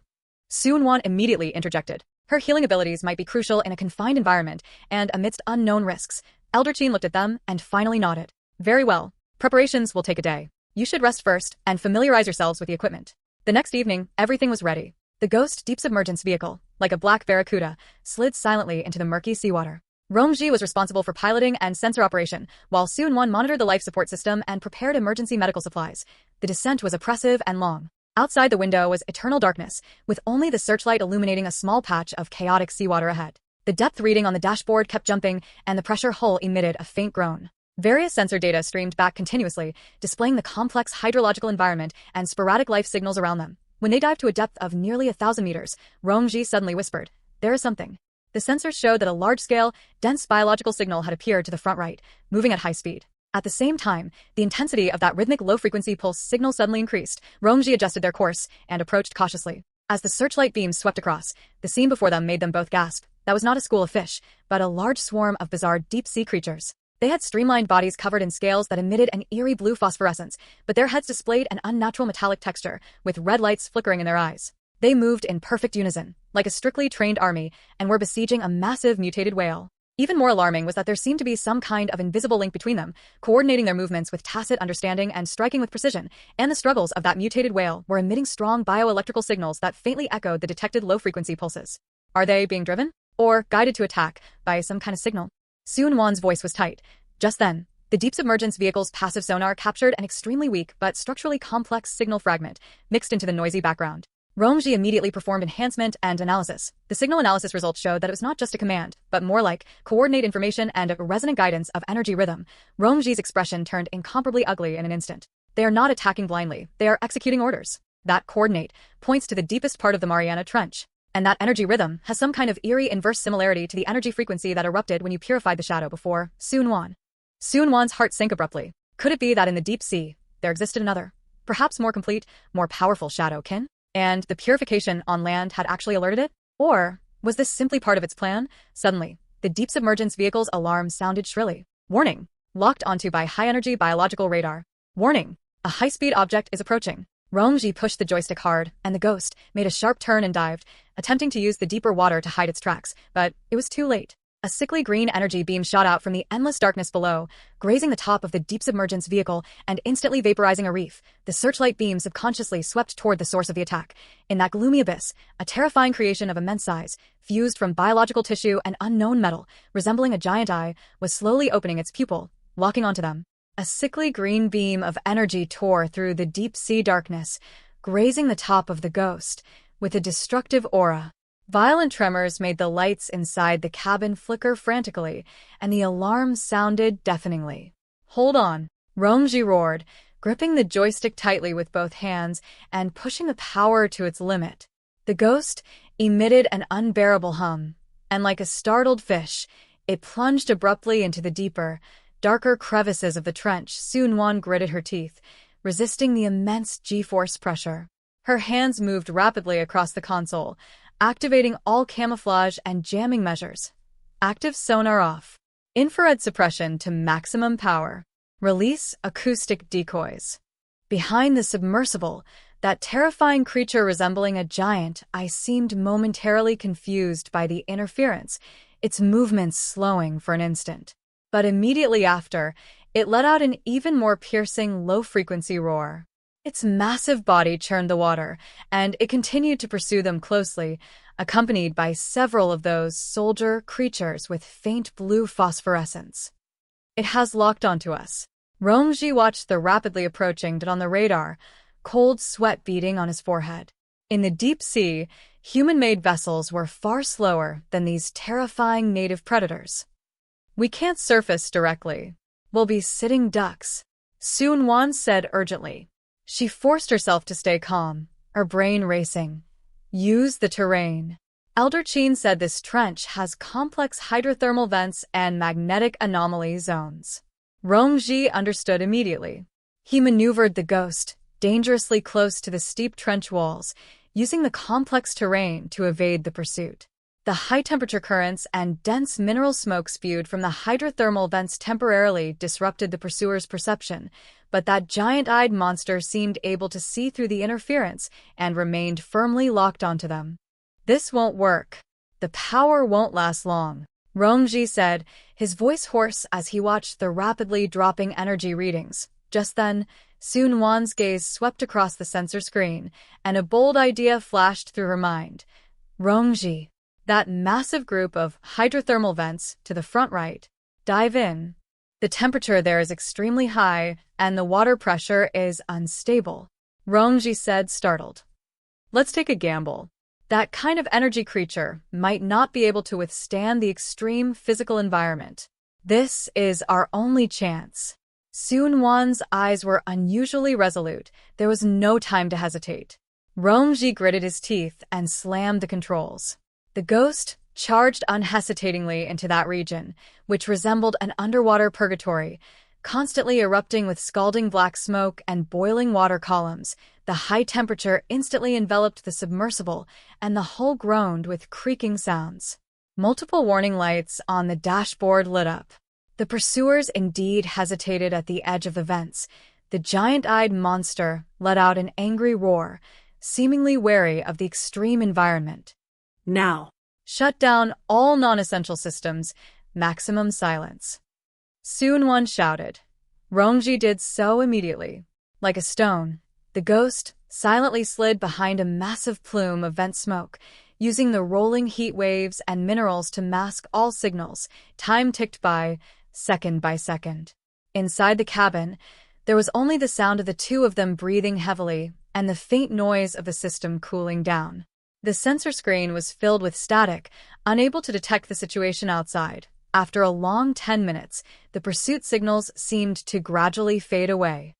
"Did they leave?" Sunwon asked softly. Not daring to relax, Rongji listened carefully to the faint movements transmitted by the passive sonar and let out a slow breath. "Temporarily safe. They probably think we've been buried here." A sense of exhaustion from surviving a near-death experience instantly washed over them. The two leaned back in their seats, looking at each other in silence, both seeing palpitations and relief in the other's eyes. "We must return immediately and get the intelligence out," Rongji said in a low voice. That coordinate the deepest part of the Mariana Trench. What is hidden there is more terrifying than we imagined. It can not only control marine life, but it might even be brewing something. Sun-Wan nodded, recalling that eerie energy rhythm. Its energy pattern is homologous to the shadow, but more complete and vast. The purification of the land might have only touched the tip of the iceberg. Rongji started the auxiliary power and maneuvered the damaged ghost, carefully avoiding the active vents as it began to slowly ascend. The return journey was still full of risks, but at least they had brought back vital information. When the ghost finally broke through the surface of the sea and returned under the starlight, enthusiastic cheers erupted from the long-waiting Hope. Elder Qin personally welcomed them ashore. Seeing the two of them exhausted but intact, he was so moved that tears streamed down his face. Rongji did not delay and immediately informed Elder Qin of the recorded data and their deductions. Elder Qin's expression became extremely grave. If that is truly the case, it will be a global crisis. The ocean is the cradle of life. If it is completely controlled, we must unite the strength of all survivors, Rongji said decisively. The Hope, Dawn City, and all other strongholds we can contact. We need to formulate a plan to take the initiative. We cannot sit and wait for death. Sun-Wan looked at Rongji's determined profile, then gazed into the pitch-black ocean in the distance. Her heart was filled with worry, but a sense of resolve also rose within her. Avoiding the problem would not solve it. Only by facing it would there be a glimmer of hope for survival. The intelligence brought back by the ghost caused an uproar among the high command of the Hope. Elder Qin immediately ordered an increase in combat readiness and urgently contacted all known survivor strongholds. Rongji and Sun-Wan only rested on the Hope for a single day before taking the encrypted data disk and Elder Qin's personal letter, boarding a modified high-speed speedboat to begin their journey back to Dawn City. The sea route was fraught with risks, but the land route took too long, and they had to race against time. Along the way, they encountered attacks from several waves of mutant seabirds and a strange amphibious creature that could glide in the shallows, but thanks to the speedboat's powerful firepower and Rongji's precise early warnings, they passed through without incident. 5 days later, the speedboat finally arrived at a coastal outpost controlled by Dawn City. The news had already been sent back, and Commander Yu Zheng personally led a convoy to wait at the outpost. When Rongji and Sun-Wan stepped off the speedboat, dusty and weary from their travels, Commander Yu Zheng strode forward, patted Rongji heavily on the shoulder, and then looked at Sun-Wan, his eyes full of relief and gravity. You've worked hard. It's good to be back. Without much pleasantry, the convoy immediately set off to return to the main base. And the vehicle. Rongji gave a brief report on the findings from their deep-sea expedition. Upon hearing about the giant eye monster, the creature army, and the Mariana Trench coordinates, Commander Yu Zheng's expression grew so grim that it seemed water could drip from it.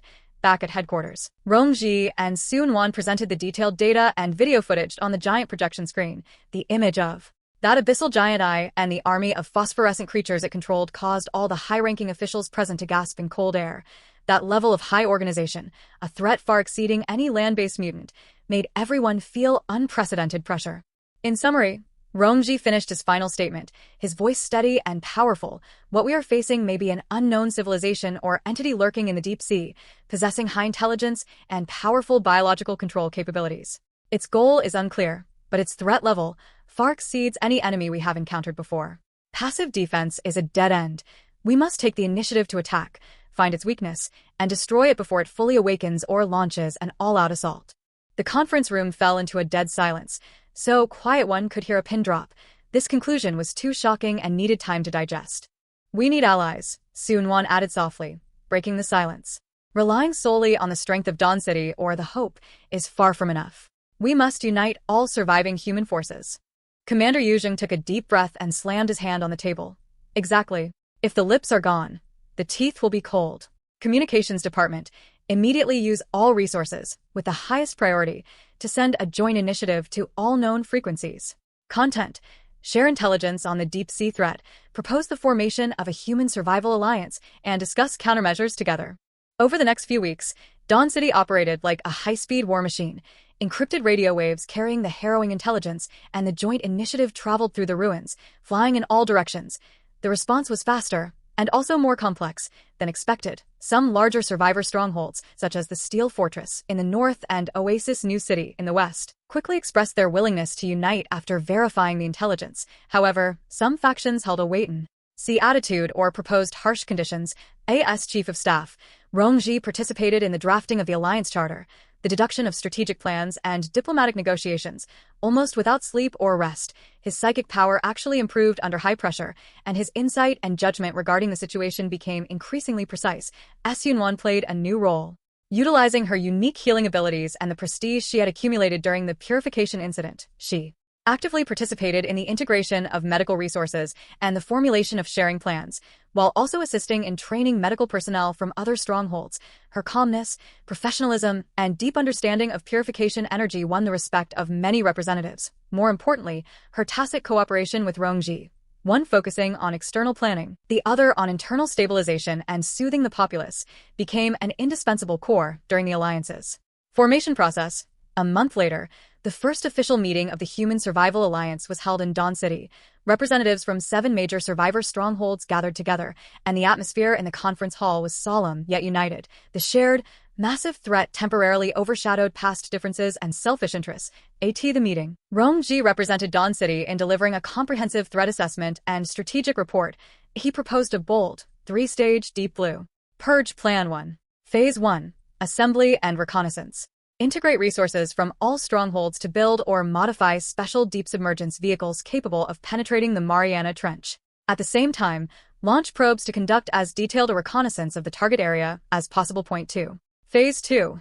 Weakening and probing. Use long-range means to interfere with or even cut off the target's control network over marine life, testing its defensive capabilities and response patterns. Point 3. Phase 3. Decisive battle. Concentrate the strongest forces to strike directly at the heart, launching a fatal blow against a target's main body. The plan was full of unknowns and risks, but it was currently the only viable proactive solution.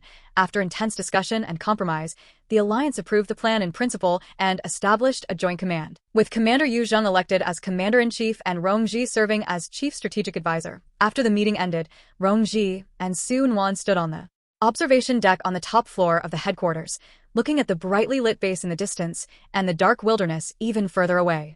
Finally, we've taken the first step, Su Nuan said softly, the night wind blowing through her hair. It is also the hardest step, Rongji said, his gaze deep. The real challenge has only just begun. Building deep submergence vehicles, training personnel, coordinating operations, every step is full of variables.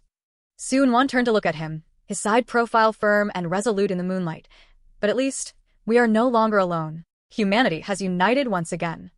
Rongji took her hand, his palm warm and powerful. Yes, this time, we will face it together. The gears of the Alliance began to turn. For the sake of survival, humanity turned its gaze toward that ultimate abyss that had nurtured life and might also bury everything. Hope and despair were separated by only a thin line. 3 months later, at the edge of the North Pole ice sheet, the Ark Joint Shipyard, piercing cold winds whipped up ice chips, lashing against the outer walls of the massive, curved shipyard. Inside, the shipyard was brightly lit and steaming with heat, bustling with activity. 100-meter-long, streamlined behemoth floated silently on a specialized support frame, its body covered in dull, composite armor, shaped like a deep-sea giant whale ready to strike. This was the first and only super-deep submersible capable of reaching the very bottom of the Mariana Trench, built by the Human Survival Alliance with all its resources over 3 months, the Light of the Abyss. Rongji wore a heavy cold-weather suit, standing on the observation platform, his gaze sweeping calmly over every detail of the Light of the Abyss. He was thinner than he had been 3 months ago, his eye socket sunken, but his eyes were sharper, as if he could pierce through the thick hull to see the precise mechanisms inside. For these 3 months, he had practically lived in the shipyard, working with top engineers from various strongholds to overcome countless technical difficulties. His psychic power had been frequently used for the fine-tuning of precision parts and risk prediction, consuming a great deal of his energy. Yunwan stood by his side, the white vapor from her breath condensing rapidly. Her complexion had improved significantly. She was primarily responsible for the physical adaptability training of the submariners and the development of emergency medical plans for the deep sea. At this moment, she held the final medical supply list, checking it off one by one. Life support system final verification passed. Power core output stable, reaching design peak. Silence, thruster array integration complete, noise levels lower than background ocean noise. Multilayer composite armor pressure test passed. Reports came in one by one through the communicator, signifying that the Light of the Abyss was ready for departure. The voice of Alliance Commander Yu Zheng rang out over the public channel, grave and full of power. Everyone, the light of the abyss is not just a crystallization of technology, but a symbol of our human indomitable will. Its mission is to dive into the 10,000-meter abyss, find the root of the threat, and win a glimmer of hope for our future. On behalf of the Alliance, I wish you all success in your mission and a safe return. There was no grand farewell ceremony, only silent gravity and expectations placed within their gazes. Rongji, Sun-Wan, and 4 carefully selected elite submariners, specializing in piloting, mechanical maintenance, sonar reconnaissance, and weapon control respectively, passed through the airtight hatch and entered the core cabin of the Light of the Abyss. The hatch closed, and the outside world sounds vanished instantly, leaving only the faint hum of instruments running. The internal space was compact, efficient, and filled with a sense of technology. All stations take your positions, Light of the Abyss preparing to submerge. Rongji sat in the command seat, his voice calm but carrying unquestionable authority. Sun-Wan sat in the medical and life support monitoring position behind him to his side. Thrusters engaged, balance system normal. Depth 100 meters, 300 meters, 1,000 meters. The deep-sea submersible slid smoothly into the cold, dark Arctic Ocean, heading toward the predetermined deep-sea current channel to approach the target sea area stealthily. Outside the window, it soon plunged into eternal darkness, with only the beams of the searchlights cutting lonely pillars of light through the endless inkiness. The journey was long and oppressive. Rongji spent most of his time with his eyes closed, focusing his mind. His psychic power, like a fine net, worked in tandem with the sonar system to scan every inch of the surrounding water, letting no anomaly slip by. Sun-Wan monitored the vital signs of all crew members at all times, using the intervals to meditate and maintain her best state point. 10 days later, the Light of the Abyss arrived silently at the edge of the Mariana Trench. The seawater here was colder, and the pressure readings soared to terrifying levels. Entering predetermined reconnaissance point area A, activate full-band passive sonar, release microprobe cluster. Rongji ordered. Data streams began to pour into the main control computer. On the screen, the terrain of the trench bottom was gradually outlined, craggy mountains, deep fissures, and some clearly non-natural, huge, and regular geometric structural outlines. Suspected artificial construct detected. The sonar operator's voice carried suppressed excitement. Even more alarming was that the passive sonar captured that familiar, rhythmic low-frequency pulse signal, with intensity far exceeding what had been detected near the Hope. The signal source seemed to come from the central area of those geometric structures. Something is coming, very fast, the radar operator suddenly exclaimed. On the screen, several high-speed moving light spots were lunging up from the depths of the trench. It was that army of phosphorescent creatures. Maintain silence. Dive deeper. Use the underwater mountains to evade. Rongji ordered calmly. The Light of the Abyss slid silently into a huge trench fissure like a ghost. The pursuers lost their target and circled anxiously above the fissure. Taking advantage of the gap, the released microprobe sent back clearer images. Those geometric structures seemed to be some kind of massive nest, fused from biological material and unknown metal. The surface of the nest was covered with pulsing energy conduits, and in the central area, a huge energy core, pulsating like a heart, was vaguely visible. And that giant eye monster was hovering above the nest like a loyal guard. Target confirmed. Rongji's voice was low. That is not a simple monster. That is a biological fortress. Its core might be the source of control. Commander, what should we do? The pilot asked. Rongji's gaze met Sun-Wan's, and both saw the determination in each other's eyes. The reconnaissance mission had been overcompleted, but returning just like this meant only knowing what the threat looked like without damaging its foundation. Execute the blade plan. Rongji took a deep breath and made the decision. The last resonance bomb we are carrying, the target is that energy core. Even if we cannot destroy it, we must severely damage it to buy time for the Alliance. The blade plan was the highest-risk decapitation operation, with a success rate of less than 30%. Understood. The crew did not hesitate, their eyes firm. The Light of the Abyss adjusted its posture like an assassin ready to strike, calculating the trajectory and timing. Rongji's psychic power was highly concentrated, predicting the energy fluctuation patterns and defensive weak points of the fortress. Now. Fire. A uniquely shaped bomb shot silently toward the energy core of the fortress. However, the moment the bomb was about to hit the target, that huge, heart core suddenly erupted with blinding light. A thick layer of energy shield was generated instantly. At the same time, the entire fortress seemed to come alive, and countless gun barrels extended from the surface of the nest. That giant eye monster let out an angry roar and suddenly turned toward the direction of the Light of the Abyss. They had been discovered. A trap. Retreat at full speed. Emergency ascent. Rongji ordered. The Light of the Abyss powered up fully and surged upward. But behind them, energy beams and countless phosphorescent creatures swept in like a storm of death. Violent explosions and impacts made the deep-sea submersible shake crazily. Alarms blared everywhere. Shield overload. Tail thruster damaged. Hull ruptured. Taking on water. The cold deep sea surged in instantly. The bone-chilling seawater, carrying immense pressure, surged madly through the ruptured bulkhead. The ear-piercing alarms mixed with the sound of tearing metal, and the shadow of death instantly enveloped the abyss light. Emergency ascent. Jettison all non-essential ballast. Rongji's voice remained calm amidst the chaos, though it carried a hint of undisguised hoarseness. He gripped the control lever tightly with both hands, pushing all remaining power to the vertical thrusters. The deep-sea submersible shuddered violently, struggling upward with difficulty. However, The damaged tail thruster severely slowed its speed, and the pursuers behind were getting closer and closer. It's no use. The water is coming in too fast. The balance system is about to lose control.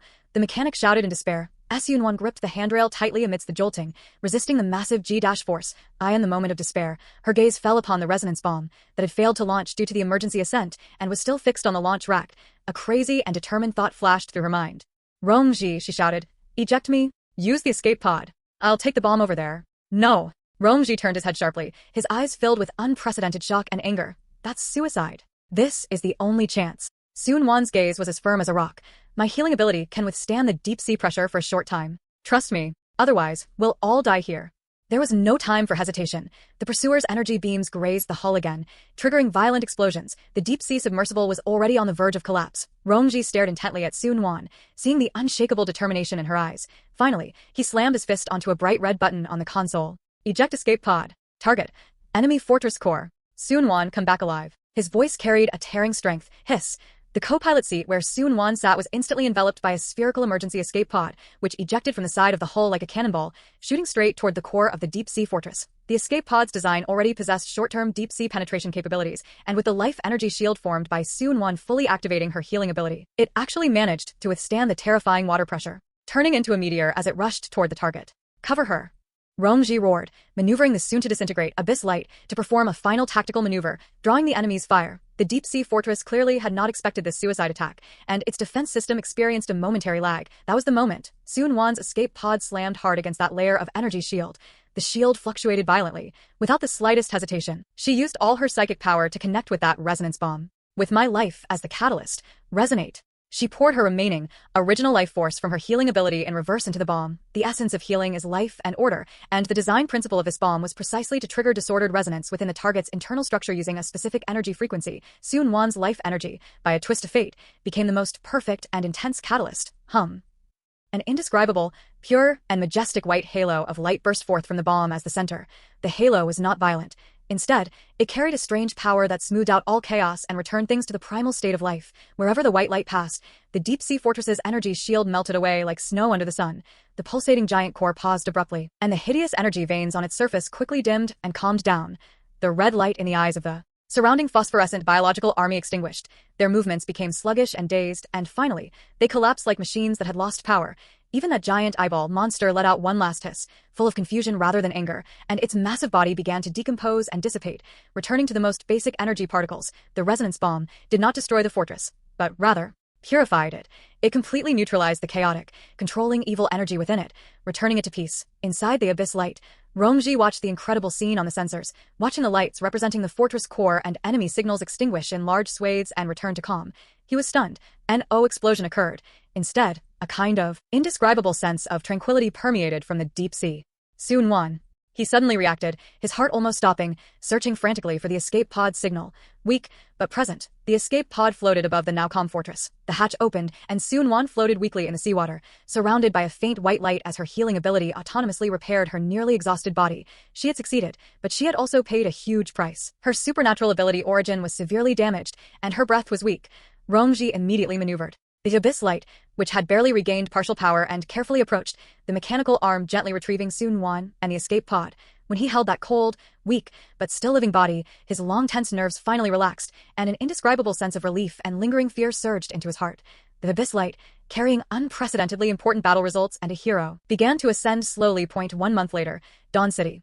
The hero's return received the grandest welcome. But Rong-ji and Seung-won politely declined all celebrations, choosing to rest and recover. After this battle, although the foundation of Seung-won's healing ability was preserved, it would take a very long time to recover, and her spirit spring space had completely dissipated. But she did not regret it.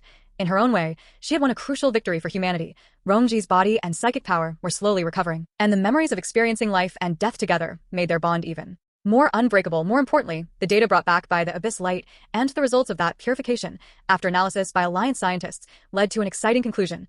The deep-sea fortress was not a natural product, but an out-of-control, ecological weapon, left behind by an ancient civilization that had long since perished. Seung-won's purification not only disarmed it, but also extracted a gentle energy frequency template that promoted the natural recovery of life. 1 year later, with the joint efforts of the Alliance, large-scale environmental purification towers based on this template began to be built in major survivor strongholds. Although the effect was slow, the radiation and pollution levels on the continent were indeed continuing to decline, the proportion of mutated flora and fauna began to decrease, and the normal ecological chain showed signs of slow recovery. Although the deep ocean remained mysterious, that organized threat had disappeared. Humanity had finally stepped from the edge of survival into an era of recovery and reconstruction. 3 years later, on the outskirts of Dawn City, beside a newly reclaimed farm, the setting sun cast golden light onto the green seedlings. Rongji and Sunwan sat side by side on the ridge of the field, watching the children playing in the distance. Sunwan's complexion was much rosier. Although she could no longer perform powerful healing spells, daily conditioning was no longer a problem. Rongji's psychic power had also basically recovered, but he used this ability more for early warning and planning, guarding this hard-won peace. Sometimes it feels like a dream, Sunwan said softly, resting her head gently on Rongji's shoulder. Rongji held her hand, his gaze warm and firm. It is not a dream. It is the future we fought for together. He paused, then whispered, "Thank you, Sunwan. Thank you for becoming that variable." Sunwan smiled slightly, not answering, just holding his hand tighter. Under the setting sun, their shadows stretched long, merging into this land full of vitality. The end times had not yet completely ended, but hope had already taken root, and they would continue to protect this wisp of light of new life, bought with life and courage.